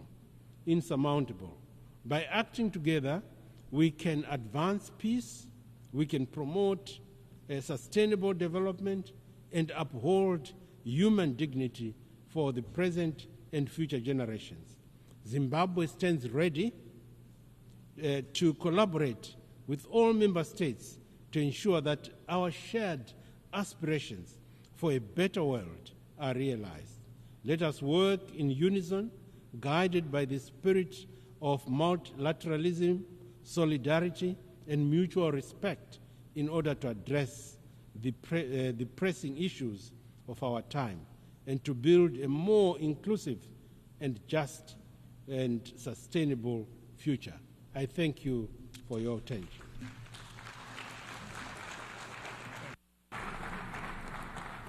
Muchísimas gracias al Ministro de Relaciones I Exteriores y thank Comercio the Minister Internacional de of Foreign Zimbabue. Affairs and International Trade of Zimbabwe. Doy ahora la palabra al I excelentísimo now give the floor señor to Ramadan His Abdallah Excellency Mohamed Ramadan Gok, Abdallah Mohamed Ministro de Gok, Relaciones Exteriores y Minister Cooperación of Foreign Internacional Affairs and del International Gobierno de Cooperation Transición y in Unidad the Nacional revitalized Radicalizado de Transitional Sudán del Government Sur. of National Unity of South Sudan.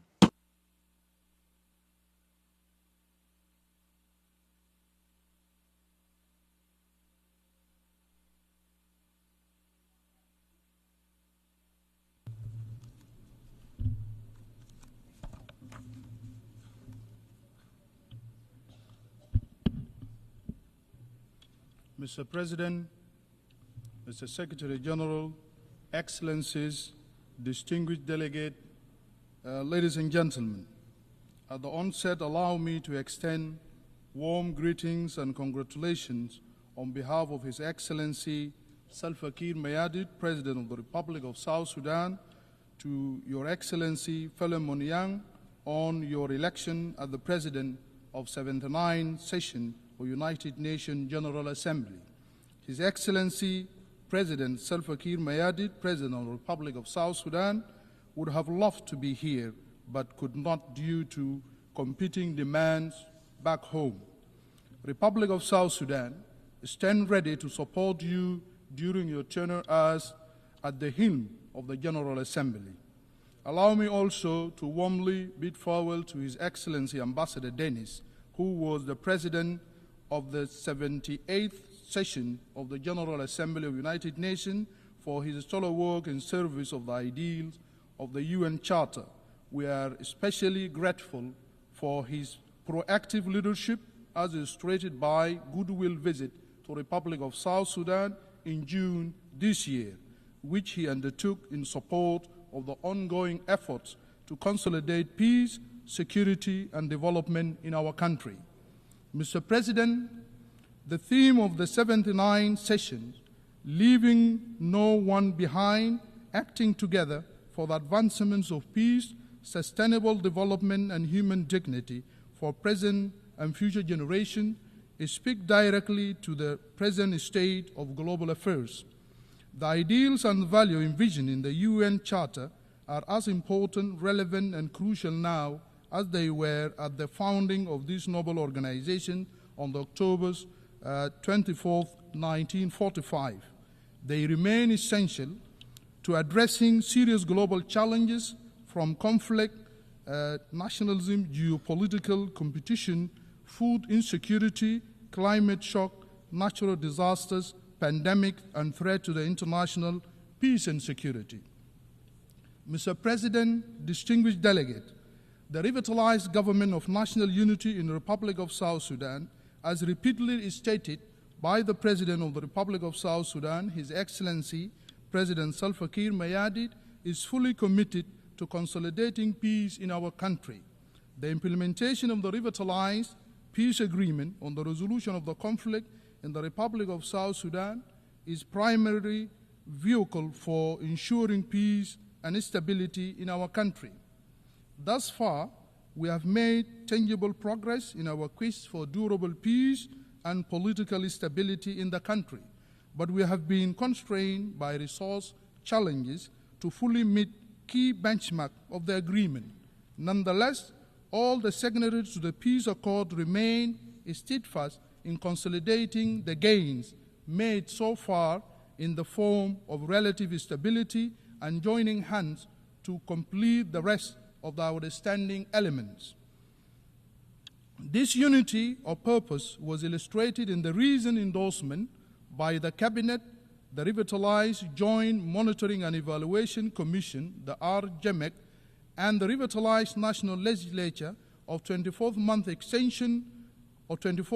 extension of the transitional period, paving the way for the organization of free and fair general election that will be conducted in the Republic of South Sudan by the end of December 2026. The decision to postpone the elections, as previously scheduled for, was justified by the fact that essential security sector mechanisms and election-related institutions require more time to fulfill their mandate. Mobilization of funds to complete these important tasks that are critical to the conduct of free, fair, and credible election in the Republic of South Sudan also demands more time. Most importantly, the process of constitution making covers a series of activities and require an adequate time frame for effective consultation with all stakeholders to ensure that a broadly accepted constitution is adopted in South Sudan. We therefore call on the United Nations and the broader international community to join us in ensuring that this new roadmap for peaceful transition in South Sudan is met by availing the required financial and technical support for the process. Furthermore, I am pleased to report that the revitalized government is currently engaged in robust and promising negotiation with the All-Out Group through the Tumaini Initiative under the auspices of the government of the Republic of Kenya to address all grievances and guarantee the return of those opposition leaders to the Republic of South Sudan. Mr. President, distinguished delegates, over the last year, the conflict in Sudan is the country neighboring to South Sudan, has created one of the worst humanitarian crises in the world. As stated by the United Nations and other United Nations agencies, as an immediate neighbor, we have been impacted by this conflict with about over 800,000 refugees and returnees crossing our borders on a daily basis, coming to South Sudan, fleeing from the war and settling in South Sudan. While we profoundly appreciate the efforts of the United Nations and humanitarian agencies working to alleviate the suffering of the victims of this conflict, we strongly encourage support for the IGAD Peace Initiative to bring about peace to Sudan. Furthermore, we also believe that the international community's support for the victim of the war remain inadequate and unresponsive to the impact on the host communities that are also grappling with serious humanitarian challenges. Therefore, we are calling on the international community to expand their support and closely engage with the government of Republic of South Sudan to mitigate and navigate impact of war on all victims. Mr. President, distinguished delegates, it's worth mentioning that the conflict in the Republic of Sudan has also directly impacted the economic situation in the Republic of South Sudan, with oil production significantly reduced since April this year, given the fact that our economy is entirely reliant on revenues that we collect from the sale of oil that pass through Port Sudan. We urge the international community to double its efforts toward resolving the conflict in Sudan. We further call for more solidarity with South Sudan as it struggles to overcome and withstand the dire economic impact created by the conflict in neighboring Sudan. Mr. President, in the last 70 years, 500 million people in Africa also have been affected by the impact of the climate change. As a result, South Sudan battled and suffered from devastating impact of the flood and the drought. Millions of people have been displaced and many lives have been lost due to the flood and the drought. Therefore, there is a need to scale up adaptation action and support to ensure an adequate response in context of the climate crisis. Moreover, we strongly urge developed countries to exercise greater leadership by expanding their financial contribution to the required global mitigation and adaptation interventions, as trillions of dollars are needed annually to tackle the crisis, restore trust in multilateral system. Mr. President, South Sudan recently conducted its first voluntary national review on the Sustainable Development Goals, SDGs, and the recommendations emerging from the findings are informing our immediate interventions.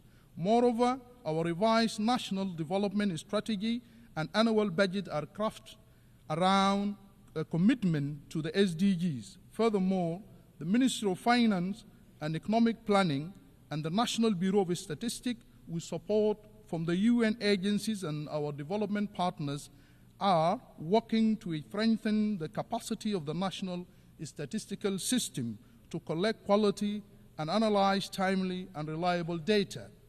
The government is actively mobilizing resources to conduct the national population and housing census, thus ensuring evidence-based planning and delivering of essential services to the people. As South Sudan capacitates its statistical system and bolsters its analytical capabilities, the government is using the multidimensional poverty index measuring to guide related policies, designing multi-faceted intervention to improve the life of the disadvantaged group and track progress. Mr. President, in recognition of the role of the women in public life in South Sudan, I am delighted to report to the Assembly that South Sudan is making great strides and improvement in gender equality. The government of South Sudan believes that the active engagement of women in governance and decision-making is crucial and critical to ensuring that implementation of commitment contained in the peace agreement that was signed in 2018 and the Mobutu Protocol, the Action National Plan on the United Nations Security Council Resolution 1325 and the SDGs 2030 Agenda and African Union Agenda of 2036. UNCSR 1325 is practically powerful advocacy tool for equal representation in national governance. As a reflection of our commitment to gender equality, South Sudan Transitional Constitution enshrined 35%, which is affirmative action provision for women in all structures of our government. The peace agreement also mandated the establishment of Women Enterprise Fund to support our women, which shall serve as a vehicle for availing resources that can leverage the entrepreneurial and innovative energies of our dynamic female population. We strongly believe that all these initiatives align with the theme of leaving no one behind. Mr. President, distinguished delegate, South Sudan is a young country in terms of its population, with young people constituting over 70% of the population of our country. This demographic reality can be harnessed for a better future through proactive and progressive investment in the youth. The Republic of South Sudan aims to develop a robust education policy that is focused on unlocking this potential through job creation and innovation, and benchmark under the provision enshrined in the African Youth Charter and United Nations Resolution on Youth-Related Empowerment.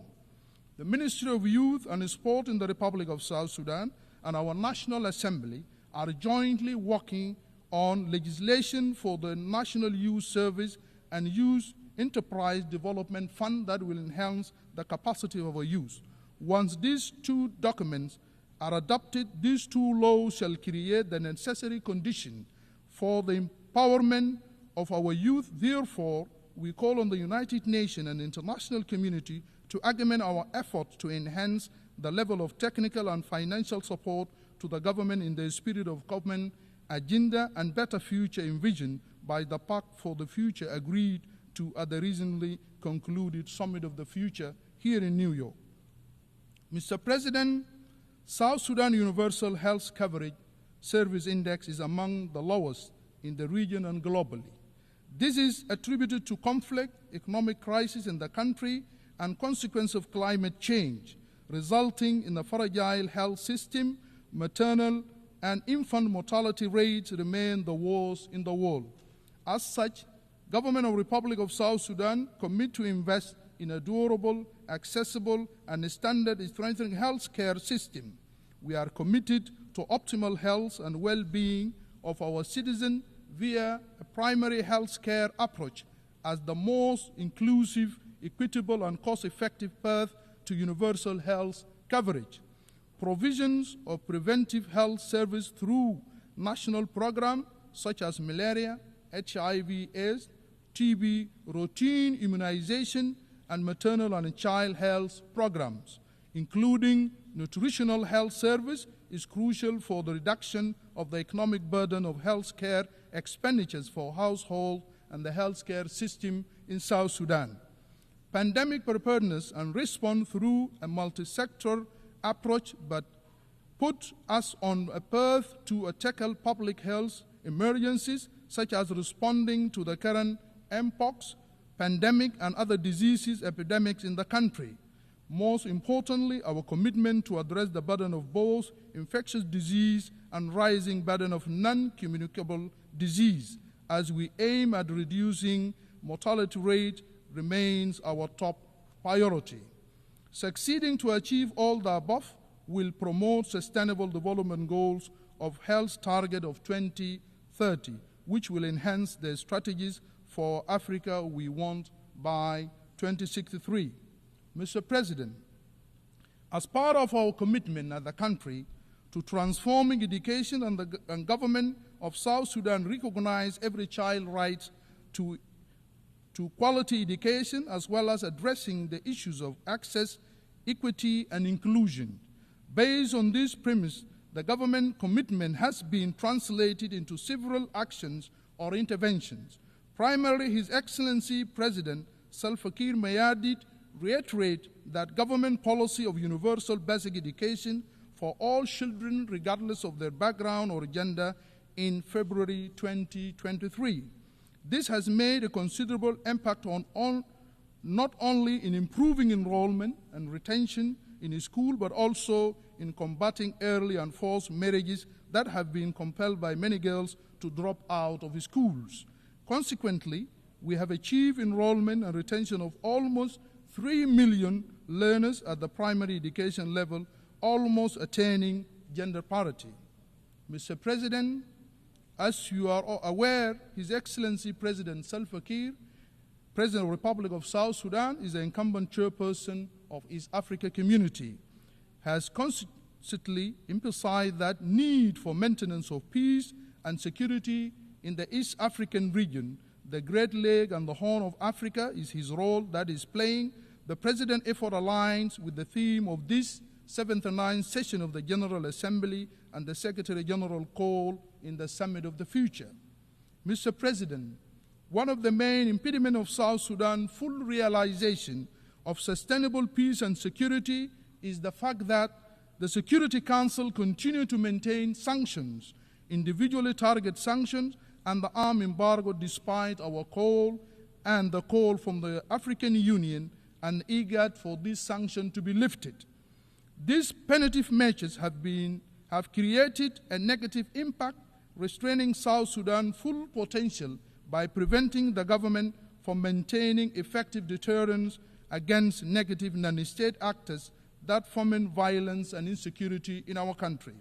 Furthermore, potential investors in various sectors believe that South Sudan is under broad sanction and as a result refrain from investing in our country.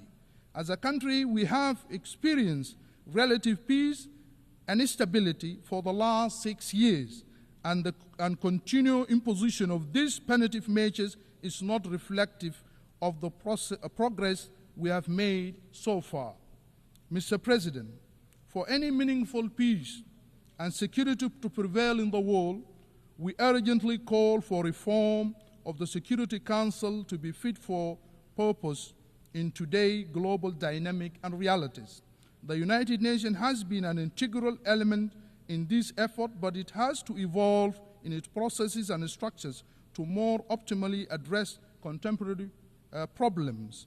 It is in this context that we join the call for expansion of the UN Security Council to incorporate the voice of the African people in an equitable way that reflects the continent's weight and relevance in maintaining of global peace and order and security. Therefore, I want to hereby state that South Sudan support the African position and equivocally that most optimal way to restructure the Security Council. The reform proposal announced recently, which grant Africa 2 permanent seats at the Security Council without veto powers, is counterproductive and falls short of the spirit of inclusive and equitable global governance that we have been calling for. This only exacerbates that current inequalities and equities and fail to achieve the elusive consensus and cooperation required at the Security Council. South Sudan therefore called for a text-based negotiation which is more viable and will lead to the Security Council with enhanced credibility and acceptance. Mr. President, in conclusion, I wish to reiterate that our appreciation for your leadership of this 79th session of the United Nations General Assembly, as well as express our commitment to advancement of peace, sustainable development, and human dignity for present and future generations. I thank you. Muchísimas gracias al Ministro de Relaciones Exteriores. I thank the Minister of Foreign Affairs and International Cooperation of the revitalized transitional government of national unity of South Sudan. I now give the floor to Her Excellency Celinda Sosa Lunda, Minister for Foreign Affairs of the plurinational state of Bolivia.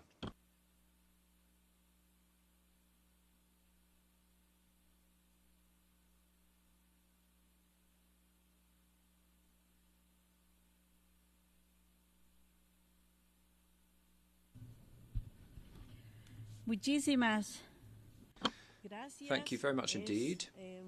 Una alegría muy grande. I am delighted to participate at the 29th session of the General Assembly. I'd like to greet the Vice President, and at the start of my statement I would also like to greet the President of the General Assembly, Mr. Filimon Young, as well as my brother, Secretary General Antonio Guterres, and all delegations here present. President, distinguished colleagues, today we are meeting at a challenging moment for humankind. We are facing not one, but many challenges which threaten our present and the future of generations yet to come. Climate change, inequalities, pandemics, geopolitical crises, and the democracy crisis, all of these are mutually self-reinforcing, worsening vulnerabilities and posing challenges which require urgent and coordinated solutions. We must do so collectively. The global economy today is becoming fragmented. The model of accumulating capital based on the hoarding of wealth in the hands of but a few. We have seen a rise in poverty, marginalization, and social instability in many places the world over. Meanwhile, financial markets continue to generate huge profits for the 1% of the global elite. Millions of people struggle to access the most basic resources. This crisis isn't only economic, it is also an ethical and social one. It highlights the deep structural rifts in the capitalist system and prioritizes profit over life and welfare and Mother Earth. Wars, the production of weapons, enormous military expenditure, and the dissemination of weapons doesn't only take massive resources away from sustainable development, it also fuels conflicts, exacerbating the suffering of human beings. Billions of dollars are destined to the production of weapons, while millions of people go without access to basic services such as education, health, food, and water. Instead of finding solutions to common problems, it increases global instability and hinders the achievement of the Sustainable Development Goals. The environmental crisis is one of the greatest threats, and still our actions are falling short. Global warming, deforestation, pollution, and biodiversity loss are wreaking havoc on our ecosystems, but they also have a direct impact on the lives of millions of people via extreme phenomena such as droughts, floods, hurricanes, all of which are ever more intense and which affect local communities and indigenous peoples. President, the transformation of technologies, which is unprecedented with the development of new technologies and artificial intelligence, are forms of progress which are changing how we interact. Let us work to ensure that this is a good change.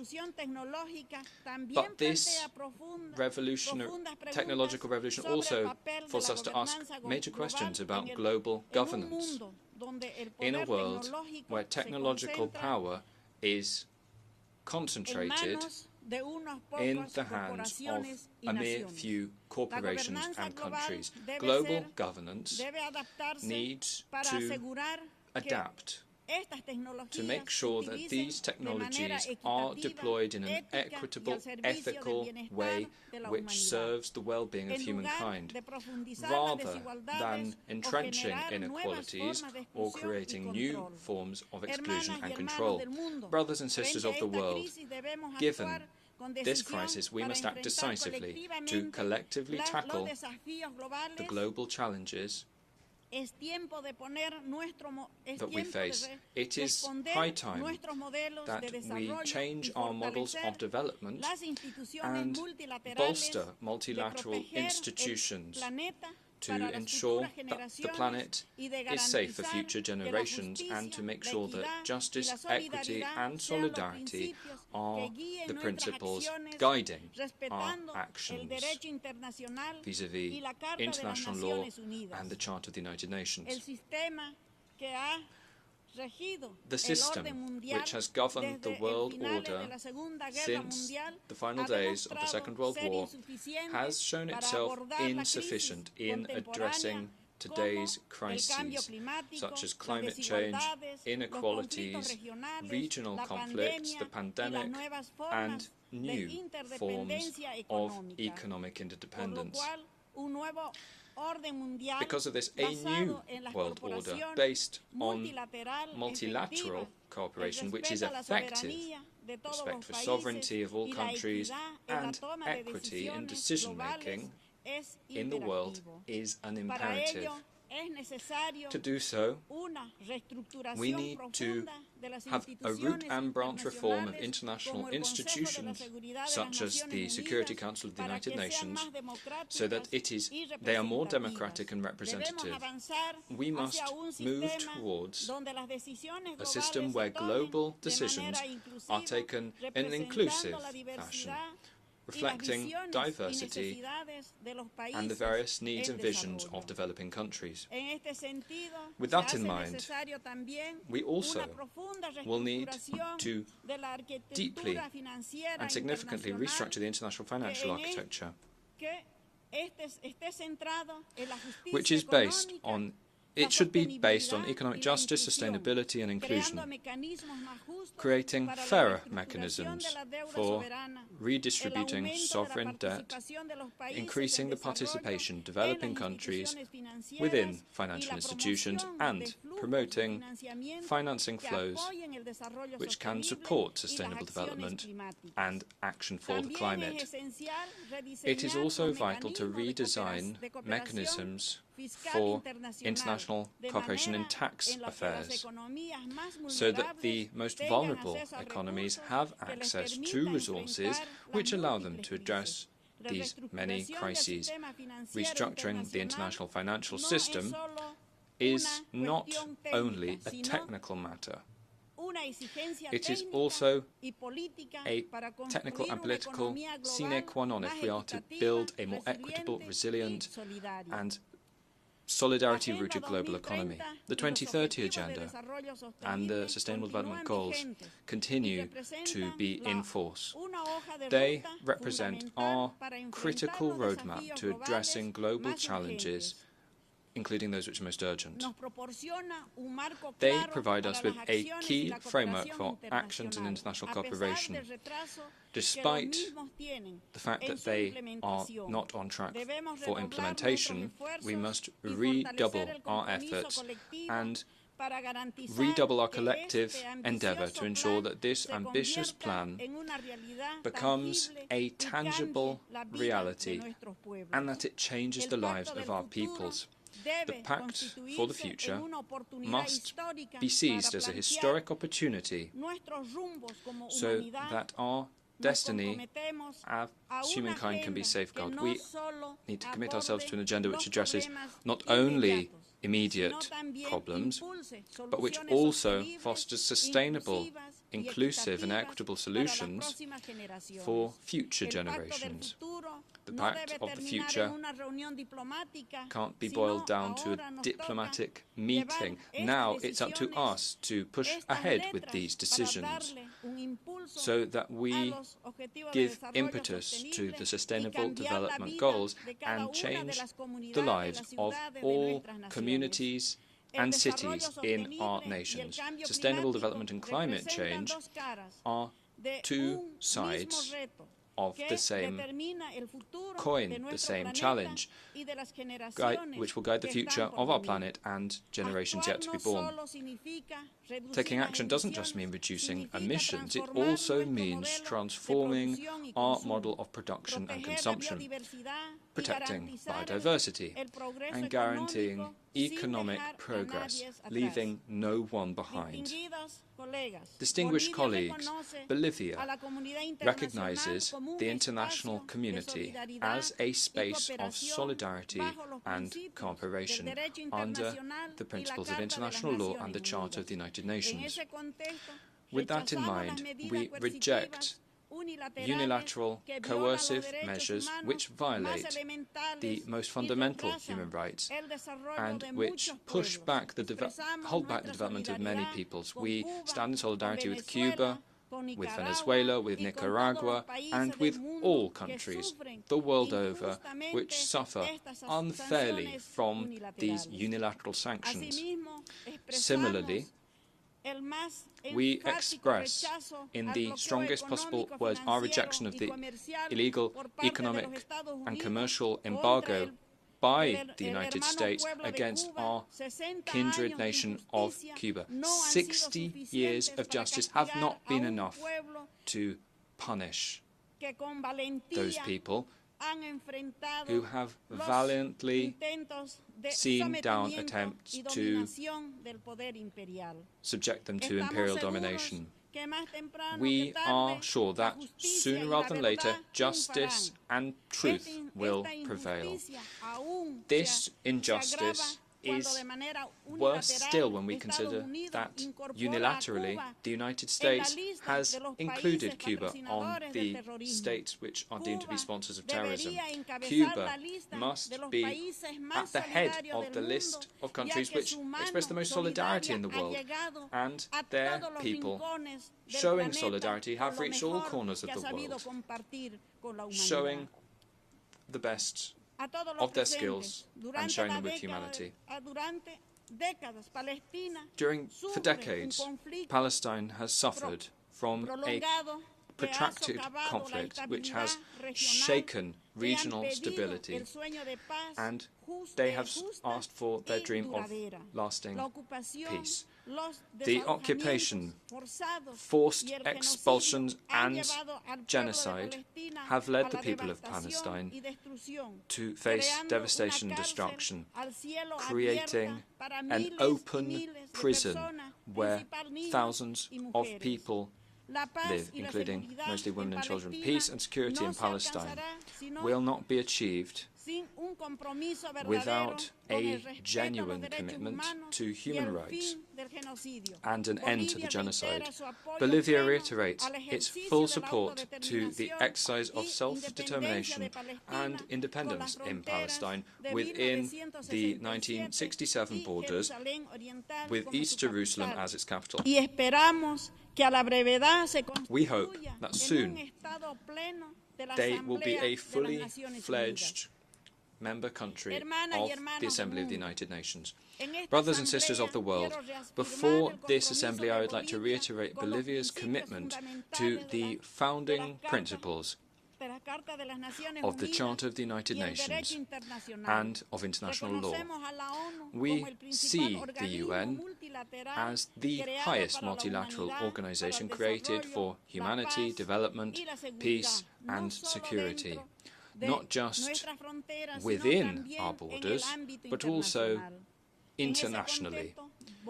Within that context, Bolivia once again reiterates our strong desire to abide by all decisions and resolutions of the judicial organs of the international system.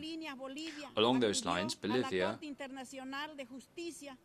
attended the International Court of Justice in The Hague in a trial linked to sovereign access to the Pacific Ocean.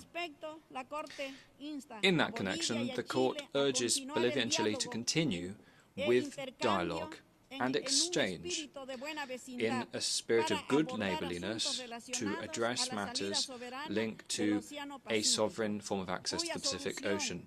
The solution to this has been recognized by both parties as a matter of mutual interest. The court issued an appeal to both countries, asking them to resolve their issues on the basis of discussions, so that Bolivia can have sovereign access to the Pacific Ocean, which we had during our Declaration of Independence, as recognized by that very court in its relevant ruling. My country stands ready to engage in dialogue when our counterparts decide to follow suit. We believe that this is a right of the Bolivian people. Bolivia calls upon the international community to protect and support indigenous peoples who have been the guardians of biodiversity and ancestral knowledge. At present, we face challenges which have been exacerbated by various crises. It's important to recognize the contribution they have made to climate action, as well as their knowledge, which is fundamental, proposing to us a new model of development so that we can live well in harmony with Mother Earth.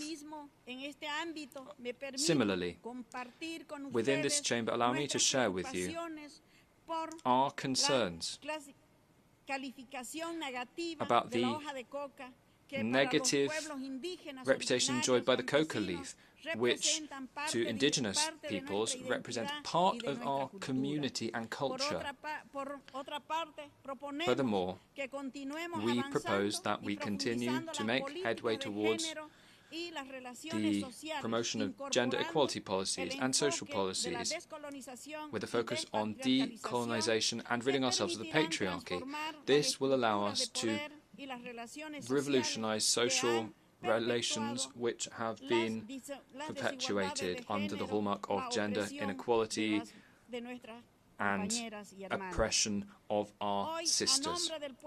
Today, on behalf of the people of Bolivia and its constitutional president, Luis Arce Catacora, we reiterate our democratic conviction, which is rooted in the well-being of the Bolivian people, to soon achieve the 2030 agenda and a form of living well in harmony with Mother Earth. We regret that domestic and external interests are now plunging the country into turmoil as they seek to destabilize a democratically elected government. But we are sure that with the support of all of you, we will stand firm and strengthen our democracy and institutions in our country. Bolivia is a country which has demonstrated throughout its history that its democratic vocation is unwavering as we strengthen our institutions and seek to guarantee a future which is peaceful, prosperous, and progressive for all. This is the only goal we pursue as a government. I would like to say, allá los pueblos del mundo. Thank you very much. Muchísimas gracias a la ministra de Relaciones Exteriores del Estado Plurinacional de Bolivia. Hemos escuchado la última intervención en el debate general de esta sesión.